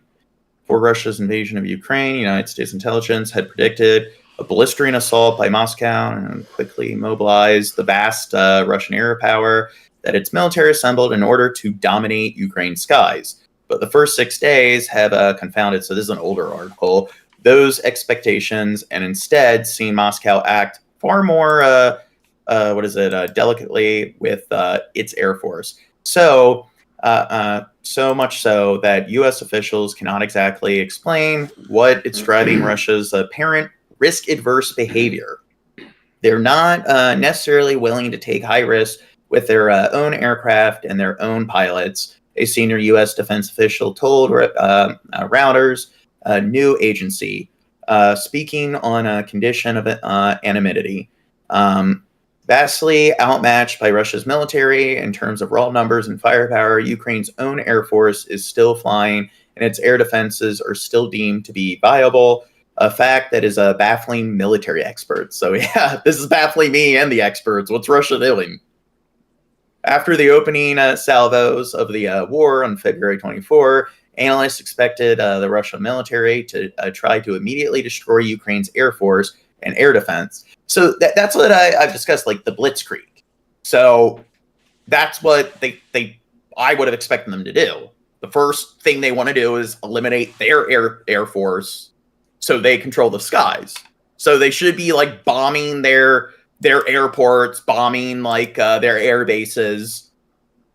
You have a preemptive strike to cause as much damage to their like air defense capabilities as possible. And then from there, it's just you can keep launching airstrike after airstrike, and it really incapacitates their military.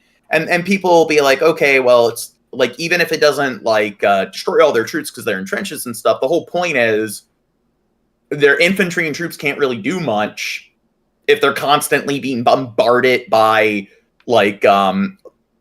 aerial assaults and air raids. So it makes it so it pretty much immobilizes them, and it puts them in the state of stagnation. So your ground troops, your like infantry and stuff can do their thing. You can have like occupy all the cities and stuff, and all their troops are forced to hide underground. So even if it's like doesn't wipe out the troops, it still makes them pretty much like unreliable.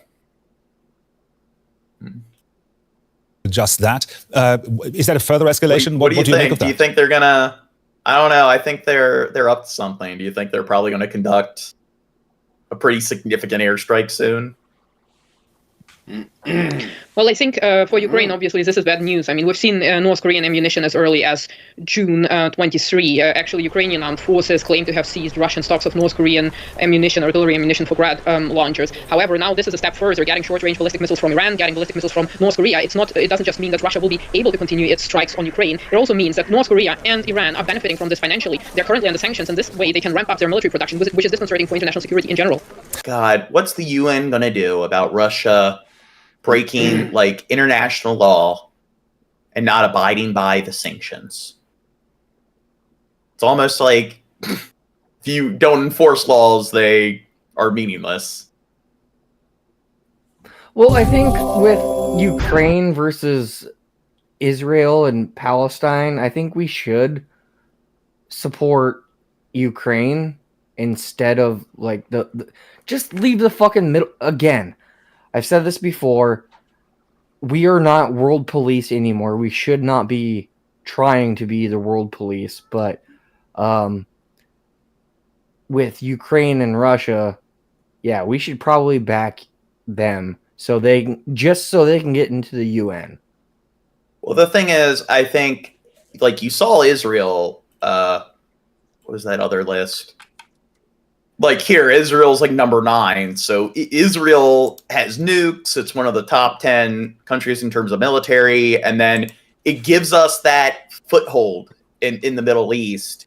So I think all the NATO states and like countries like the US and UK and stuff, they understand that it's a great asset. Plus, with what's going on, even though there's so many human rights violations, they understand that Israel, it's a winning battle. Israel can probably by itself take on several different like Middle Eastern states, and they know that they can with Gaza and Hamas, like pretty much even without aid and stuff, they're able to like just turn it into a crater. They know that Ukraine probably it's more of a sinking ship. It's more of a losing battle. They have to be more involved than they are.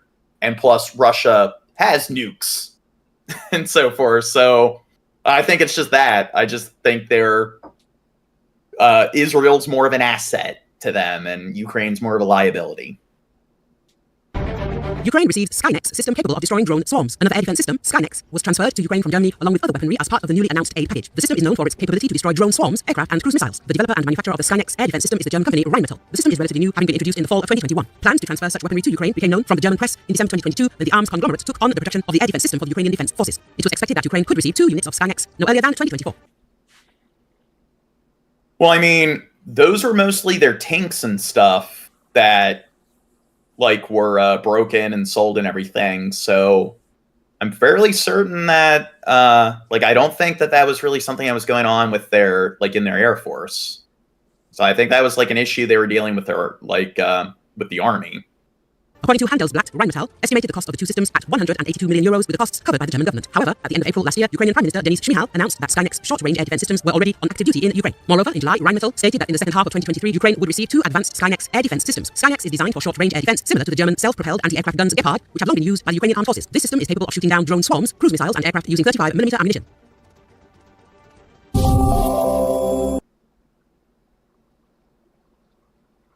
Oh, it says no audio.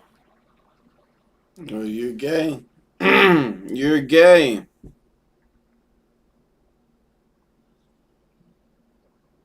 You like that, Timmy, how I called him gay? Yeah, you called him a maggot with an F. I taught him a lesson. You called him straight with a G. Damn. Yeah, Gene, you straight with a G. No, stray with a G. You were straight G. Dang it. You know, you mentioned their fighters don't do well against like F-16s, but it's like, does the Ukraine have a decent amount of F-16s? I mean, like, what's their aircraft capability? Yeah, Timmy. They do. They got how many though? 100. Oh, yep, that's a decent quantity. Canada has 100. Yeah, Canada's ranked higher. Well, here, do you have a? Let me see.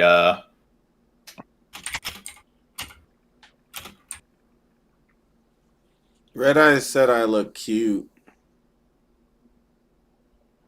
You believe he I don't said know how that? reliable this wiki is.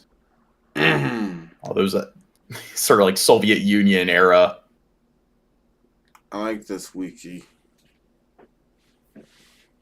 I like wiki. D-class role introduced. Service. Drunk dirt. 5. Drunk Shab. Oh wait, you are awake? I thought you fell asleep on us. Did you hear me talk like 30 seconds ago? You're talking right now. Yeah. I'm sleep talking. Now, Seems Wow. like Russia also has a decent amount of fighters as well. Yeah, right. So that's the thing. What's the quality of them, though? Yeah, that's what I'm guessing. Maybe we need Timmy, look up the what is it, the Duco Su-35 compared to the whatever, the F-16. F-35? Or yeah, the F-35. Or no, this is the Su-35 versus the F-16. You're in a F-15. Sue, how do you spell it? SUKHOI SU-35. And then there's another model where they have an additional 110. Red Eye said I'm a genius. In the scenario of close quarters direct combat between F-35 and Su-35, the Russian jet could potentially hold the advantage due to its higher speed and superior maneuverability. However, if the engagement were to commence at a significant distance, the F-35 might have an improved opportunity for success. So is it ranked as more capable fighter plane or fighter jet? Except for distance, fighting from a distance, apparently. Well, I thought he said that it has an advantage from a distance. Oh, well, yeah, that's what I meant. The F-35 has an advantage at a significant distance. Okay. If the engagement were to commence Yeah, at that Jane, distance. idiot. Idiot. You don't know. Wait, but I this thought it was shit.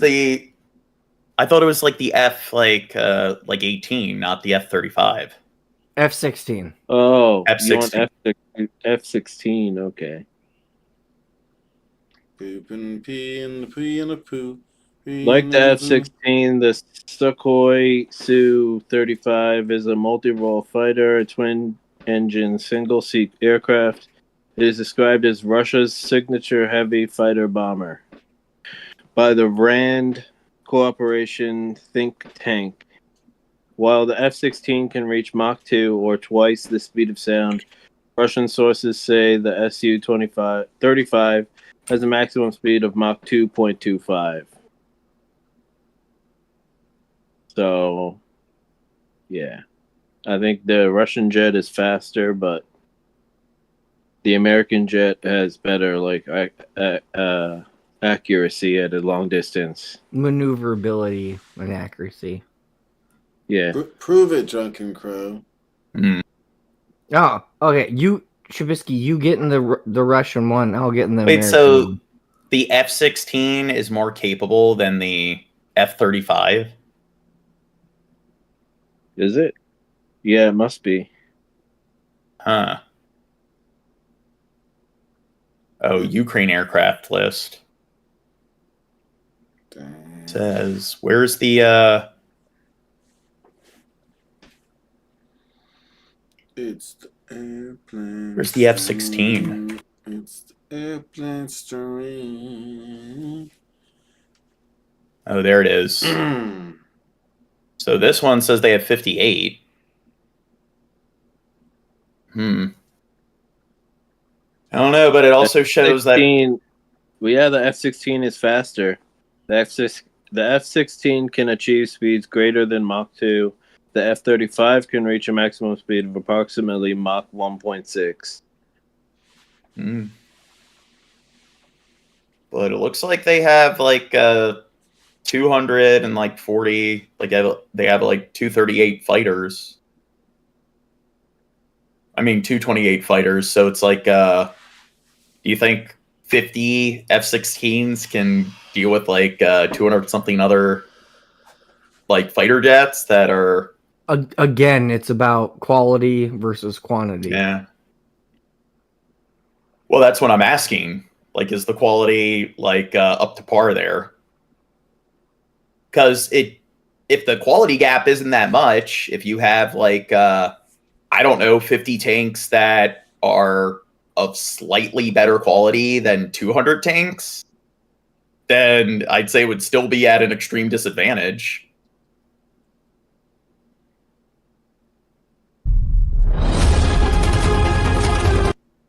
Residents of two small South Korean islands have been evacuated after North Korea fired on 200 artillery shells. Oh, so here we go. North Korea's firing at South Korea. Off their coast. South Korean officials called the shelling near the two countries' I'm maritime sure border the US and said it would has respond some with kind appropriate of measures. stealth 4 people were bomber killed on the that smaller we of the islands, don't know about anyway. Yongpyong in 2010 by another barrage of North Korean shells. That was the first such attack on a civilian area since the end of the Korean War 70 years ago. Let's go after our reporter in Seoul, Yoona Koo, to tell us exactly what happened. So North Korea had fired more than 200 artillery rounds into the West Sea on Friday morning as a part of its military drill. The shells hit the north side of the northern limit line, which is a tightly defended maritime border, but it caused no damage to civilians or the military. And what about the reaction from South Korea? How unusual is it to evacuate people? Wait. So, Skeppy says the F-35 is superior to the F-16. So if it's superior, that one Russian airplane that you described before was described as being superior to the F-35. And the F-16, because its max speed is 2.26 Mach. Or 2.25. Wait, so the Russian plane is superior? Yeah. Oh. Well, it's faster, but it's not. I don't know about superior. Well, look up which one has, I guess, more capability. Look up the weaponry. Which one has more sufficient weaponry? To be honest, this is not a total surprise for residents living near borders. However, some people have been worried about the possibility of another worst military conflict near the island since 2010. At that time, Pyongyang fired dozens of artillery at Yongpyong Island, killing 4 people, including 2 civilians. And South Korean officials said they would respond with what they called appropriate measures. What other appropriate measures do you think there'll be? Chap, are you texting in class? I'm not. I'm trying to do stuff. Oh. Why, So Gene? after this incident, the South Korean military issued an emergency evacuation alarm to the residents living nearby western border islands, and they notified that what happened, and they plan to launch a similar fire drill in response. And South Korea actually did respond with similar fire drill at 3 p.m. local time. And for now, we cannot expect what will follow. However, now all the alert has been dismissed. Okay, so Yoona Koo, thank you very much indeed for the update. The US says North Korea has significantly increased its support for Russia's offensive in Ukraine, supplying Moscow with ballistic missiles and launchers. White House National Security spokesperson John Kirby says newly That China and Russia will pay for slave labor from North Korea. They have their prisoners and stuff go to Russia and China to provide them with really, really cheap labor. So, and their prisoners in North Korea are not paid anything. And you're locked up in North Korea for simply being the grandfather of somebody or the son of somebody who didn't, I don't know, keep some painting of or portrait of Kim Jong-un clean. There's a smudge on the portrait, so you're going to prison. Classified intelligence shows that Russian forces fired one such missile at Ukraine last week and several more 2 days ago. Coinciding with his comments, North Korea released new pictures showing the country's leader Kim Jong-un touring a missile launcher factory with his young daughter. The girl was reportedly about 10 years old. Yeah, it sounded like what Red Eye was saying. He's that they're talking about the bombers, but the point is if they have superior fighter jets and they can shoot down all their fighter jets, and if their fighter jet models are I guess superior in capability, and they got quality and quantity on their side, then that would allow their bombers to do their thing. Korea fired more than 200 artillery rounds near a disputed maritime border with South Korea on Friday. It's another escalation of tension between the rivals that prompted the South to respond with live fire drills. The exchange led residents of 2 remote South Korean islands on the western maritime frontier to evacuate the bomb shelters. Yeah, North Korea, they're engaging in poor social skills. Don't you agree?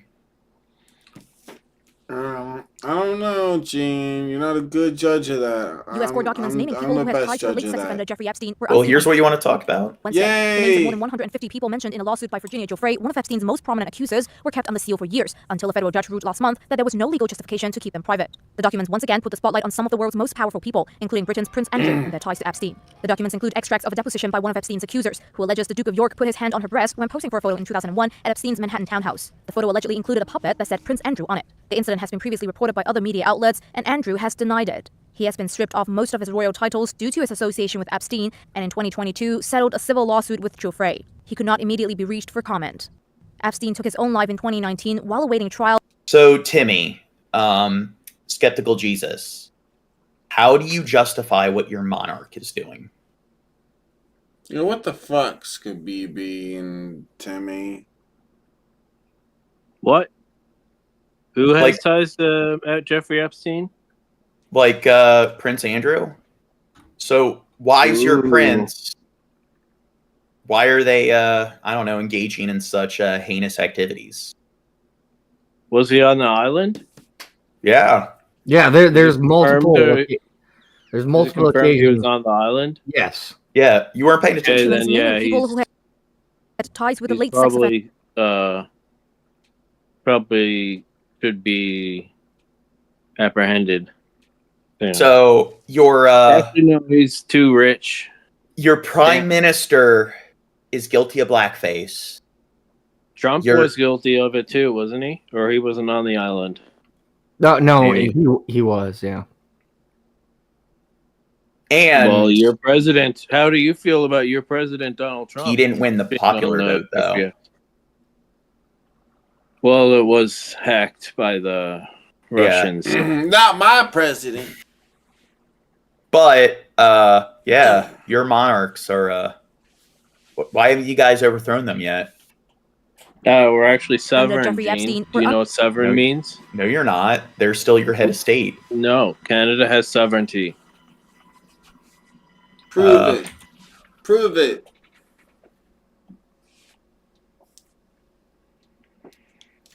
Look, let's see. Who's Gene when he hits 700 subscribers? What does it say here? It says you got your monarch, Charles III.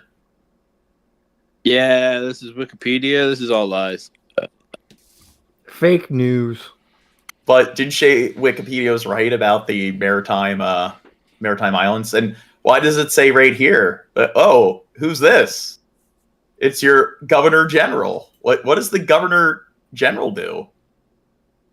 Let me see. The Governor General of Canada is the federal viceregal. I know what a viceroy is. I've heard of that term, but representative of the Canadian monarch, currently King Charles III. The king or queen is head of state of Canada and the 14 other Commonwealth realms. Ooh, it seems like Australia is not independent either. So, you know how many sub brackets of the government there are in Canada, Gene? Yeah, but Governor General is just one of the. She has the ability to dissolve your parliament. She has the ability to veto bills and policies. That doesn't seem too sovereign to me. The Queen could just but think about it. If she was to, what would happen? Well, What I if she don't know. vetoed some bill that we should send money to Ukraine, Gene? What if she vetoed that? Then what do? We just don't support the war anymore? We back out of Ukraine and... Well, yeah, that's what they're going to do. I mean, come on. Gene. What's that? Read what Skabibi put in the chat. What does he say? From the Wiki... The what? Wikipedia... No, I'm pretty sure Wikipedia is always right.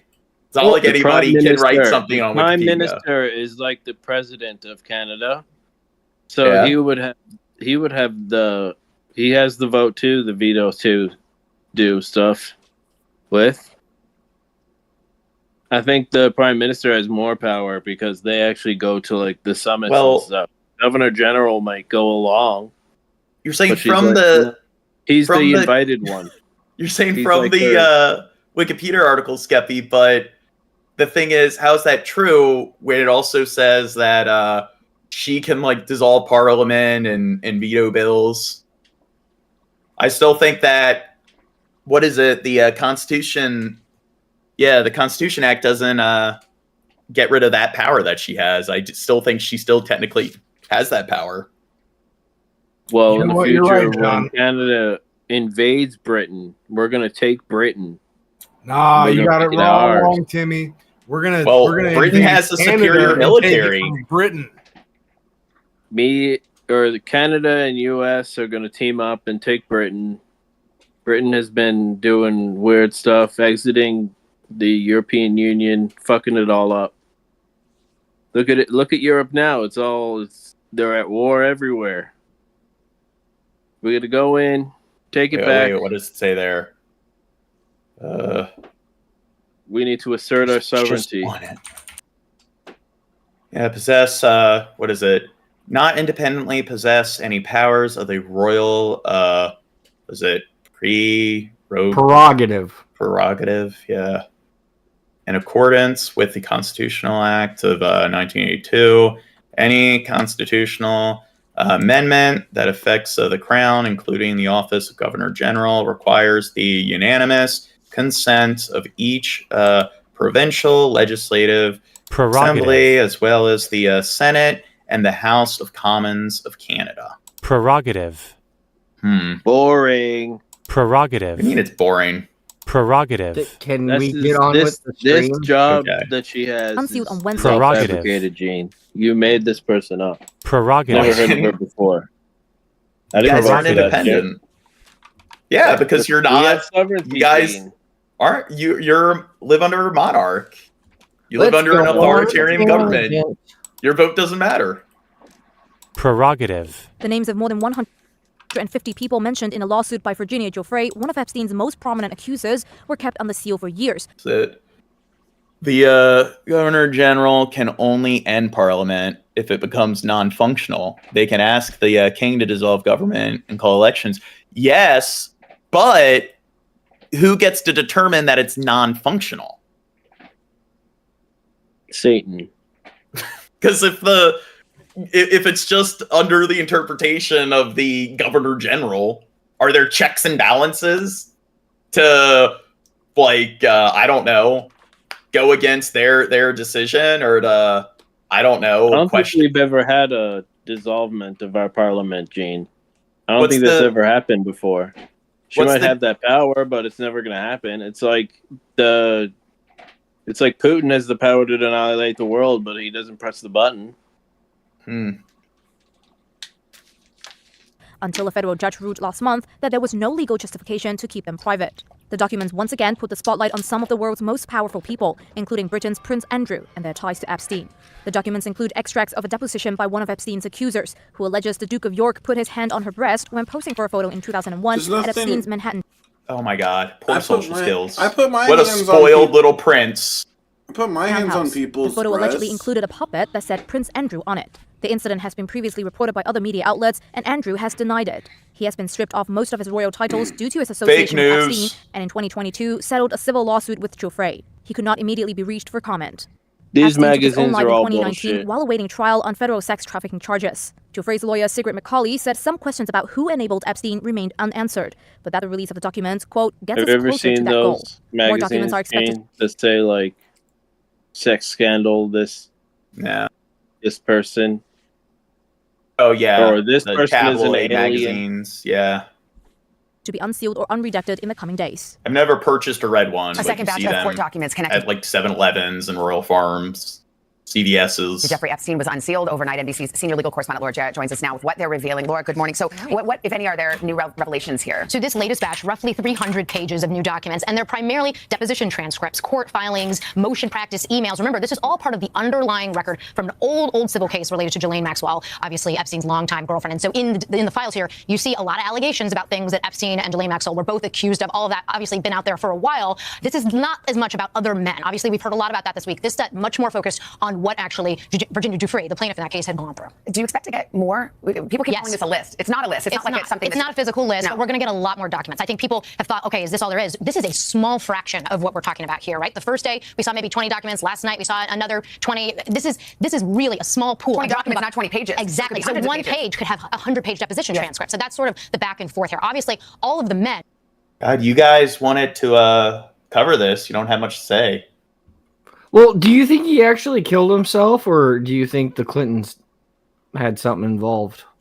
I think it could have been a plot to have him killed, or it could have been like he had money. It could have been that he just wanted to kill himself, so he probably hired people to look the other way, turn the cameras off. So it could have been he orchestrated things to pull the strings to get people to like, I don't know, neglect their responsibilities so he could kill himself. I do know that he what is it in the and like Puerto Rico, I think that's where, or it was the U.S. Virgin Islands, one of the two, that he put all his funds and stuff in for his like inheritance. So it's either or is plausible. and involved in here that we've talked about, they're not accused of wrongdoing in documents. The people who've been accused of wrongdoing, we know. Epstein, obviously, Prince Andrew has faced a fair amount of scrutiny in this. He's obviously denied wrongdoing, but he did settle with Virginia Giuffre. So we have to wait and see what else there is. But this is a small drop in the bucket. Hey, thanks for watching. Don't miss the Today Show every weekday at 11 a.m. Eastern, 8 Pacific on our streaming channel Today All Day. To watch, head to today.com/all-day. Hey, or click the link. Hey, You're the author of The Spider, Inside the Criminal Web of...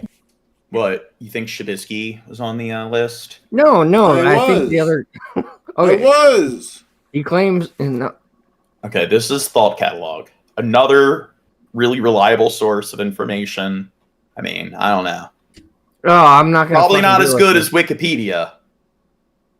So, appointment of the Governor General. Official duties of the Governor General of Canada. The official duties of the Governor General of Canada include giving royal assent to bills passed in the Canadian House, Commons, and Senate. So, they have the power the president has, where they can veto laws. This is all on Timmy and Skeptical Jesus. Yeah. Reading the speech from the throne, which continues the, Canadian federal government agenda for a new session of Parliament. So do you think there's like a filibuster? Like, you know how like congressmen, they can like carry on a speech or whatever to delay policies from going through. Do you think she could do that? Where it's like, yeah, I'm just not going to read the speech. And it's like, well, we can't follow through. We're not able to follow through with the new session of Parliament. So do you think it's like suspending Congress or suspending the federal government? I wonder if that's the case. If technically on paper, if she decides to just not follow through with that ritual, they can't, like, Parliament's paused. Executing orders in council or cabinet decisions, executive orders, appointing superior court. Oh, they appoint the members of your, I guess, Supreme Court. Wait, what does it say? Constitutional Act 1982, remove the final few reliances Canada and the British Parliament making. Yeah, but the thing is, it says... What does it say at the end there, Gene? Canada, a completely sovereign nation. But that's contradictory to what we're reading here. So how do you explain this? The Governor General is voted in by... No, they're appointed. Look. Or they're appointed, whatever. By the monarch. Canadian Governor General selected by the Prime Minister of Canada, although the formal appointment is made by the Queen. Yeah, but the Prime Minister has something to do with it, too. If the Prime Minister said that they want this person to be the Governor General, they're going to have more power in the House than this Governor General person. I think it's like the Supreme Court, where the president gets to like choose who the Supreme Court member is, but Congress has to approve it. I think it's like that, where the Prime Minister like will, I guess, represent or select a candidate, and I think the monarch has to give approval to the selection of the candidate. So, So the monarch could be like, Governor General. Does the Governor General have a seat in the House? Well, that's like saying, does the president have a seat in the House? It's a different branch of the government. It also depends on how many chairs there are in the White House. And she might have to stand or sit on the floor. But yeah, right here, 2 chairs. It also says, like, the Governor General, the monarch, they're your government. I'm still wondering who has to decide whether it's non-functional. Because if it's the monarch or the Governor General that decides that, they could just declare it non-functional whenever they please. John, why are you so obsessed with Canada? Just fucking move there. Because I like to troll. No, you fucking figure the it out Canadian. there. I like to mess with people from like Canada and Australia and stuff and New Zealand. It's fun. Well, yeah, but like, what did you say last week? Where are most of the PPP viewers from? Not Canada. Yeah, but a decent percentage are. I don't think the Governor General So does have a you're seat the in the House. Yeah, but that's a different branch of the government. That's like the legislative branch. Does the prime minister even have a seat? Because isn't it like once they... Prime minister does, yeah. Well, I don't know exactly how the Canadian government It's works. the prime minister and the leader of the opposition have seats in the House. So isn't it like... And then their cabinets have seats. So I'm guessing the cabinets are like... or you're saying cabinets, so do you mean the cabinet of the prime minister? Or maybe the cabinets are like their version of a committee? Because in Congress, the way it works is that once they're voted in, all the different congressmen, like, they form different committees, and the committees are assigned to different roles. So one committee deals with all the laws with, like, I don't know, food and drugs. One committee deals with passing laws associated with, like, I don't know, drugs. No, the cabinets where you keep the dishes. Okay. Yeah. So it isn't like, I thought it was like they vote the prime minister in, and then the prime minister is then put in a position where they then form the executive branch, and then they appoint the roles in the executive branch. And I thought that then at that point they operate outside of the House of Representatives, or they outside of their parliament. The Governor General of Canada makes $328,000. I don't know how that's possible. It's a decent amount. I don't think the president gets paid that much. But the president does get paid yearly. Also with not Social Security, what fucking Secret Service. Oh, and that's also yeah, that's one reason I wouldn't want to become a president, because you're never going to have a day of privacy again in your life. Expert here. Did anything surprise you in these documents? Did you learn anything since they were released on Wednesday? Well, like, I'm wondering, like, when it comes to the Secret Service, do you think when the president's like taking a shower, do they just have to stand outside the bathroom? Yeah. Yeah. Or do you think they stand outside the bathroom, or do you think they have to stand inside the bathroom? There's probably two guys outside, or two people outside of the bathroom, and one person inside the bathroom. Yeah, I mean, like, does it have to be like they got to make sure he doesn't like trip and hurt himself? Well, fucking nowadays, okay, you got Trump, you got fucking Biden. They're in their fucking 80s. We're fucking rehashing the same fucking thing. In 2024, we're trying to prop these fucking living corpses up for another fucking round. Like, of course, it's a shower chair. They're the ones, yeah, the Secret Service, they're the ones that have to give him a sponge bath. But you know that Joe Biden is only worth for the 4 years he was out of office, he made $17 million. That's it. But his net worth is only estimated $8 million. What is that?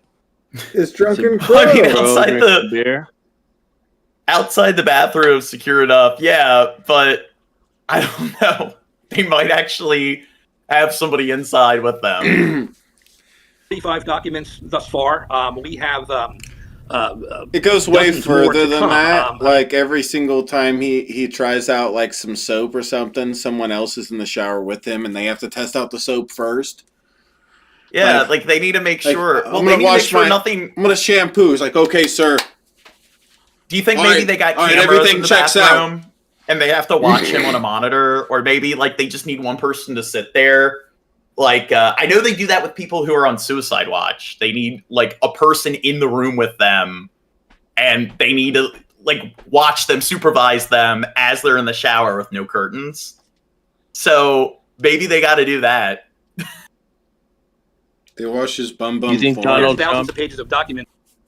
You think Donald Trump used to shower there, and his secret agents? He actually lived in the Trump Tower when he was Yeah, president. because he's a piece of shit, and then like they had to put a no-fly zone around it, and the amount of money it costs to do that was just excessive. And then people are voting for him, and it's like he doesn't really seem to care about the taxpayers. That we have to go through that are being unmasked for the first time. I myself, having investigated this case for a couple of years, I know most of the names here. However, what is great is that we are learning, we are filling in some of the blanks in terms of. Yes. Do you think they have like a taste tester? Yeah, for everything like everything well, he does. I'm fairly certain that they do. Like they don't have somebody eat it to make sure it's not poison. I'm pretty sure they have like some kind of like they go through to make sure like packaging has been tampered with. They probably are the ones in charge of actually supplying the pantry and everything. And there probably is some kind of like forensics chemistry involved. You take a so it's not just someone from Safeway that sells them their potatoes? Well, I'm guessing they'll do something to make sure. Maybe they have a dog that sniffs it. First time. Make sure it's not laced with actual anything. depositions of some of the victims. For instance, Joanna Schoberg, who came out in the deposition yesterday. We learned a great deal. We learned some information about Bill Clinton. We learned more about Prince Andrew. Donald Trump's name was mentioned. And little tidbits about the relationship between Epstein and Maxwell. This is boring. Next vid. Hundreds gathering in Perry, Iowa at a candlelight prayer vigil after a deadly I think shooting this at is Perry one of the High School 1-earbud Thursday. 14-year-old videos. freshman Angie Orellana ran for her life when the gunman opened fire in the cafeteria. If school isn't safe, where are we supposed to go besides our home? Oh, you need both. Fuck this video. Next vid. A 6th grader was killed and 5 other people were wounded by a student who opened fire inside of a small Iowa high school in Perry. Fox's Caroline Shively has new details tonight. Well, he only killed like one person. The small town of Perry, Iowa is in mourning after a student walked into a school and shot 6 people Wait, before they said Iowa.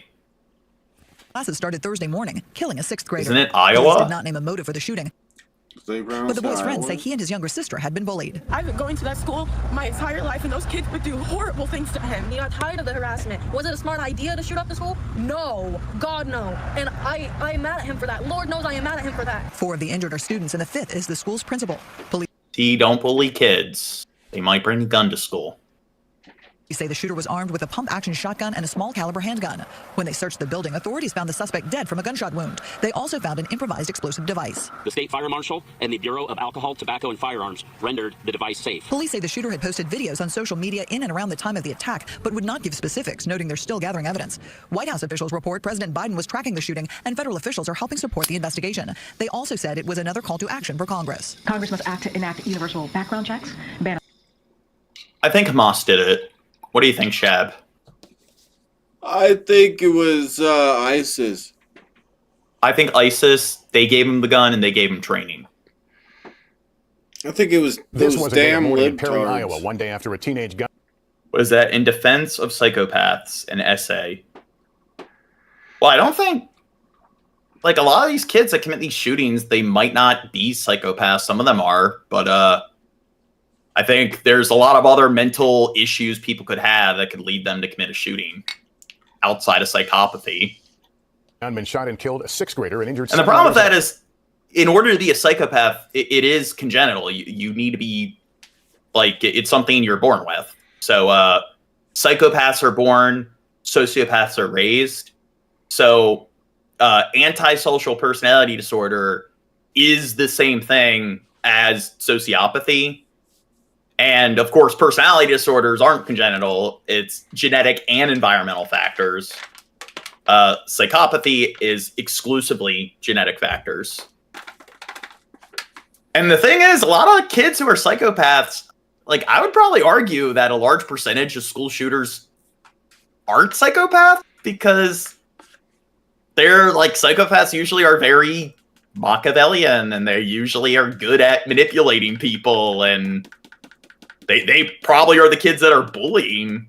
So I'd say that the kids who commit the shootings probably are not the ones, they're probably the ones bullied by the psychopaths, maybe.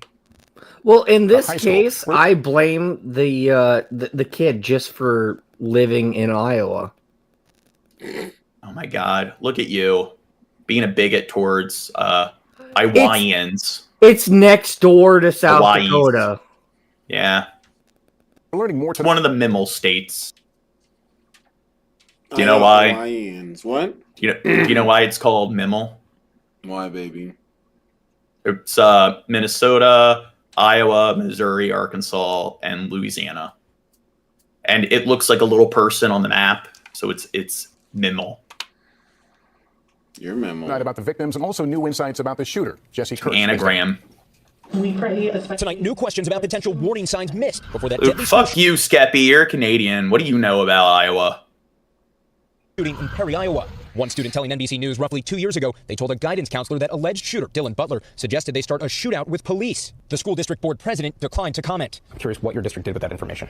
I do not know that information. That is news to me, what you're sharing right there. Meanwhile, this chilling photo posted on TikTok appears to show this.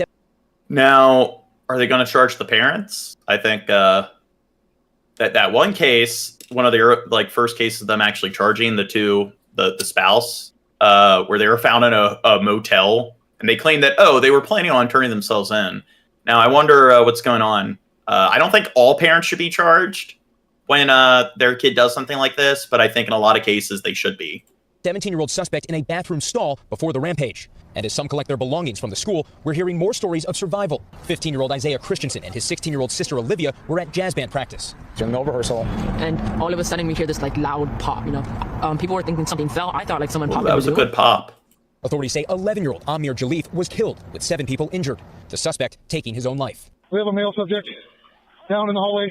Among the 5 injured, Perry High School principal Dan Marburger, who's being called a hero. His daughter writing on Facebook, "It is absolutely zero surprise to hear he tried to approach and talk Dylan down and distract him long enough for some students to get out of the cafeteria. That's just dad."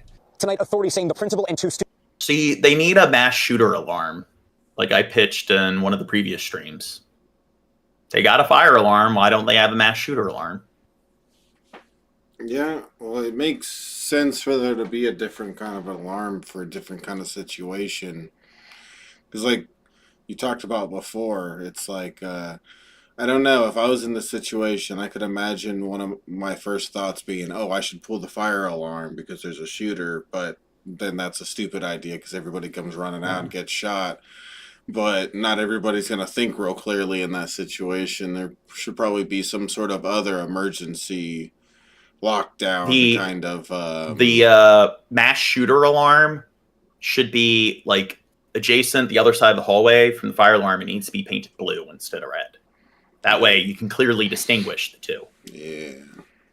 I think that America should have in schools a mass, instead of an alarm, a mass shooter gun. Yeah, you break the glass. You break the glass to get the gun, just in case you. Every classroom has a gun case with a AR-15, and you break it and you make sure. No, several cases. It has to be an entire wall where each gun has its own case. It's okay, students, get your AR-15s, and they all break it and they all arm themselves in case the shooter comes in. Students remain hospitalized. Thanks for watching. Stay updated about breaking news and. But I still think they need to have. They got the sprinkler system, so they need another system that it sprays out mace and gas. Classes were canceled and Greek counselors brought in today in Perry, Iowa, the day after a 6th grader was killed. And Well, that's one of the benefits, that if you're in a school or there's school shooting, then you get the next day off. 7 other people were injured in a school shooting. The 11-year-old who was killed was identified today as Amir Jolef. The principal is among those wounded, and he is credited with saving lives. John, a kid died. What? No, I'm just kidding. I would make the same joke. But you don't joke about that stuff. Students are also still in the hospital. Investigators are looking into possible motives. According to local reports, 2 former classmates say the shooter. So my sister is a principal at Texas school. The school is arming some teachers. Yeah. Well, I do think it's funny how they were doing shit. They gave one school a bucket of rocks that they could throw at the shooter. This is why I think teachers are so fucking stupid. And then there was another school where they were giving them these like tiny little league baseball bats. And it's like, what are they going to do with that in a shooting? But I do think one thing that I think all schools should have installed is the doors. There are these like special barriers that are cheap, and it's like a latch, and you I guess you apply it to the bottom of the door, and then it pretty much makes it impossible for them to get through. I guess they could get through, but it would be very hard. So I do think they should have stuff like that, where like all the rooms or whatever, you have your mass shooter door barriers. Have been bullied for years. Oh yeah, we can do that, or we can work on the gun problem in America. Well, we need more guns. But when I'm talking about, it wouldn't be that difficult to like actually have that installed in schools. So that would be really cheap. Well, yeah, but I mean, the bigger you can problem... do more than one thing to fix a problem, Crow. The bigger problem, though, is the gun problem in America. I agree. Right, we need bigger guns in America. That's the problem. I agree with Crow. Like, if we stopped restricting people's access to guns, then everyone would have a gun, and then we would be safe. Because if somebody goes in to shoot up a school, all the other kids have guns. We need to make it where it's illegal to own a gun that can't hold more than 50 rounds, and you can't own a gun that's not full auto. We just need to make it so everyone has a fully automatic rifle surgically attached to their arm. That way they have it with them at all times. They don't accidentally forget it at home. But no, let's do an Oprah show where it's you get a shotgun and you get a shotgun. We have to make it a law where people always have to have their guns loaded and the safety off. It's illegal to have the safety. No, it's illegal to even have a safety on the gun. Yeah. That just gets removed in our America. Safeties are for fucking pushies. You know what? Maybe how in video games you have the automated sentry turrets that are mounted on the ceilings. Sure.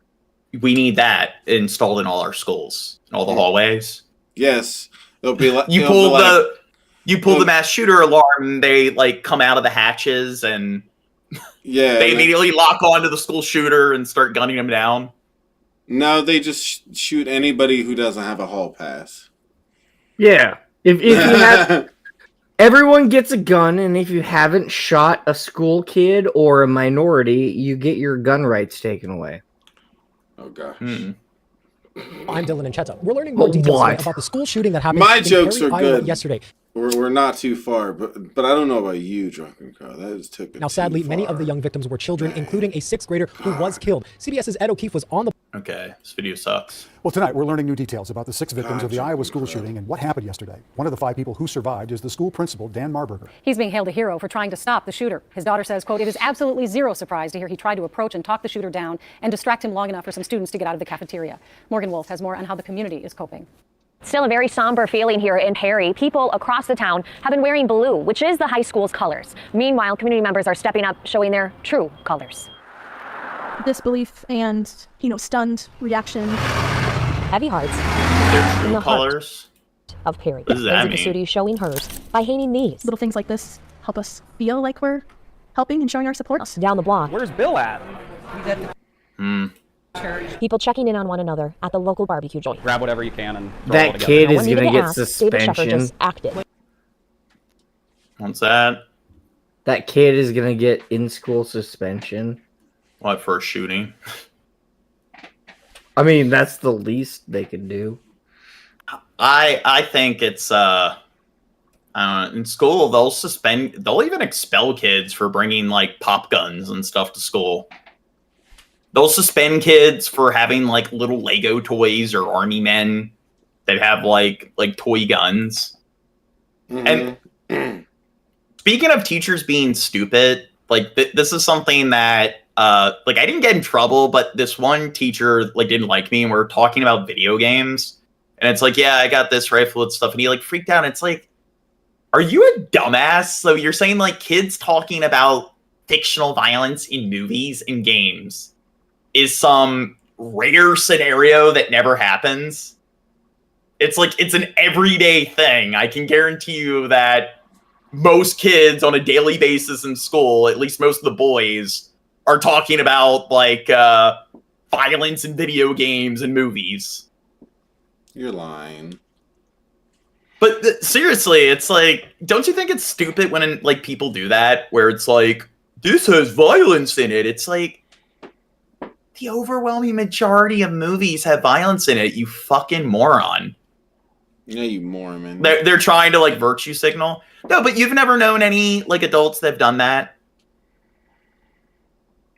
Yeah, I guess. I remember I had a drawing of a girl that I drew that was naked with her boobies out, and the chick, the hall monitor bitch, saw it and freaked out about it and ripped it up and threw it away. My beautiful art I drew. But you've never dealt with anybody where it's like you're like playing a game or you're like watching a movie that has action in it and they want to be all preachy and they're like, good, you are watching stuff that's violent. Yeah, I guess. Don't you think it's retarded when people do that? Yeah, My or mom when they act that used to way. make me cover my eyes for sex scenes. We're not talking about sex. My We're mom talking still about makes me do that. But we're talking about violent material in games and movies.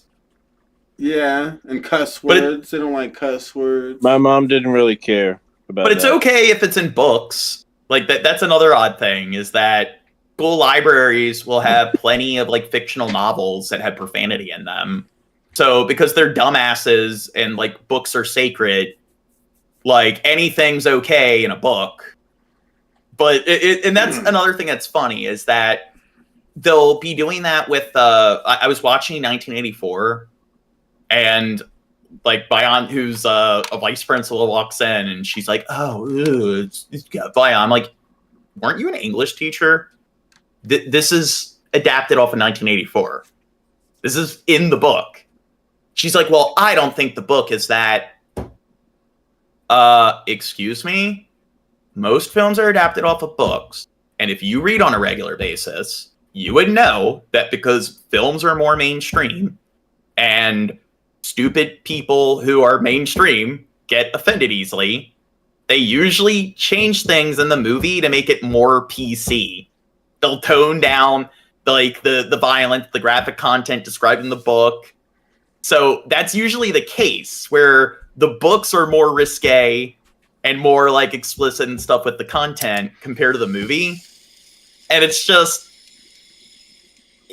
that's proof that you don't even like read the books that you're assigning kids to read in school. Reading violence is fine. Seeing it causes demons to enter through your eyes. Yes, and then the demons brainwash you into committing a mass shooting. Order also to go. Bringing 70 plates of food to first responders yesterday outside of the school. That's just the community. Just roll your sleeves up and help where you can. Adrenaline wearing off, emotions setting in. My grandma always says, one day at a time. Placing hearts while praying for those with a broken. We're just adding our hearts and sending out our love, knowing that that'll mean different things for different people seeing it. As some of those victims continue to recover in the hospital, community members have been pulling together donations for them and their families. You can find more information on that online. In Iowa, Morgan Wolf, back to you.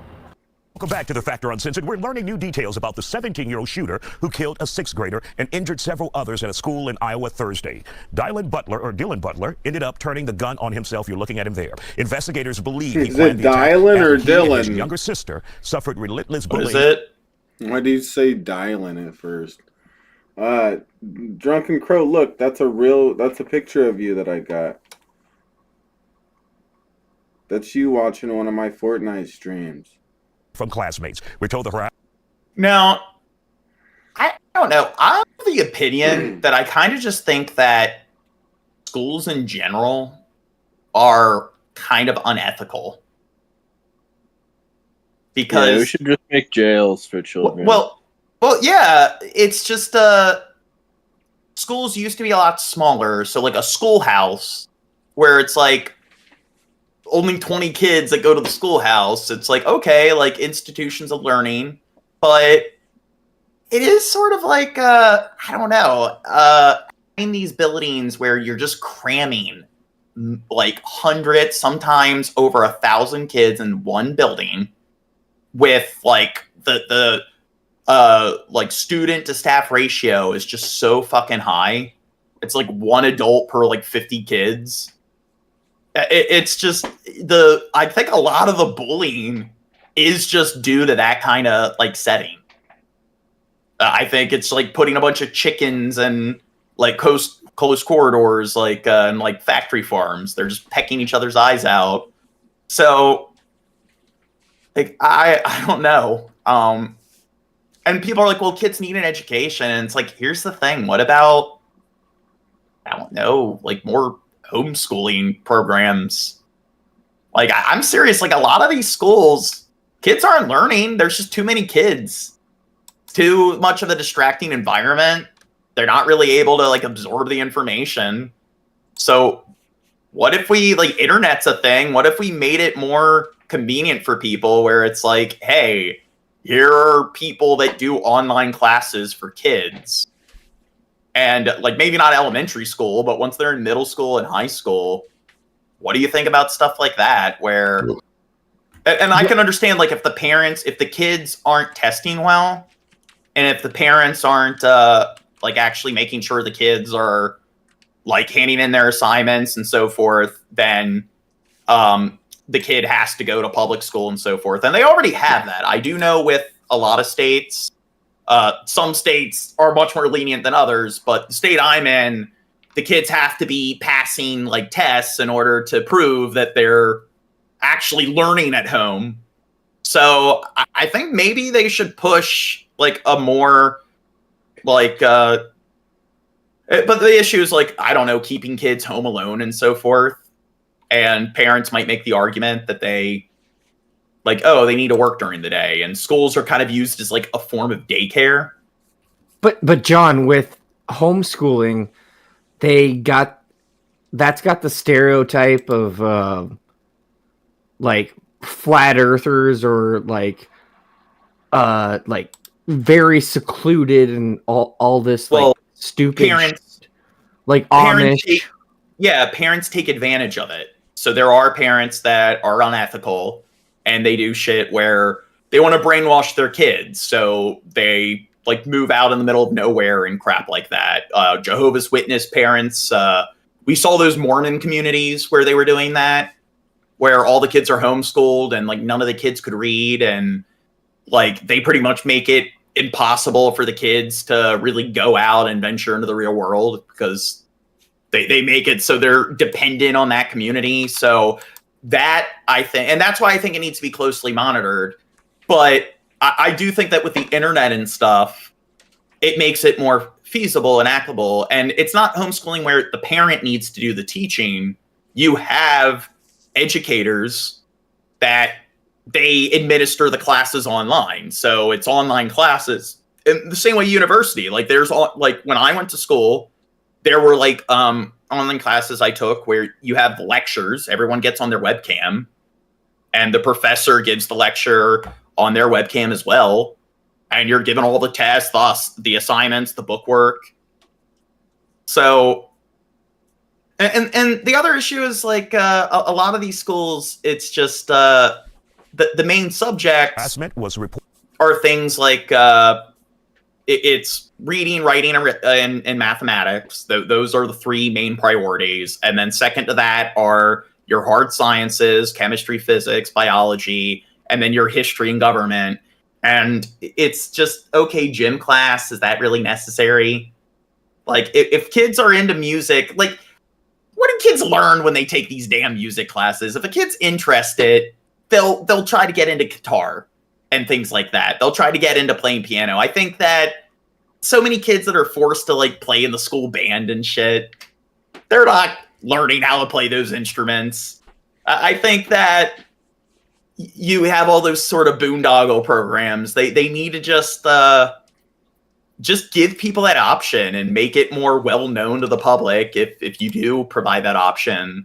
And I think kids would probably learn more efficiently that way.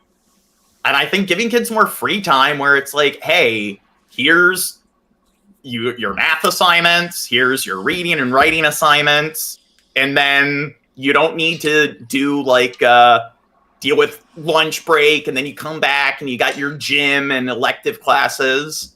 Let them have all that extra time to be kids and actually experience their youth. According to the school officials, but what, push play on the vid? Yeah. What does that mean? What's up, Corn Dog? We were talking, Corn Dog. You shut up. Corn Dog's the greatest, right, Corn Dog? Corn Dog's the greatest. nothing happened, and Butler was fed up. Well, if we just play the video the whole time, it's not transformative enough. We're supposed to be having more dialogue and discussion than we are playing the videos. Joining us to talk about it here on The Factor Uncensored tonight, parents Louis Hunter and Stephanie Martinez, and psychotherapist Dr. Nick Hardy. So, Louis, let's bring you into this I was conversation. going to move to the next video, but I actually want to hear what the psychotherapist has to say. Any sympathy here at all? What are your thoughts when someone is being bullied relentlessly at school? Yeah. So what Skeppy says, fuck homework. That's the thing. I think it is unfair because you've got kids with ADD, and it's just they'll medicate kids with ADD, but the medication wears off by the time they get home. And it's like that's one of the things homework's good at testing, whether or not a kid has ADD. But then it's also, if a parent doesn't make their kid do their homework, what % of kids do you think will do their homework if their parents don't make sure they're doing their homework? Yeah? Thanks for the feedback, Shad. I don't know. I mean, sometimes the teachers have to. I don't know. I guess. Well, I mean, what do you honestly think? Do you think that out of all kids, if they had parents that didn't care, that weren't making sure their kids are doing their homework, most kids won't do it if their parents don't care and just let them do whatever. Yeah, I would have done that.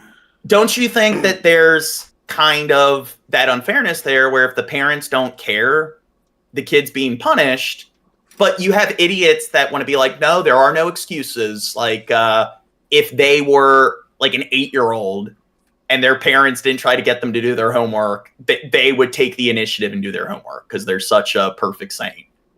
And I've had this discussion with people who are teachers again, and they actually make the argument that, no, I think most kids would do their homework if it's like, you're a fucking retard. Dunning-Kruger effect. The stunning cougar effect. No other way than to bring a gun to campus and address the problem. I think it has to do with a mix of poor coping skills. I think that it has a lot to do. Well, the point is that those probably aren't the parents who would homeschool, but we're just talking about school in general and all the various problems. And the point is that just even without homeschooling, the schools probably shouldn't be giving as much homework as they do.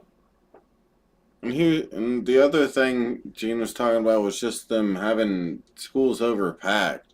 It doesn't have to be homeschooling. It could be a class of just 5 kids that all get more attention instead of it being, a class of 30 or 40 kids where the teacher only pays attention to so many and kids get left behind and so forth. And then it's also like I was bringing up the option of like online. So not even like really homeschooling, like where it's the parent that's doing the teaching, like online classes where the kid gets on the computer. And I think you should have programs like that are optional for the parents where they can do that, where their kid stays at home and they get on their computer and like they have the educator who's like on the other end, like on a webcam and stuff. And all the parent has to do in that scenario is just make sure their kid is in the room on the computer. And if they're not, I mean, the educator there, they're able to inform the parents. It's like if their kid's just not showing up, then like I think there's a good way to like address that. with the way that society is, with the internet. And it's also, I'm not claiming that all parents should be doing it. I'm saying that if like a third of parents do something like that, imagine it would drastically decrease just how inflated the classrooms are. Social media accounts, that sort of thing. It's something that you can't get away from. That being said, I think bullying, that phrase, I think has been used as a catch-all term for kids that are mean to other kids. Kids have always been mean to other children. Well, the issue there is that when you're talking about kids always being mean, yeah, kids can be little shits, but throughout most of human history, people lived in villages of like around 300 people.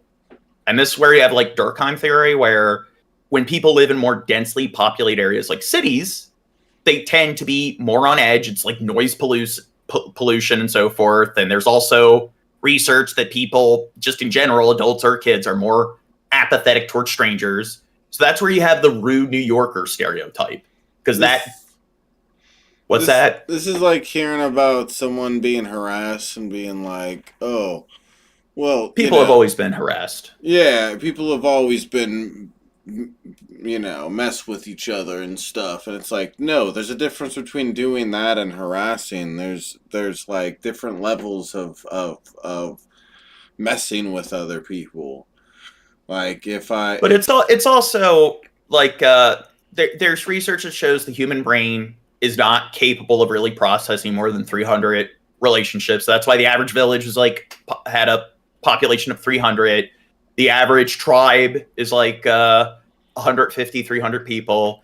And people evolved throughout most of human history where you're pretty much only really interacting or with a group of 3. That's your world, is just a few hundred people. And it's rare that you're really encountering strangers. And if you're in a small village or a tribe like that, then it's you'll have a group of 60 something elders, 60 something young adults or whatever. So, and then you'll have 60 something kids, and same thing in a village. So all the adults know each other, and there's more of an emphasis on community. So the point is, they're able to actually, if the kids are picking on each other, well, everyone in the town knows each other. It's everyone knows each other's kids. If the kids are butting heads, they're almost like siblings in that aspect, because it's there's only 30 kids in the town. So it's unnatural to put that many kids in that kind of setting. That's not an excuse to do what's done. My mother's Korean. My mother thought when we got to the States that a blue Hello Kitty was for boys. Everyone gets teased. I'm part Asian, part black. I got called Bruce Leroy. You name it. Kids are brutal. That's what it is. I got called Bruce Leroy. Oh my God! Wow, such a victim you are. Well, if he's the kid, or not, if he's the parent of the kid that was murdered, I can understand why he's angry. And it's I don't care if he's bullied. Is that who it is? I don't know. Here, what did they say at the beginning? I don't know. 19-year-old shooter who killed a 6th grader and injured several others at a school in Iowa Thursday. Dylan Butler ended up turning the gun on himself. You're looking at him there. Investigators believe he planned the attack after he and his younger sister suffered relentless bullying from classmates. We're told the harassment was reported to school officials, but nothing happened, and Butler was fed up. Joining us to talk about it here on The Factor Uncensored tonight, parents Louis Hunter and Stephanie Martinez, and psychotherapist Dr. Nick Hardy. So, Louis, let's bring you to this conversation. Nick Hardy. Which one's Nick Hardy? Sympathy here at all. What are your thoughts when someone is being bullied relentlessly? Well, they didn't mention that any of them were the parents of the shooter. I think they would have mentioned that. They just said that. And they see no other way. Did they say that? No. Parents of the victim, I think. They just said they were parents of... Then to bring a gun to campus and address the problem. I think it has to do with a mix of poor coping skills. I think that it has a lot to do with the way that society is, with the internet, social media accounts, that sort of thing. It's something that it's the internet and social media. To be fair, online bullying does kind of make it worse. So throughout the decades, it's we're cramming more, schools have been more densely populated. But then it's also, when kids go home now, they have to deal with the bullying at home. So they don't have that I guess, safe haven at the end of the school day where they can escape.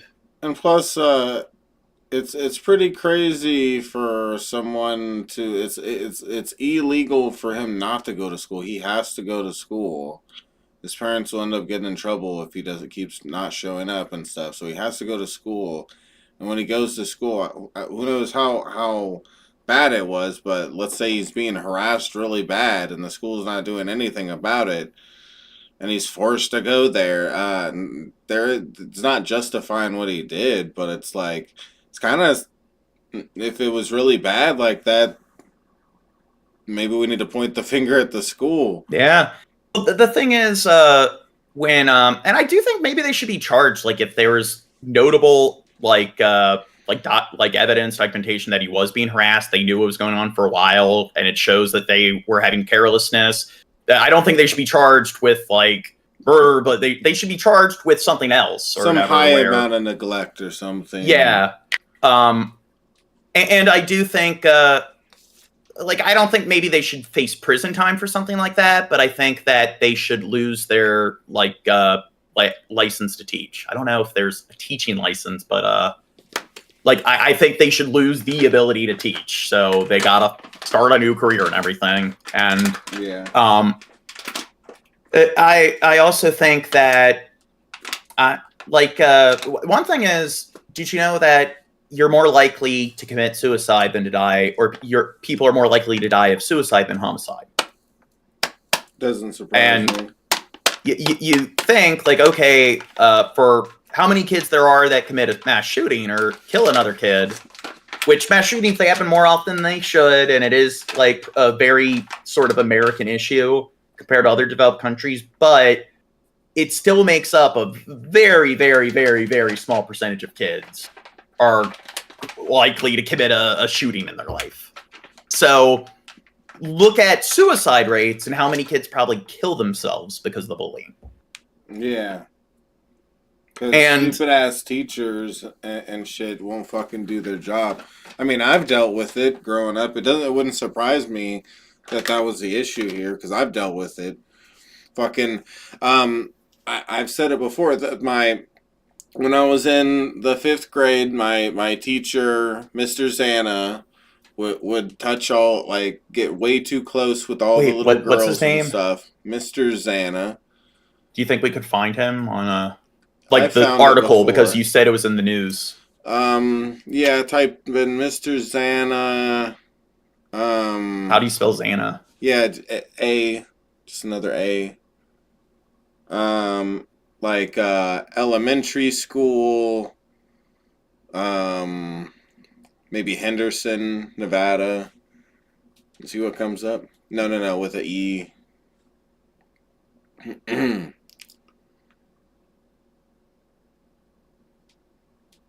Ex-teacher, yeah, that's it. Jesus. Yeah, he's a big guy too. So using 3 of his own times. Was it sexual? Yeah. So the reason I bring this up is because any of the boys that were ever in the classroom, and I think I don't know, I think at one point it was just me and one other boy in the classroom. The rest were girls, because I think he worked his way towards getting rid of the boys in the classroom as much as he could. And me and this other boy, like any boys who saw the way they acted, we always said, "Oh, that's weird." And one time, I got into a fight with him. I would get into fights with him all the time. We would yell at each other in the classroom and stuff.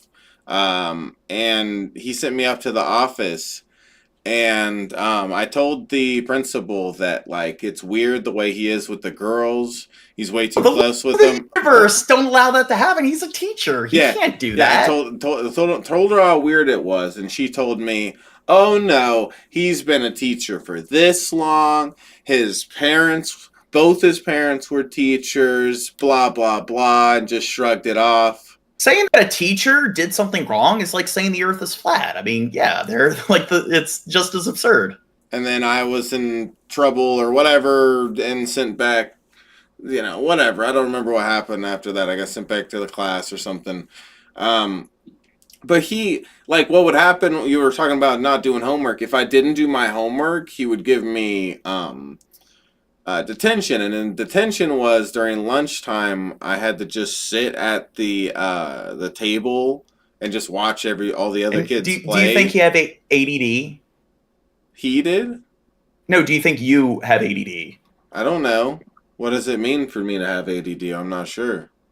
Well, it's attention deficit hyperactivity disorder, ADHD. So I'd have to. I don't know. I'm sure I have some things that are undiagnosed. Like I told you when I was a kid, I was really weird about numbers and stuff. And I don't do it anymore. Seriously, I think maybe you should go to a doctor and get evaluated, because I think it would be interesting, like to know exactly what you have and stuff, and if you find out you have ADD, I mean, yeah, but I think it's good to know. He was such a douche that he would do that and make me just watch the kids play, and he would come out during like the last 10 minutes of recess or 15 minutes and play football in front of me. And even if I did my homework, I was like, okay, I'm gonna do my homework so I could I did my homework, and he's like, nope, still detention. It's just like, what? The whole reason I was ever getting detention in the first place was because, no, you didn't do your homework, you get detention. Even if I did it, he's like, nope. And I'd swear that he had to be the only teacher I've ever had that I bet he would mark my stuff as wrong and so forth like that. Like, yeah. He wouldn't do it. He wouldn't do stuff right. Because he just and he systematically tried to work the boys out of the class. Because you could just change class. If you didn't like your teacher, you could change class, go to another class. It's elementary school. Well, one thing I believe is because of No Child Left Behind, where they rely on standardized testing, and you can blame the Bush administration for that. It used to be like, okay, if kids get bad grades, that's where the teacher will receive some kind of like that's where they'll actually hold them to scrutiny, where it's like, why are too many kids failing your class? Now it's kind of changed, because it's if the kids are passing the standardized tests, and like that's where they like hold the teacher to scrutiny, and they don't really give a fuck. I mean, they probably care to some extent, but they don't really care if kids are getting D's and like failing or whatever. So because of that, they'll and I do know, like, even if a kid fails a class, they might be like, well, let's look at their standardized test. Okay, they performed well, so we won't hold them back. So because of that, I think teachers are more likely to do that, where they just will fuck with kids that they don't like, give them bad grades, because there's really no penalty for it. Well, yeah. John, maybe you brought up No Child Left Behind. Maybe this guy is dyslexic and read it as No Child's Behind is Left. Oh. Yeah. This guy, again, like I said this before, I read up on this guy, and maybe we could read up on it and find this, but what I read in the past when I was looking into this was that he was a teacher in another state prior to this. And he did the same thing where he forced himself on some little girl or something. He got his license taken away. He went to what's considered like rehab for people that do that kind of stuff. Oh, God. He got out of it, came to Nevada, got his license again, and became a teacher again, and did it all again. That's like what police do. Like when they get in trouble and they are fired, they'll just go to a different state or county and apply for a different police force. Yeah, I think the most accurate analogy would be priests. Yeah, dude. Well, the problem is that's I guess technically religious institution, but it's private institution. The thing is with teachers and police, they're like state bureaucrats. They're work for the taxpayers. They're like social servants. And the issue there is in schools, I do find that, and the reason, like, when people like I talk about teachers, and people are like, God, like, why are you obsessed with that? Before police brutality was discussed in the news, in high school, would talk about police brutality and how I think cops have too much power, and people would roll their eyes and be like, yeah, whatever. And then now it's like, what do you know? It seems like it's the popular opinion that cops have too much power and they're out of line.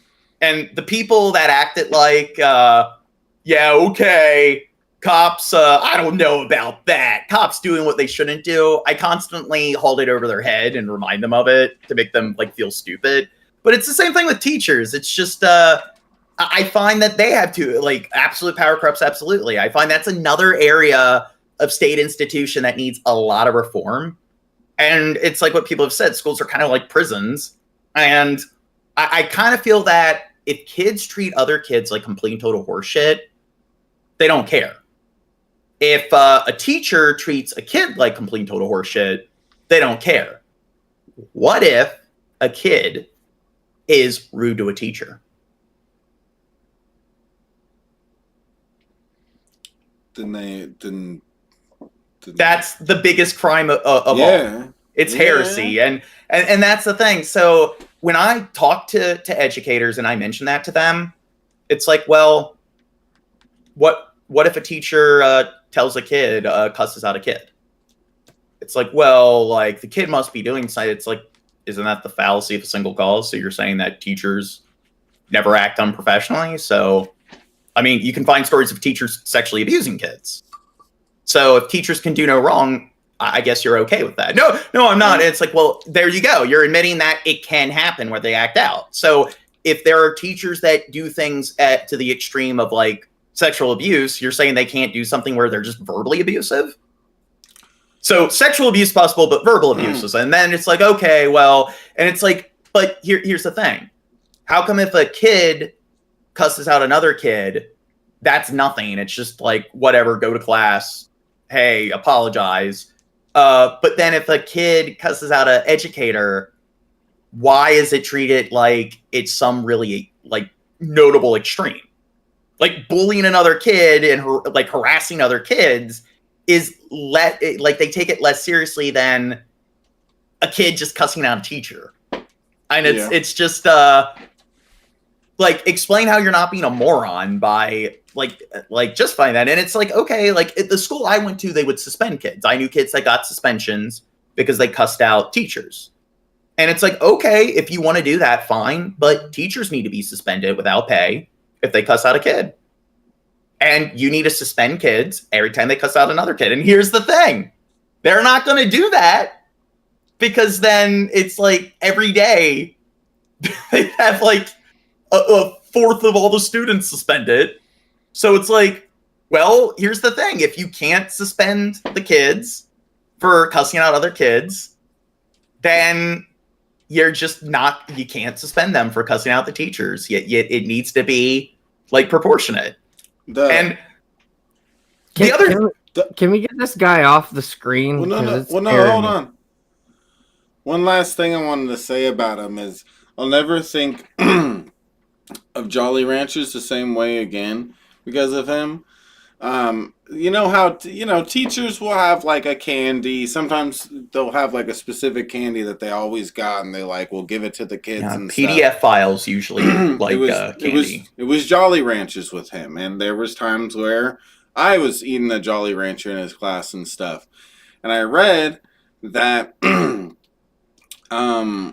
I think he did it multiple times. One of the girls specifically said that she went up and asked him for, and this is my memory of reading it. She went up and asked him for a Jolly Rancher, and he took a Jolly Rancher and he dropped it in his pocket and said, "Go ahead, reach in and get it." And she said that she reached in and felt something. Yeah. So I'll never think of Jolly Ranchers the same way again, will I, Gene? And it's weird because if you engage in that kind of a like abuse with kids, it is kind of like simple things are gonna trigger those memories. Yeah. It's like It's like they wear a certain type of clothing, and now every time, like you can't wear that clothing, and every time you see somebody with it, yeah, I feel like I should be able to fucking sue my school for the bullshit that I dealt with this, but like it's so long ago and stuff. Statutes of limitations. I don't know. I think it's pretty statutes of limitations. I think it's pretty fucked up. I went and told the fucking principal, and she does nothing about it. Wait. Skeppy said the jury acquitted him too. Was he acquitted? Not that I know of. I saw that he got life in prison or something like that. I don't know. You read it and see. The jury acquitted of his charges involving 3 of the girls. 3, not all of the girls. 3 of the girls. Yeah. Like victims testifying in the trial to all young children that provided statements to police and assisted the investigation. Prosecutor Tom Carroll said after the verdict, Xana was found guilty of open and gross lewdness with a minor and 1 incident involving a 5th grader who testified Xana urged. So that's like a 10, 11-year-old. That's what I was talking about. Yeah. Urged her to reach in his pocket to get the candy. You actually saw that. And was this a different girl, like later? No. I'm saying I read this. Who knows if that's one of the girls I went to school with? I don't know. Yeah, and 2 former students touched their breasts. Found guilty of 6 felony counts of possession of child pornography. Yeah. So he had possession of it, and police found his personal computers when they executed a search warrant at his home. He was acquitted of 6 other similar counts. Xana, who was out on bail, was handcuffed and taken into custody after the verdict. Faced the potential life sentence for the lewdness with a minor count, but lesser punishments are an option. So, yeah, crazy. But it is sort of another thing is, like, I do know that, like, with statutes of limitations, I think with, like, sexual abuse, it's pretty long. I think it's, like, 20, 30 years or whatever.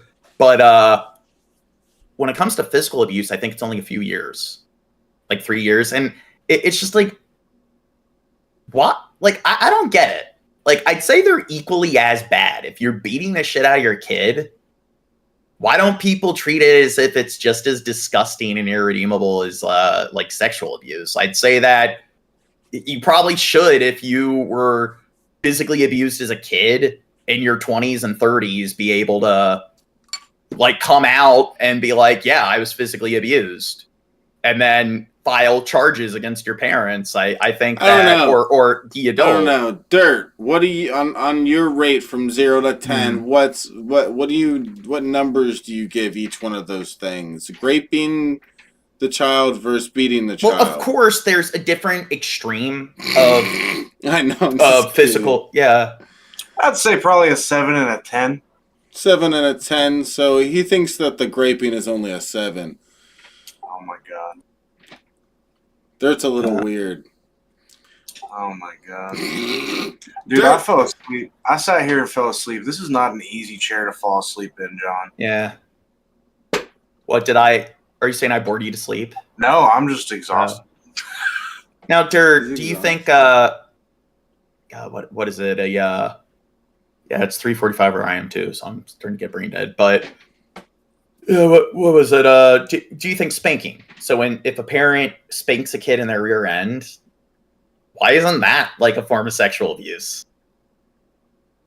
I don't know, Gene. I'm not really a fan of corporal punishment in general, but I mean, I can't really argue when an old head says, "Man, that kid needs his ass whooped." I mean, it doesn't necessarily have to be a spank on the ass or whatever. I mean, it is what I mean. It can be a form of punishment. It doesn't necessarily have to be sexual. I mean, it's an area that is. But if you're touching a kid's rear end, yeah, but it's not in a sexual way. I mean, it's never been like I'm gonna spank you. I'm gonna spank you so good. I mean, that's sexual. I mean, would you rather than like punch the kid in the face? I mean, What's the alternative, John? Well, I mean, what if you're like slapping your kid in the back or slapping your kid on the chest? Like, why is that? I think it's because the muscle and in the posterior is more. Well, why is that magical part of the body? Why does that make it morally and ethically sound? Traditional, John. Yeah, so it's an appeal to tradition. Well, Skeppy J, you're in Canada. I don't know if because I have like done my homework on this, and like the Pew Research Center shows that like the vast 80-something% of adults say that they still support corporal punishment and aren't against corporal punishment in America. So I'd say that the experts have disowned it, but so many people I talk to, it's the same thing. It's like experts are only right if they tell me what I don't want to hear. And my anecdotal sort of experience negates the science. Well, did you not see what Skeppy said? Most experts say it's purely detrimental. So I agree with him. I'm saying that in America, he's saying spanking is very much out of style now, but I'm saying people still do it and people still support it. And it's because people just sit there and be like, well, I don't care what the school said, or I don't care what the experts say. It's like they could be wrong, therefore they are wrong. Yeah, that I'd say that's probably the case. there will be robots doing it for you. Yes. But it's also like when people sit there and they have these like standards for kids where it's like, well, there are no excuses. And the reason I asked you if you have ADD when you didn't do your homework is because like I'm reading about like ADD and they're talking about how it's just like kids, their medication wears off at the end of the day. And it shows that it's like impossible for them to do their homework. It's not reasonable. And this is another thing that the experts like are talking about. And it's they mention that it leads to poor self-esteem with children who have ADD because they feel guilty that they're not able to get it done. And it's probably like a lot of classes I had, it's like homework was like 30% of your grade. So there's that issue. And when they're that draconian with kids, it's like, well, why do you make 1,000,001 excuses for adults? It's just who should know better? The kids that are forced to be there in that unnatural environment where their brains are still developing and they have little to no life experience, or the adult that chose that career who's paid a decent amount to be there and their minds fully developed. Like, explain how you're not a dumbass who is a failure at critical thinking, where you're devoid of any logic or reasoning, when you claim that it's group A that's the one that should know better and be held to a higher level of like scrutiny and so forth. What do you think, Shab? I think that I'm right. Like always. Okay. So did you like my my story I shared with you, Gene? Yeah. Well, you have told me this before. Yeah. This is probably my amazing upbringing or whatever. My childhood was amazing. That phrase, I think, has been used as a catch-all term for. And the thing is, like, you weren't sexually abused, but he did emotionally abuse you. You can tell that it does kind of still to this day have some kind of lingering effect. Well, yeah, it was weird because me and him would fight all the time about like we would literally have yelling fights in there. I don't know, it was weird. Well, he was singling you out and he was treating you unfairly. Well, yeah, that's like it was because he was trying to get me to leave the class because he wanted just. And then you were getting mad at him, like probably like maybe the first few times he had you leave, you're complacent, but then after too many times, it's like, yeah, what the hell? Why are you? I'm guessing that was it. Some along the lines. It ended up being where I'm just like yelling at him, like in front of all the kids and stuff, like. Well, I'm guessing like you felt it was like hopeless because it's like you're gonna get in trouble either way, so whatever. Yeah, and I my parents but his parents are teachers, so that's like being like born to somebody like Jesus. Yeah. But I also know that I have my parents to back me up when those kind of situations, because I wasn't a bad kid. If I was being treated wrong by the teacher and yelled at him, I'm not scared of this stupid teacher and him trying to fuck with me, you know, like the thing is, it's like when you talk to a lot of educators, they're like, yeah, well, kids must be doing something. And it's like, yeah, like kids, it's just, well, here's the problem. Are there bad kids where the parents don't take accountability? Yeah. But there can also be bad teachers. There can be scenarios where it's the kid is innocent and the teacher's out of line. The teacher is being professional and the kid is misbehaving. Or you can have scenarios where both of them are like the kid is misbehaving, but the teacher is also being unprofessional in response. So all three of those scenarios are possible. And this is where it kind of further proves how they're failures at critical thinking, because that's like the fallacy of a single cause. It's just, they can only think in a one input, one output manner. And when I bring that up to them, it's just like, again, it's like, do you know how to think critically? I keep accusing you of being a failure at critical thinking and your like contemporaries, and your attitude is that like, no, we're not. Here's another logical fallacy. And you just got to keep pointing it out to them to show just how stupid they are. Kids that are mean to other kids. Kids have always been mean to other children. That's not an excuse to do what's not. Brian, do you think it's too pedantic? I mean, parents used to hit their kids in the face, and the boomer generation think spanking is more humane. Yeah, well, still, it is more humane than hitting in the face. I mean, I think that's an obvious reason why the butt is a chosen part, because it's just like this cushion. Oh, my father slapped me in the face all the fucking time. Well, that's not nice. I got kicked in the head one time. But I also in soccer. No, not in soccer. No, I'm joking. But that was a response to me throwing mud at my sister's face. So was it the sister that kicked you in the face or kicked you in the head? It was my dad.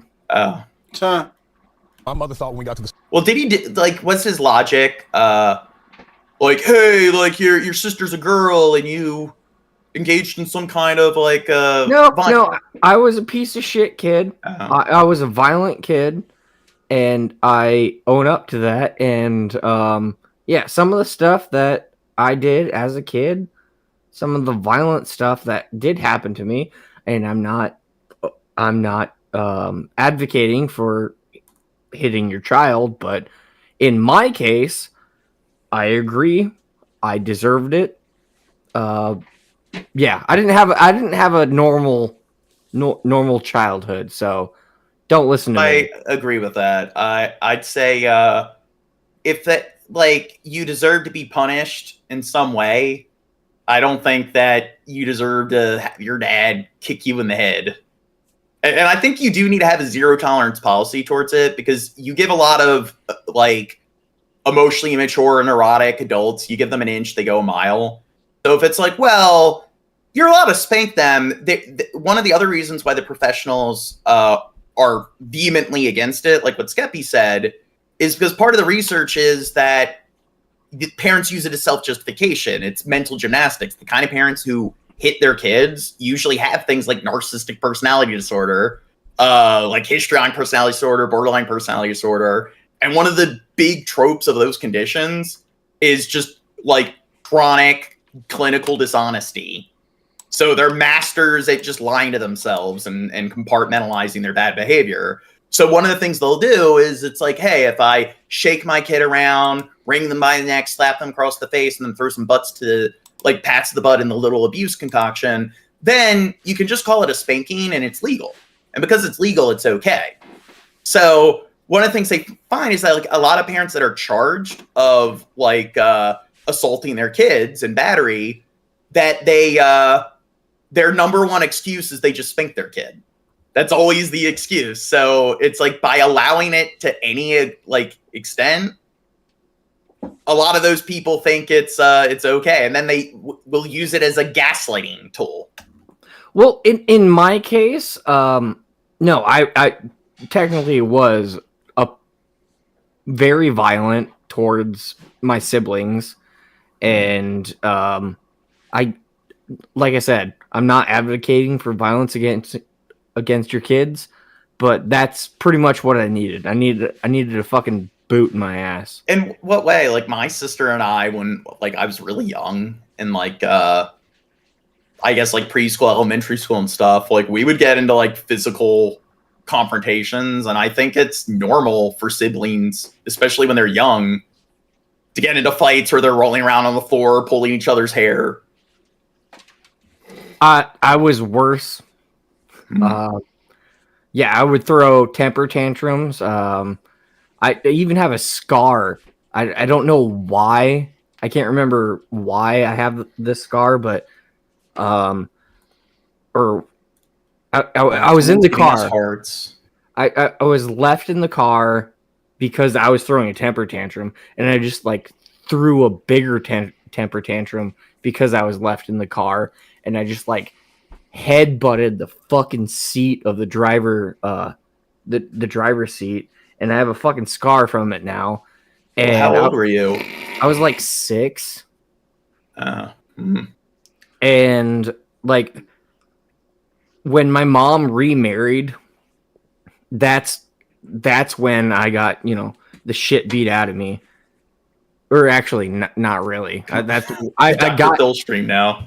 No, I got corrected. I'm like, I'm not a violent person now. Like and my dad, who I call my dad, is my stepdad, because my real dad is a piece of shit. He tried to grape my mom, and Jesus Christ, I didn't know your upbringing was this bad. God. Oh yeah, you never gotten home from school, and you're okay. Well, you're going home, and you see your dad throw your two. Wait, now, Shab, you said that your like brother put you on the bike and stuff. So I was wondering, like, do you have siblings outside of your brother? Did like you guys ever get into like physical like fights when you were really young, like early elementary school and stuff? Yeah, like what? You were like, when I was really young, dude, I don't even want to get into this. This is getting weird. This is getting weird because he's all talking about that stuff. I don't even know, dude. I'm trying to. One of my brothers would like beat the shit out of me when I was really, really little. I don't even remember most of it. When I was like a toddler, like in diapers. Oh well, I'm talking about more, I guess, harmless sorts of. Nah, Gene, my older sister chased us around the house with a butcher knife.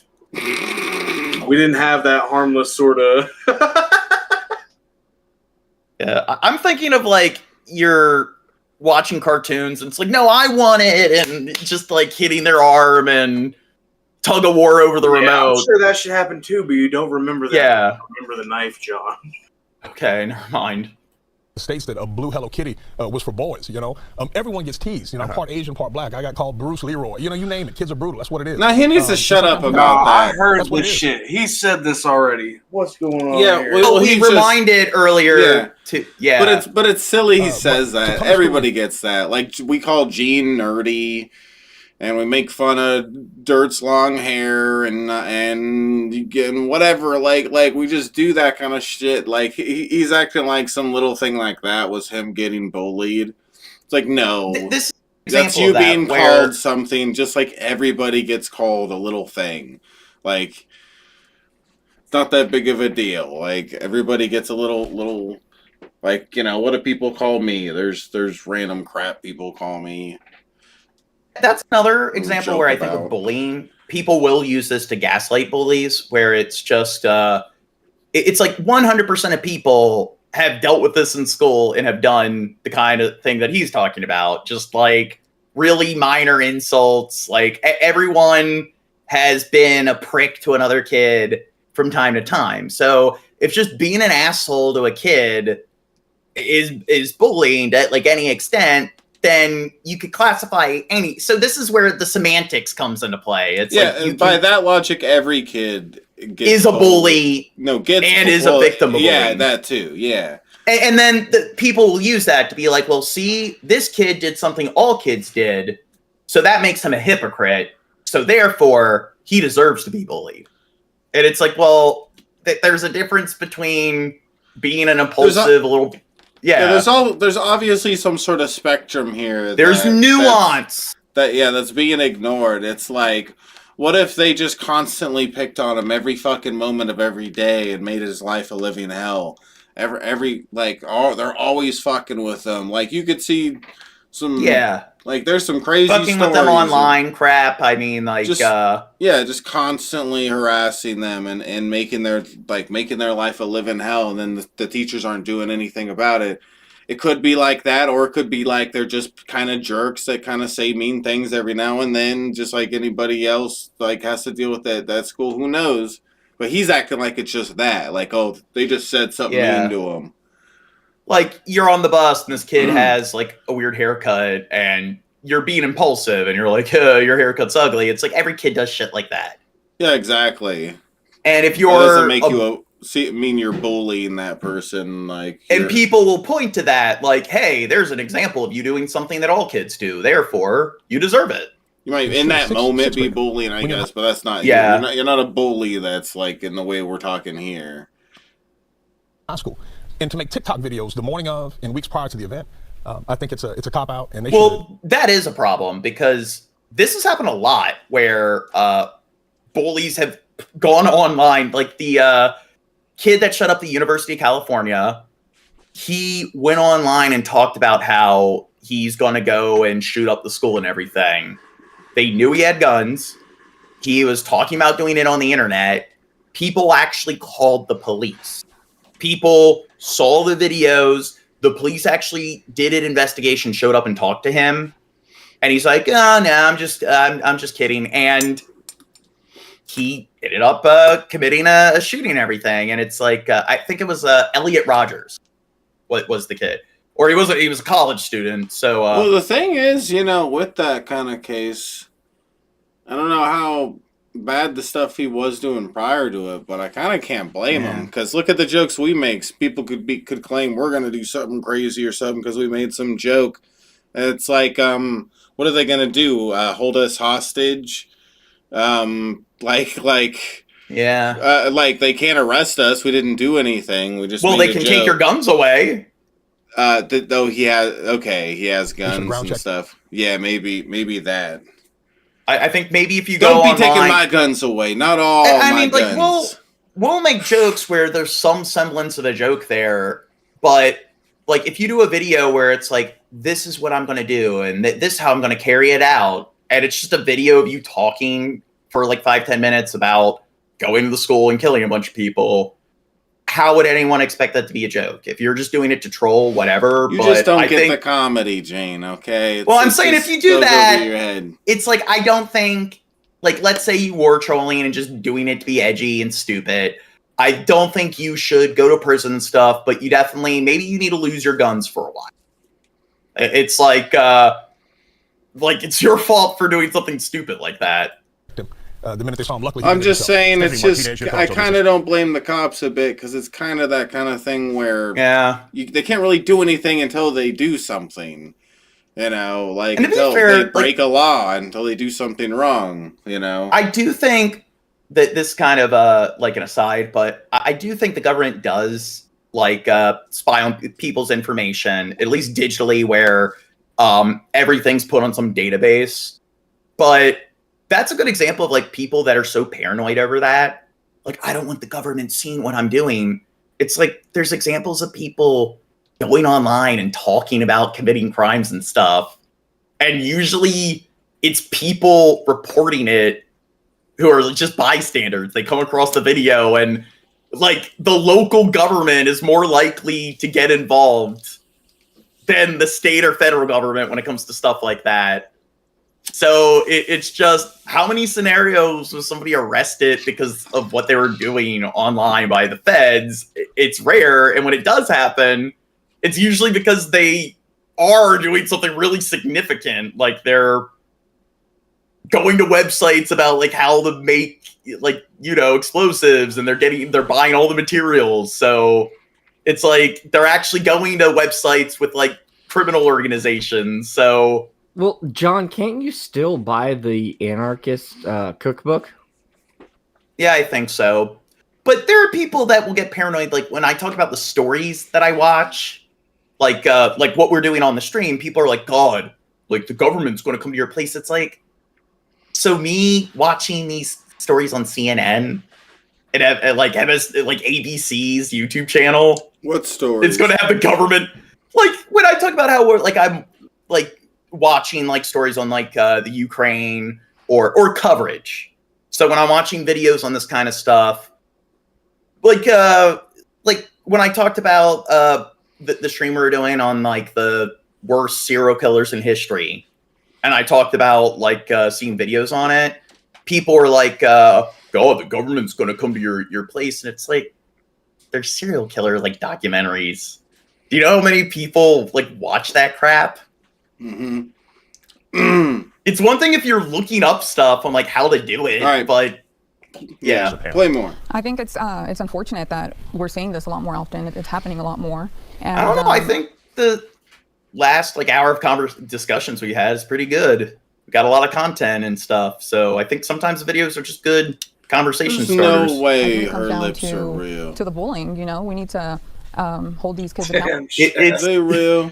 Nah, I think it's either too much makeup or it's some kind of like surgery. Do people do Botox? What's it called with the lips? Is it Botox? Yeah, Botox. Okay. They look too balloony. And really be there, you know, to see like what's going on and why. And when you say hold the kids Maybe accountable, I'm we're talking wrong. about the ones who that are doing the bullying. Got it. Yeah. Got it. All right, Dr. Nick Hardy, let's bring you in.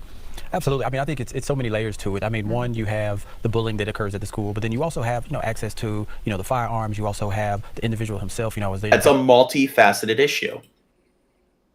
Psychological issues going on. I mean, it's layered. And I think, when you look at something like this, there's no justifying it by any means. And so I think to use the fact that he was getting bullied as I don't want to say an excuse or any type of justifiable cause it's unacceptable. And Lewis, lacking the coping skills to deal with bullying, do you see that as his problem or his parents' problem? It's not about justifying It's everyone's problem.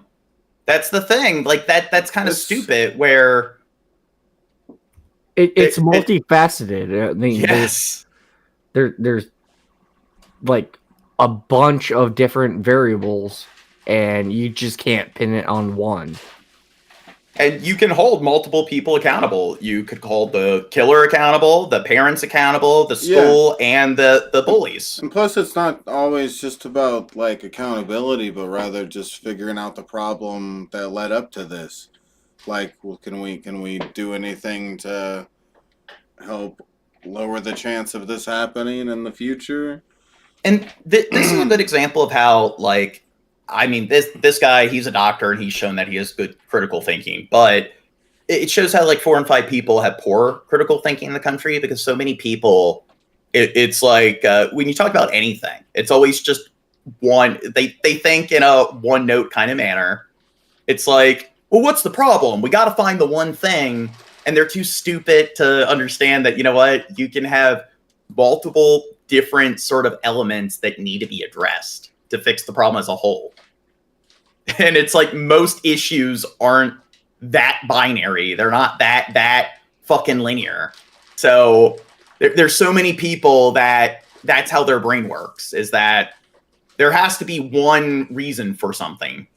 But this conversation has been going on since at least the 90s, and it's the same conversation. Like, what's the problem? To be fair, I have noticed that video games aren't being brought up much recently.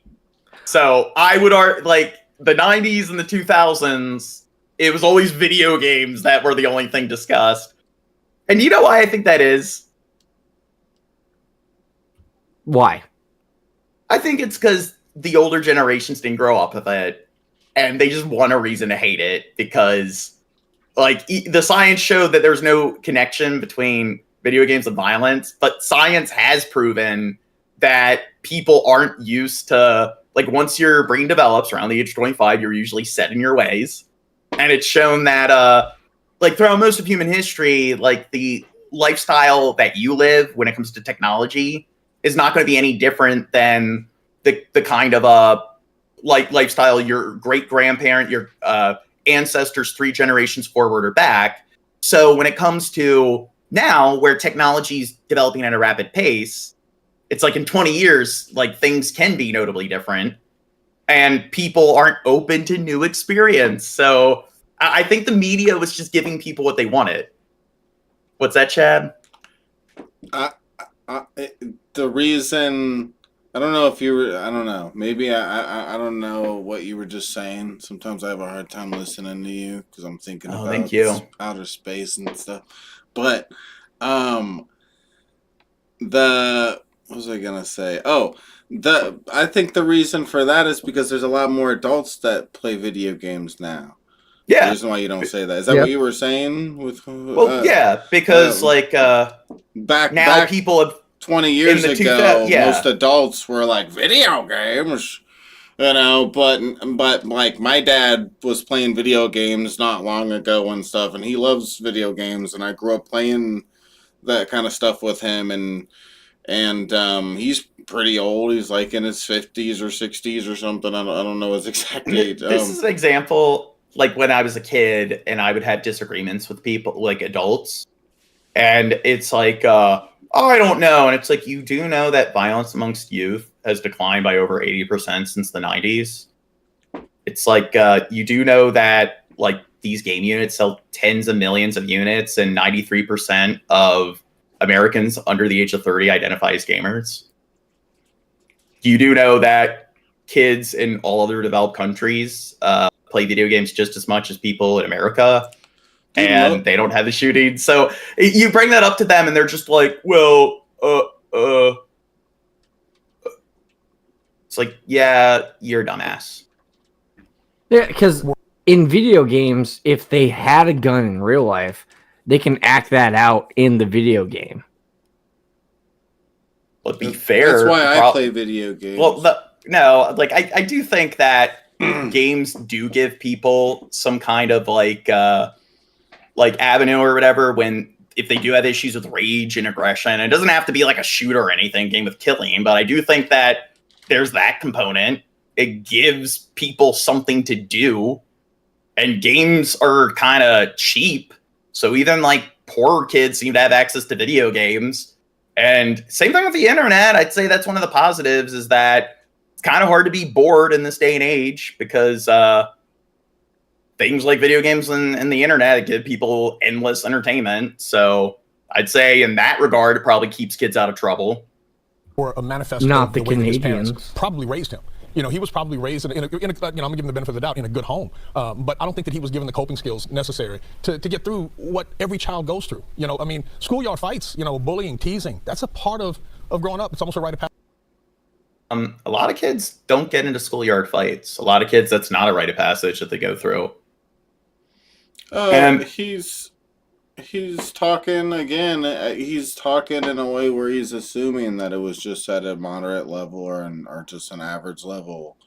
We don't. Yeah, this is how most people are. It's like there's no nuance. It's just like, let's ignore the fact that there's different degrees, different variations. It's not like somebody could harass the shit out of this guy to the point where he has a huge problem with it and wants to do something crazy. It's not like anybody could be driven to that kind of crazy bullshit if they're messed with enough. And when we're talking about holding people accountable, and we bring up the kind of home that they go to, it's like, yeah, lots of kids go home to parents who don't give a shit or abusive. And I know that child neglect is the most common form of child abuse. Or they go to school and they're bullied. But if they are also bullied at home, yeah. But it's not just bullying. It's also just in general. If you have a kid that's in school, they have behavioral issues because they're going home to a dysfunctional environment. And this is another thing where, like, I have a relative who's a teacher, and I had this conversation with them. And they're, like, defending suspensions. And it's like, well, wait a second. If a kid is going home to a dysfunctional family, and that is the direct cause of their behavioral issues, wouldn't just suspending the kid and sending him to that environment, how would that fix the problem? I'm not saying you shouldn't hold the kid to any level of accountability, but shouldn't that state institution be the place where it provides the kid with that kind of like care that the parents aren't? And it's and again, his only argument is like, and I called him out on that. So it's just like, are you not appealing to tradition? You're not able to explain why suspension is beneficial. It's just, that's part of the system. And because it was part of the system when you were younger, you're just like blindly defending something that is just the status quo. It's just, even though, and it's like the research shows that it's not effective, that it's not the best way to deal with problematic behavior in school. So do you think the research is wrong? So why are you defending it then? And he freaked out and threw a fit. Because how dare I argue him into a corner? Passage that we all have to go through. Me, some of the best friends that I have from childhood tease me relentlessly, you know. Well, Brian, I'd say that's not always the case. So, like that is true that kids bullied at home will often go to school and bully. But there's also, like, I think most kids who bully aren't bullied at home because you have permissive parenting. And there's like in developmental psychology, there's the like 4-factor model when it comes to parenting. And do you know what the 4 models of parenting are? You told me, baby boo, but I don't recall. So there's authoritative parenting, negligent parenting, authoritarian parenting, and permissive parenting. And like authoritative parenting is the golden zone. So it's based on a scale of affection and like discipline, and the right amount of affection and discipline, or you could say structure, discipline, and like attention and affection is the authoritative parenting. So pretty much that's where you want to be. It's functioning parenting. Authoritarian parenting is like too much discipline, too much structure. Sometimes it's just could be one or the other, and then pretty much no affection or support. Then permissive parenting's too much affection, to doing your homework for your kids, rewarding bad behavior, little to no discipline. Negligent parenting is just little to no discipline, little to no affection. So typically it's kids raised in authoritarian households and like permissive households that are the ones that engage in bullying behavior. They're the ones that cause the kind of personality disorders associated with bullying. So, and it depends on the type of authoritarian parenting, because you can have parents that are, like I mentioned, tiger parents, where they're just too controlling. They don't let their kid go out at all. They ground their kid if they get like less than an A. But then there's parents that like hit and beat their kids and shit like that. So the other type of authoritarian parenting, kids can develop like antisocial personality disorder when they're adults. When they're kids, they usually diagnose them with like conduct disorder. And that's the kind of assault other kids, give kids swirlies kind of bullying. I'll give you a swirly. Permissive parenting, you know what personality disorder that leads to? That leads to I know, where you think too highly of yourself. Yep, narcissistic personality disorder. Yeah, and histrionic personality disorder. And permissive parenting is the most common type of dysfunctional parenting. So you're out of all the like the three different like models of dysfunctional parenting, permissive parenting is the most common. And that I would say most bullies fall into that category. I'd say probably like 1 in 10 bullies fall into the like abused category where they're taking out their aggression. And I'd say probably 90% of them are spoiled little brats that just are entitled and don't give a fuck and do whatever they want. Yeah. If they get in trouble, mommy and daddy come to school to like Karen, like have their little Karen fit at the principal.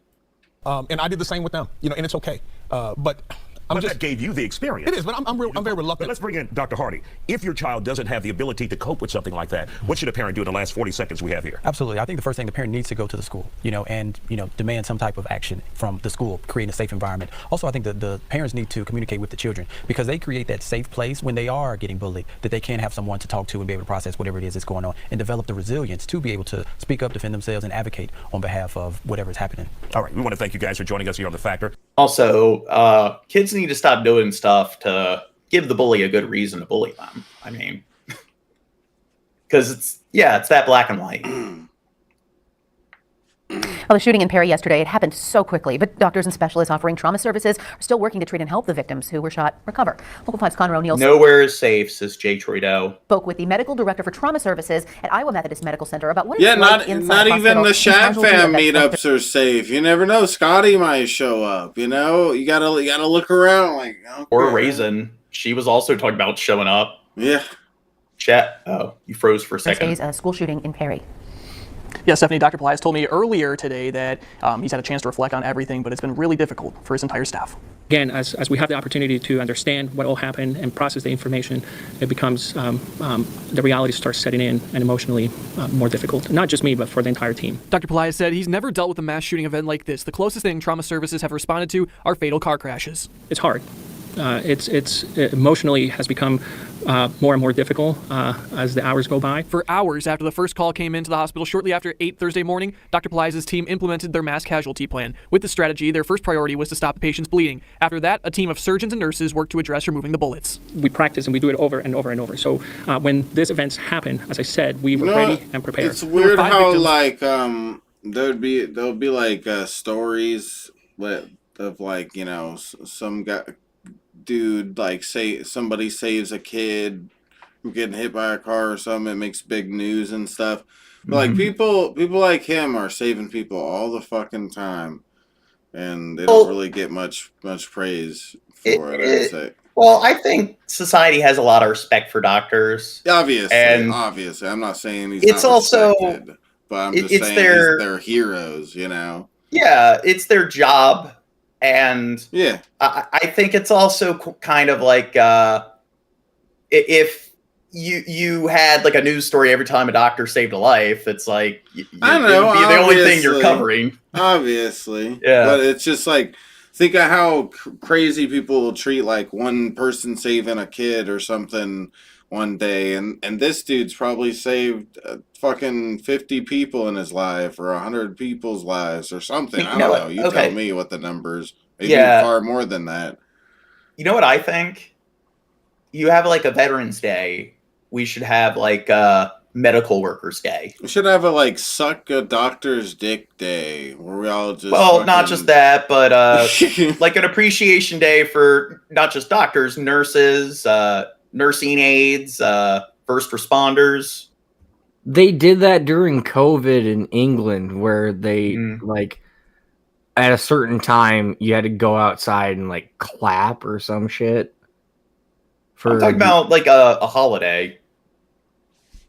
But you know what? Like I think because there's only so many days in a year for there to like to have a holiday and stuff. That is true, Troy. That it also makes people bankrupt the medical system. But that's not the doctor's fault. That's not the doctors. That's not he has no control over that. But he does have control over whether people live and die. Or a lot of control over it compared to anybody else. But I do think like what is it? I forget what I was gonna say. You were going to say 426 something about shooting transported nurses to and Des Moines. doctors. Oh yeah, so Come on, Jack. Christmas, we pretty much nobody really anymore celebrates the Christian aspect, and we pretty much make December. It's just all of December's Christmas. That's pretty much how it's treated. It's the holiday month, the most wonderful time of the year. So why don't we just take December and just give every day in December its own like theme? And it's like, whatever, fuck the like Christianity aspect. If you want, that can be the 25th, but I think that we should have a day for like academics, a day for like a teacher, like well, no, not teachers, but we should have like a medical like worker appreciation day in December. We should have like an engineer appreciation day. And then we should also have, I don't know. I think we should probably have one holiday of the year that's like fuck the police day. Where it's like the purge and everyone's allowed to spit in a cop's face. Yes, there needs to be a holiday. Well, it should be I don't know. I'm saying we should have a holiday to appreciate like all the different like trades and stuff, like engineer appreciation day and stuff. But for cops, we should just have a fuck the police day. But after that day, it's the appreciate cops day, because not all of them are bad. We should have a holiday for all the Americans not being paid a livable wage. We should have like overworked like customer service day. We should have a holiday for PPP. A PPP holiday. We should have the atheist day. Shavisky, that's what Bryant said. We need a holiday for podcasters. However, Dr. Plias said his trauma. Yeah, only the PPP. Services team were ready Pedantic and prepared Pedestrian for the worst. Day. The reason why this is different is because you really don't know how many casualties you're going to have. So you have to prepare for 3, 5, 10, 20. And you have to make sure that you have all the resources and the teams available to care for a large amount of patients. Now, as for the conditions of the 3 victims that came into their care, I have an update for you guys. Now, the first victim, the Perry High School's principal, had immediate surgery on his multiple gunshot wounds. He's in the ICU and in critical condition. Now, for the second victim, a minor male underwent surgery on his multiple gunshot wounds and is currently in the ICU as well and in stable condition. Now, for the third, also a minor. Now, I do think it's kind of odd because, and a lot, or not odd, but it's notable that in most school shooting cases, usually when they interview people, you don't really have a lot of people admitting to the fact that they were bullied. So the fact here that it seems like even the students are like, God, they bullied him so much, probably shows that it probably was a very heinous level of bullying.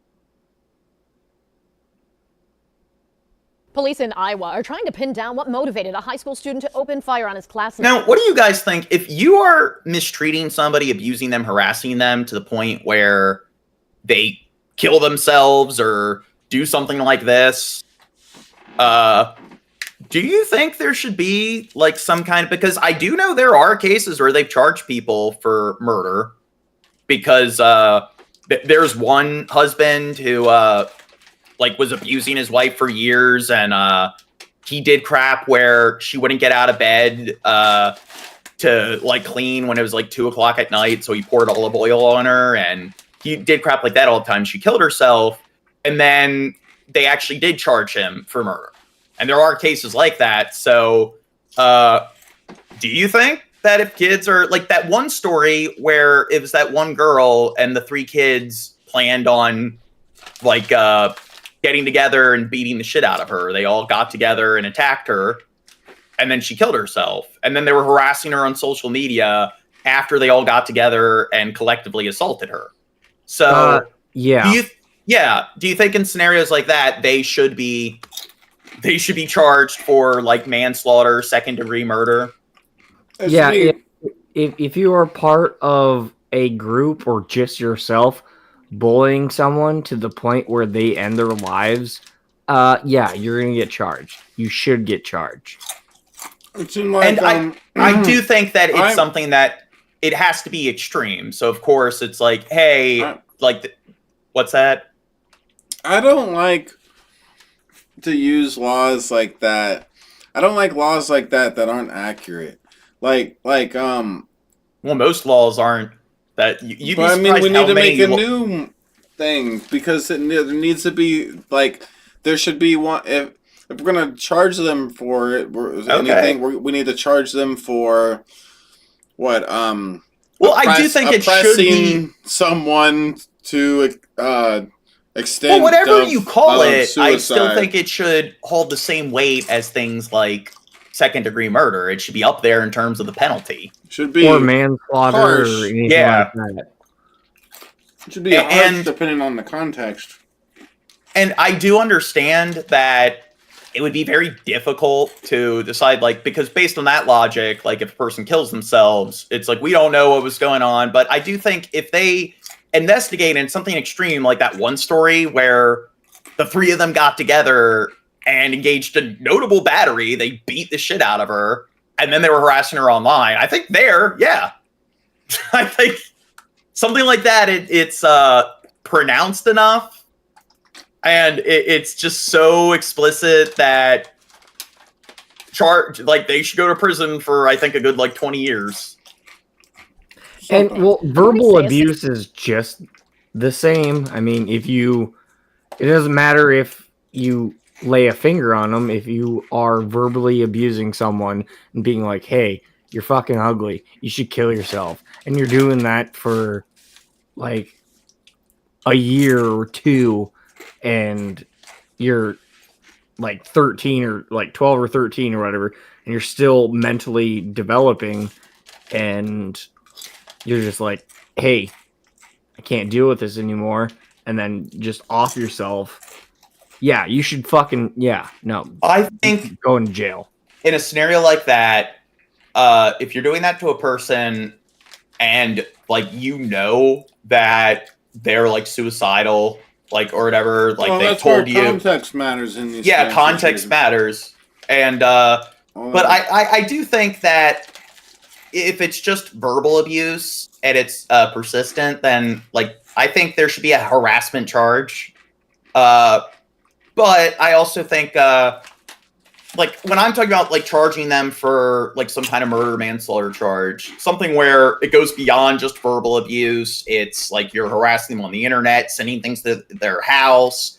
I remember there's this one story where a girl committed suicide, and they talked about how they did things where they drove by and threw a Coke can at her head and then laughed and drove off. And even though that's not a serious, it was an empty crumpled up Coke can. So but I mean, just doing shit like that constantly, even though it's not a notable form of physical violence, if that's going on for a year, I do think that, they should go to prison for a decent amount of time. Grader was killed and 5 others injured, including the principal. The shooting attack and there's another story where the mother made a Facebook account to, I guess, kind of lurk on this other girl who she claimed was making rumors up about her kid, but that kid was bullying the child that she apparently accused of making up rumors, and the rumors were of her kid bullying her. And she went to another, her parents actually moved so she could go to another school because she was being bullied so bad. And then the girl ended up committing suicide because the mother made an account posing as a boy. So I guess catfishing her to get information, embarrassing stuff on her. And the mother was actually bullying her online, and the girl killed herself. It's do you think an adult, that's permissive parenting, to the extreme where you're bullying other people on the behalf of your kid? I think she should go to prison. And she didn't serve any time in prison. Morning at Perry High School, investigators identified 17-year-old Dylan Butler as the shooter. He took his own life after the attack. Fellow students say Butler was bullied, but they never expected this. He looks like a nice guy to me. No. God, no. Hundreds of students, families, and faculty attended a candlelight vigil last night to honor the victims. This shooting has been so traumatic. Yeah, I was a kid. I didn't really deal with a lot of bullying from other kids, but I did deal with a lot of adult bullying.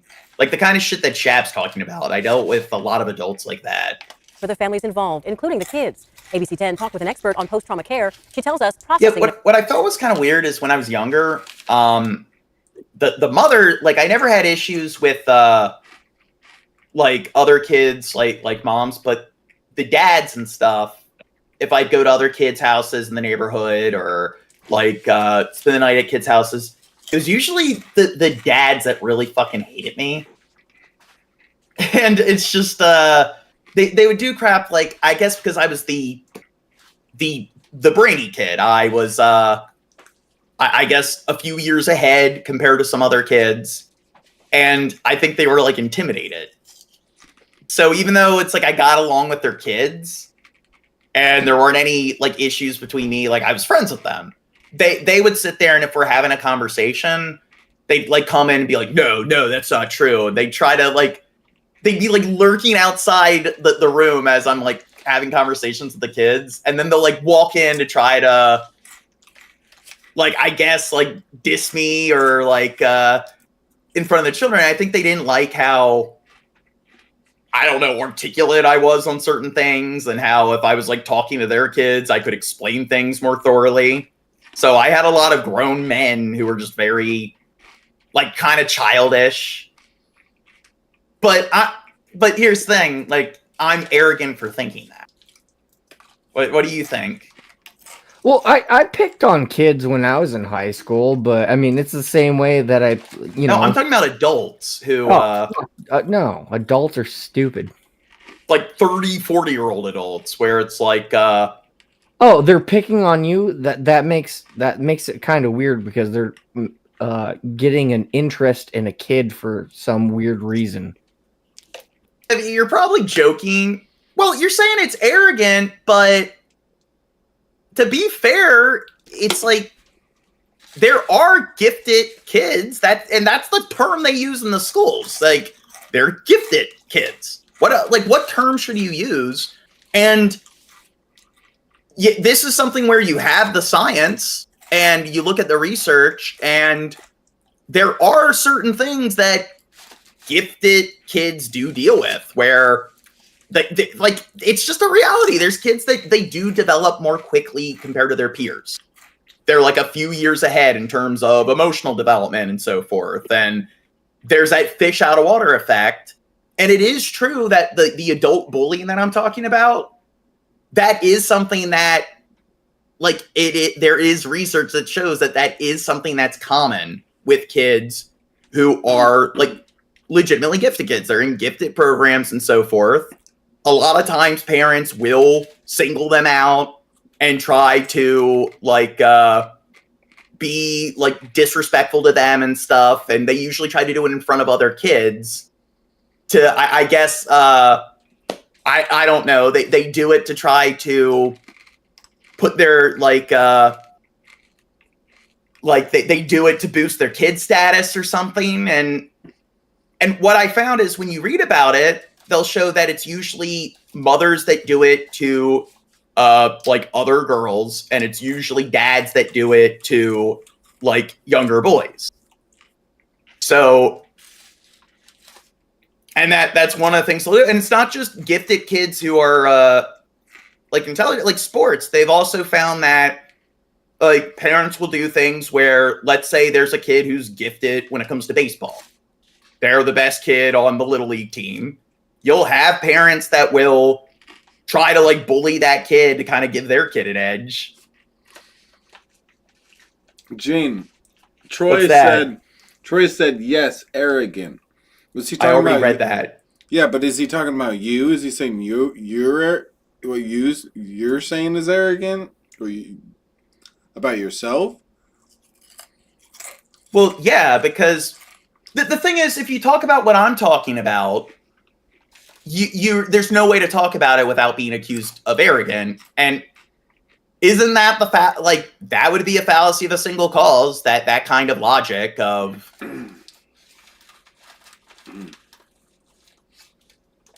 well, I mean, here's the thing.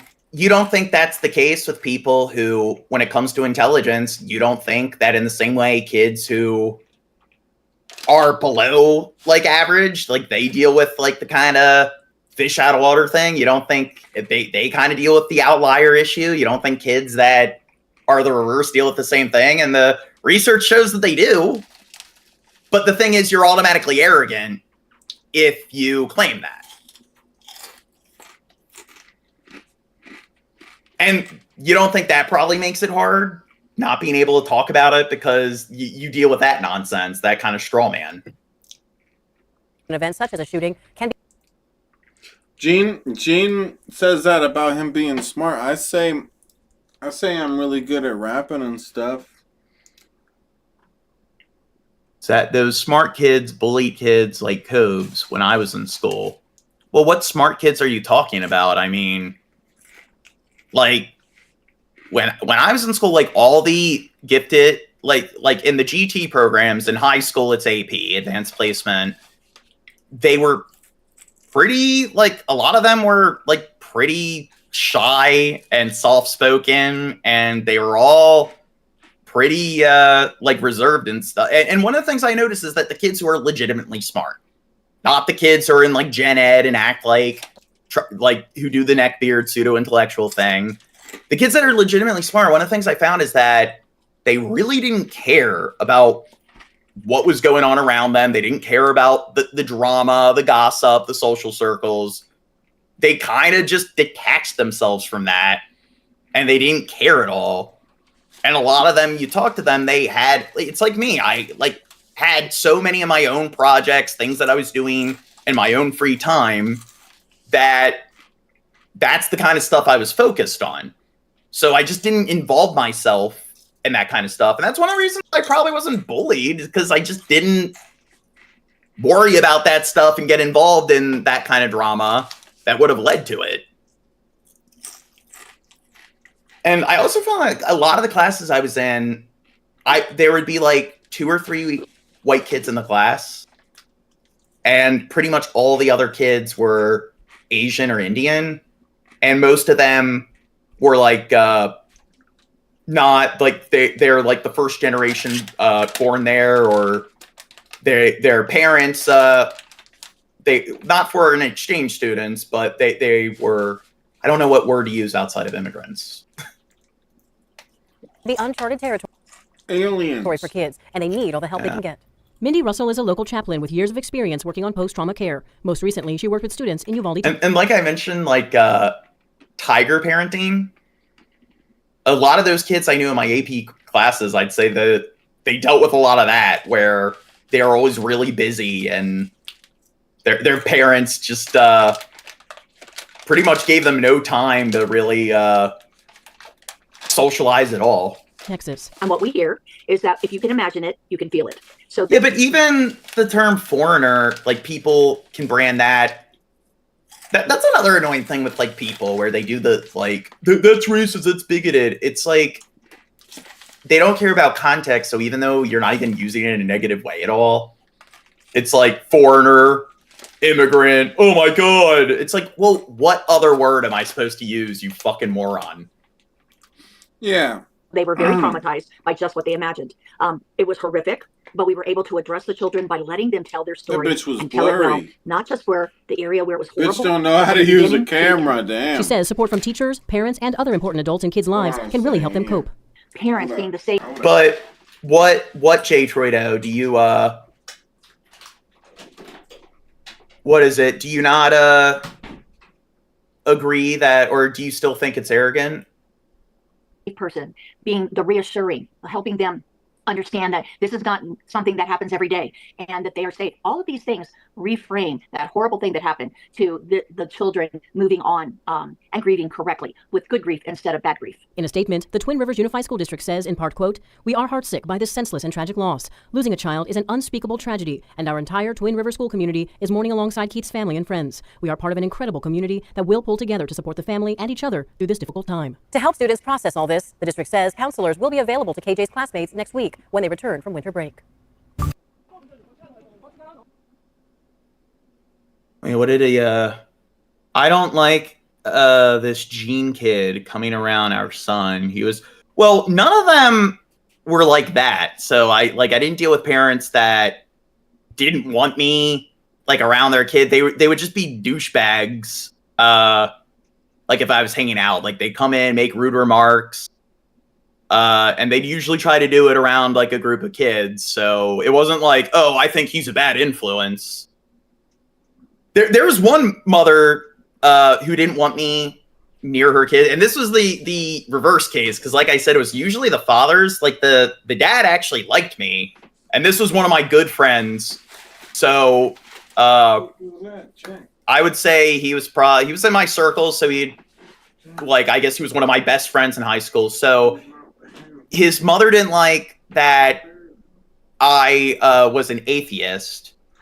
And when I was talking, like I pretty much would talk to him about atheism and stuff. And because we were very close, like we hung out every weekend, I would talk to show him all the atheists podcasts and stuff.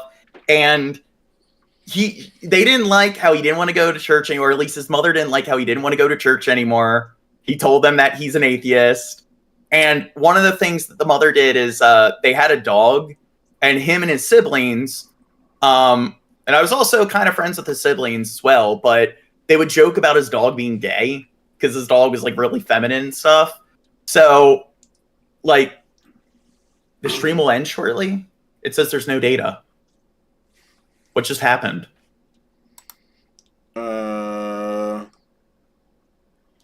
No, it's still sending data. Oh, said that for a sec.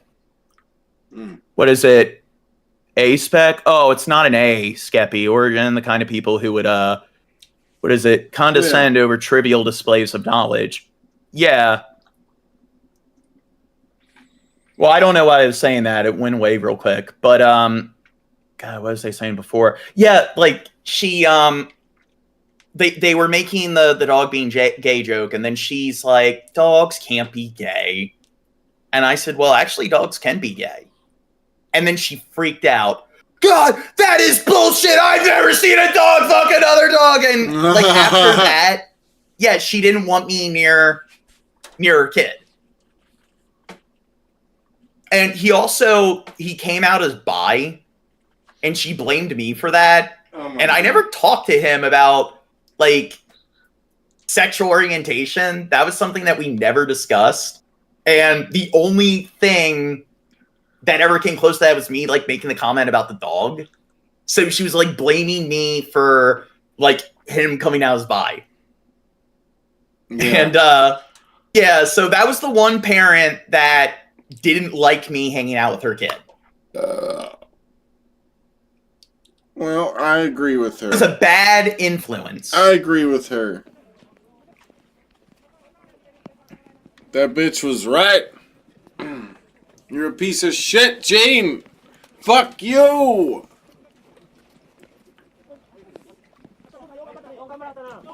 Say it, Jack.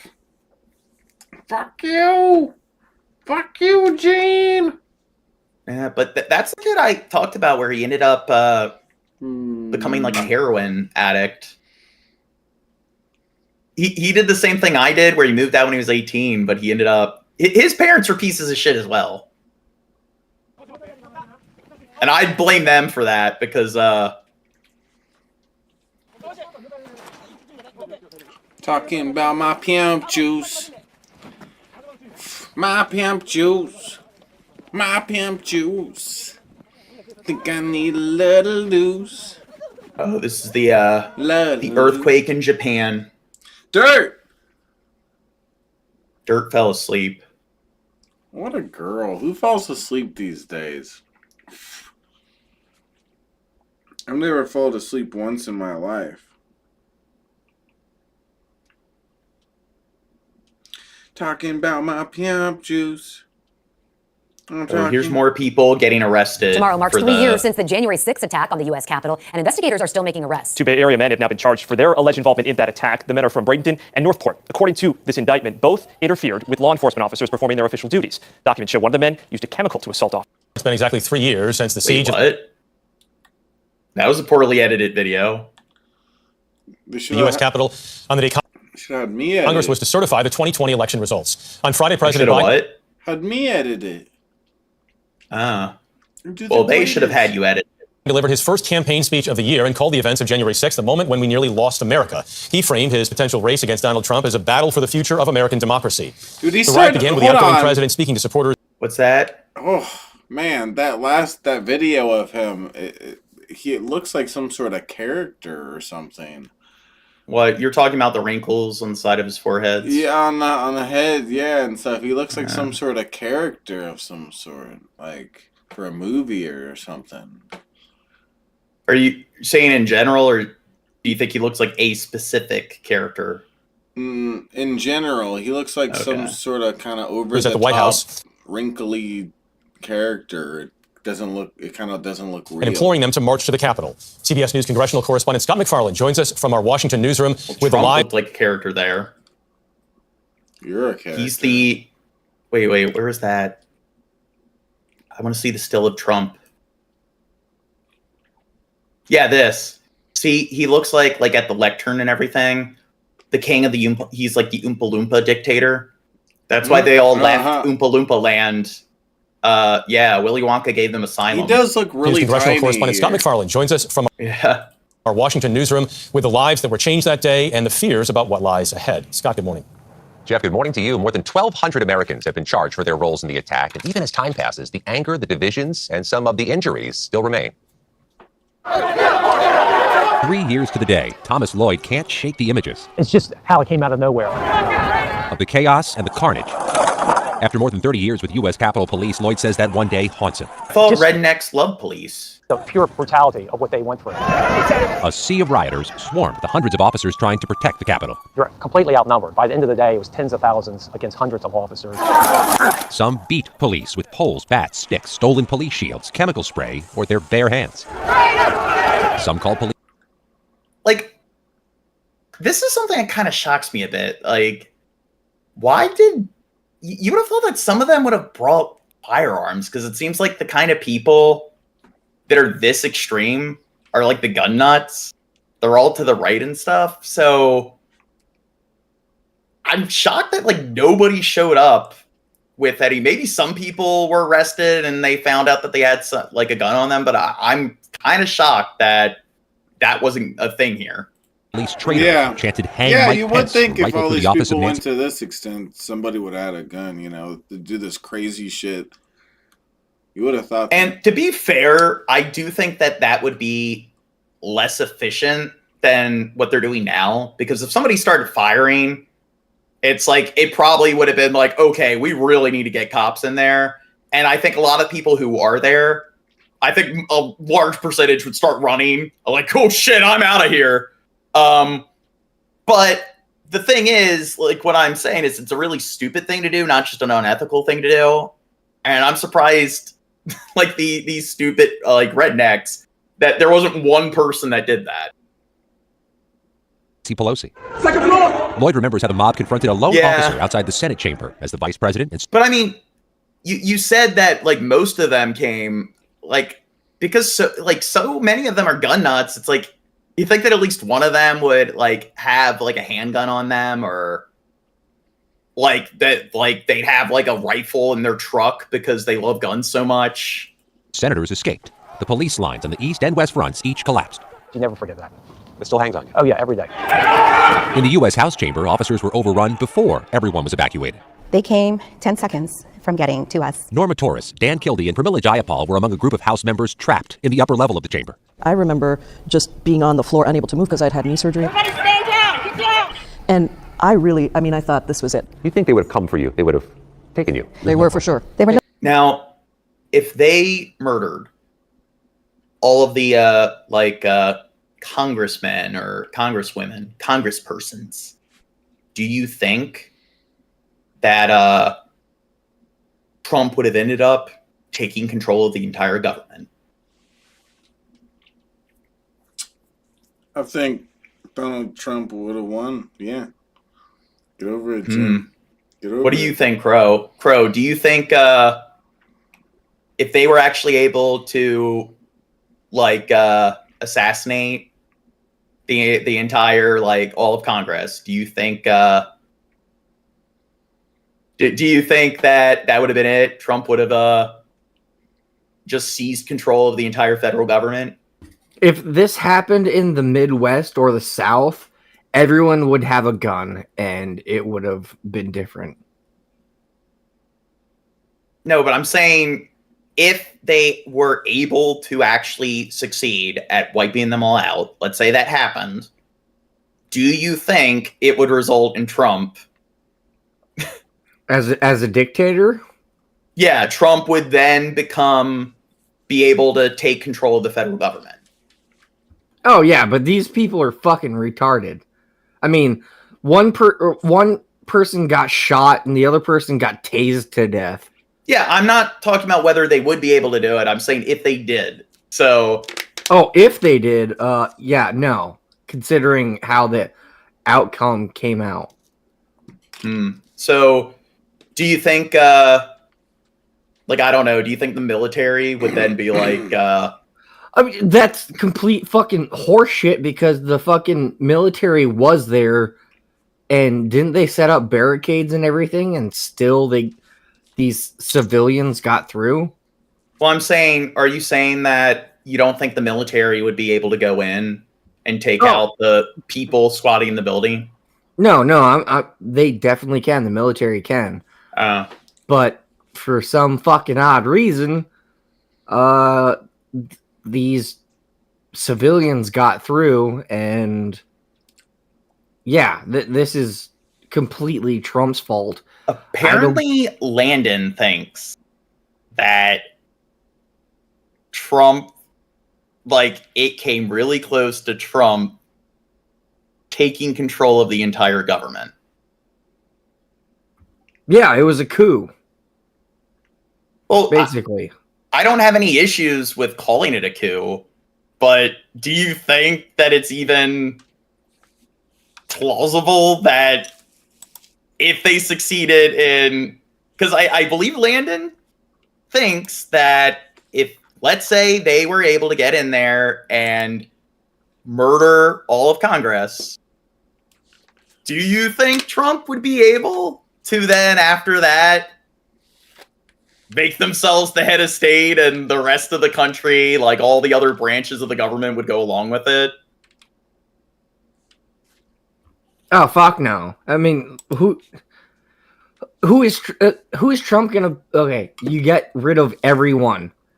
Who is Trump gonna put in charge of just like anything? The fucking what is it of the interior? Are you gonna put the guy that wore the? Well, the problem is the cabinet members work under him, but I don't know if they'd actually go along with it. Looking for us. Members of the Trap Group have since organized a support group, exchanging regular text messages, and the Democrats among them in the chamber acknowledge they're working through a trauma. The moments that I can't erase from my mind are not so much people banging on the door or this fear of being attacked, but taking my phone and calling my wife and having the conversation that we always hear about. I told her I'm fine. We were not fine. So you downplayed this. We were hiding underneath chairs with people banging on the door. I got my camera out and started shooting video.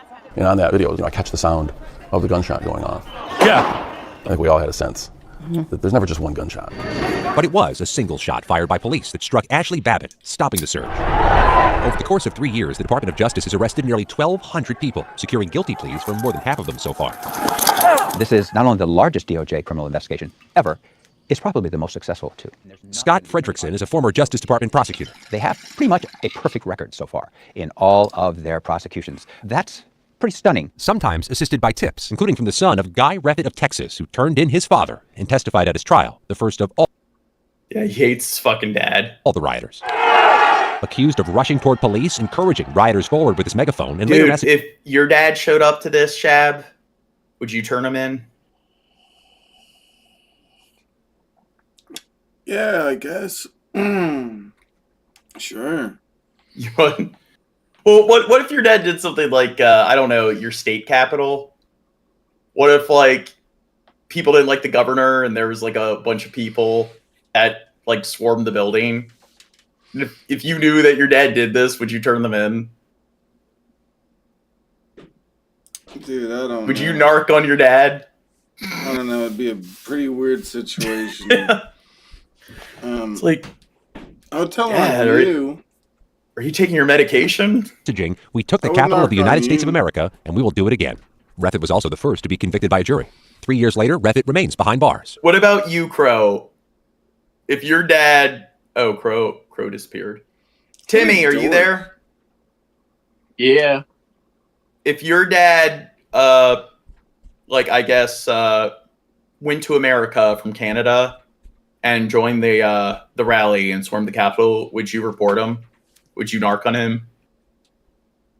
No. Okay. We do a lot of FaceTime. And His wife, Nicole, I would remains. narc on Timmy.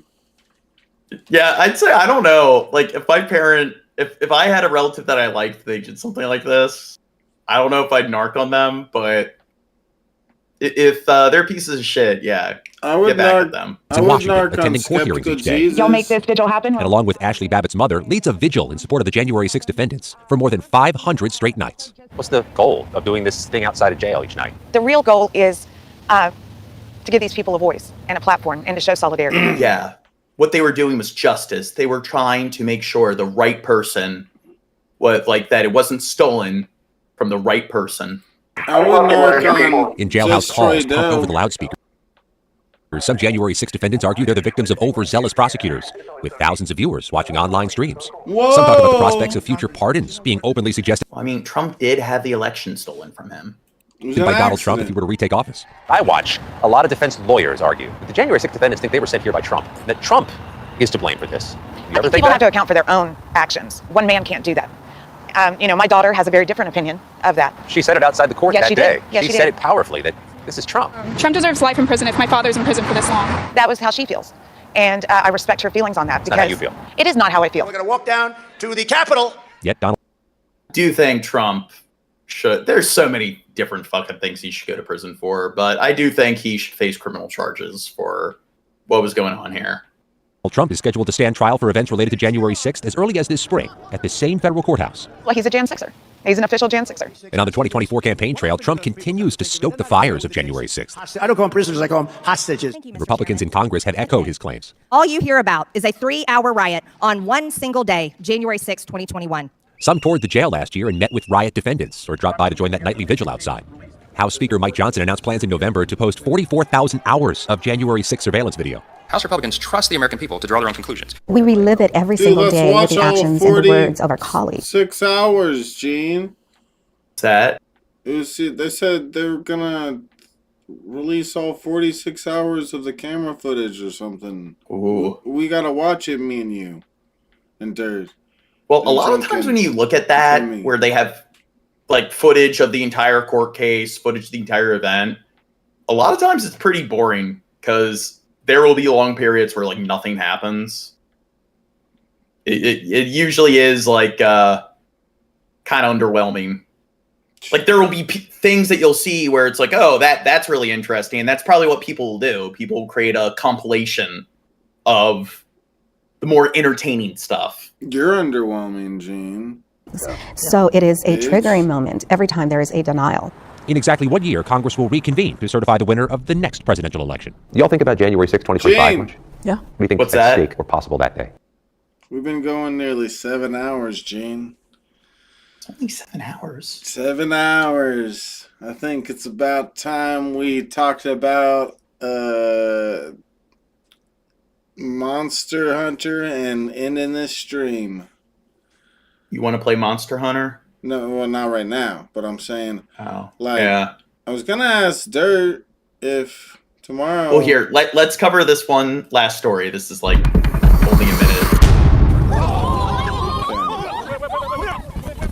A politician in karate chop of Korea was stabbed in the city of Busan. Hiya! Karate chop. What? Nothing. What?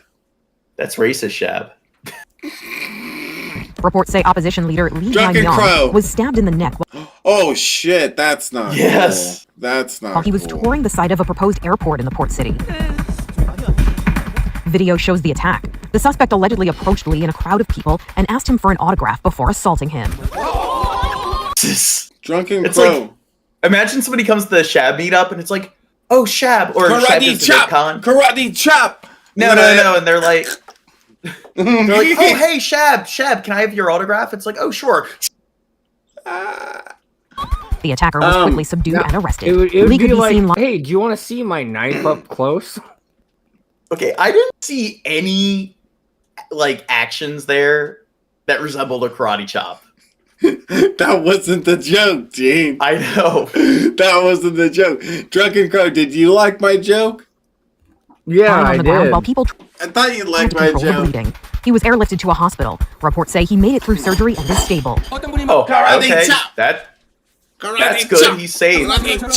Lee has been the leader of the Democratic Party in Korea since August 2022. So what's the joke? That they're Asian? That might possibly be the joke. Go on with the video, Gene. Let's not focus on that, okay? Narrowly lost the 2022 presidential election to a conservative opponent. Since then, Lee has reportedly been accused of bribery and is currently on trial. He denies any wrongdoing. Police say they are investigating a motive for the incident and did not reveal the suspect's identity. Skabibi. Wait, we already watched it. Well, this is just showing. Oh. Okay, I guess. Skabibi. Did I provide you guys with enough content tonight? Skabibi, what did you think of the karate chop?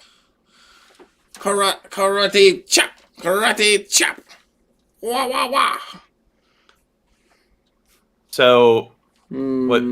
Explain the joke to me, because I clearly No, it's just because they're Asian. He said that's not it. No, I was joking with. Yes, that's exactly it. I was just Okay, there you go. It was just being silly. Also, streamed too long. too racist. Well, you also streamed too wrong. Way too wrong. Oh, yes, go BB. Stream way too wrong. Too racist. Too racist. Okay, all right. Hold on. Say Snickers in an Asian voice. No, don't do it. I'm scared. No, do it. No, I don't want to do it. No, don't do it. But anyway, tomorrow Dirt fell asleep, but I'm doing the movie Mondays with Dirt. So if you want to be join us in the stream, become a $1 patron. And if you're not able to make it to the hangout on Discord, we're streaming it, so you could always watch the commentary later. So I think they're either gonna, I guess we'll decide tomorrow, but we're either watching Little Nicky, which is what they want to watch, or Bad Boy Bubby. Yeah, babe. All right. Wait, Jay Trudeau, are you still a patron? Troy Day J Doe. Okay. All right. Okay. Okay. All right. Okay. All right. All right. Okay. Okay. All right. All right. Okay. All right. Farewell. Okay. All right. Okay. Okay. All right. Okay. Shut up. Okay. We can end it. Oh, sorry. Okay.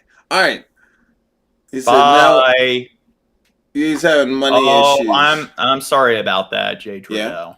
All right, everyone, have a good night. We'll see you tomorrow, cutie pies. We'll see you in the near future.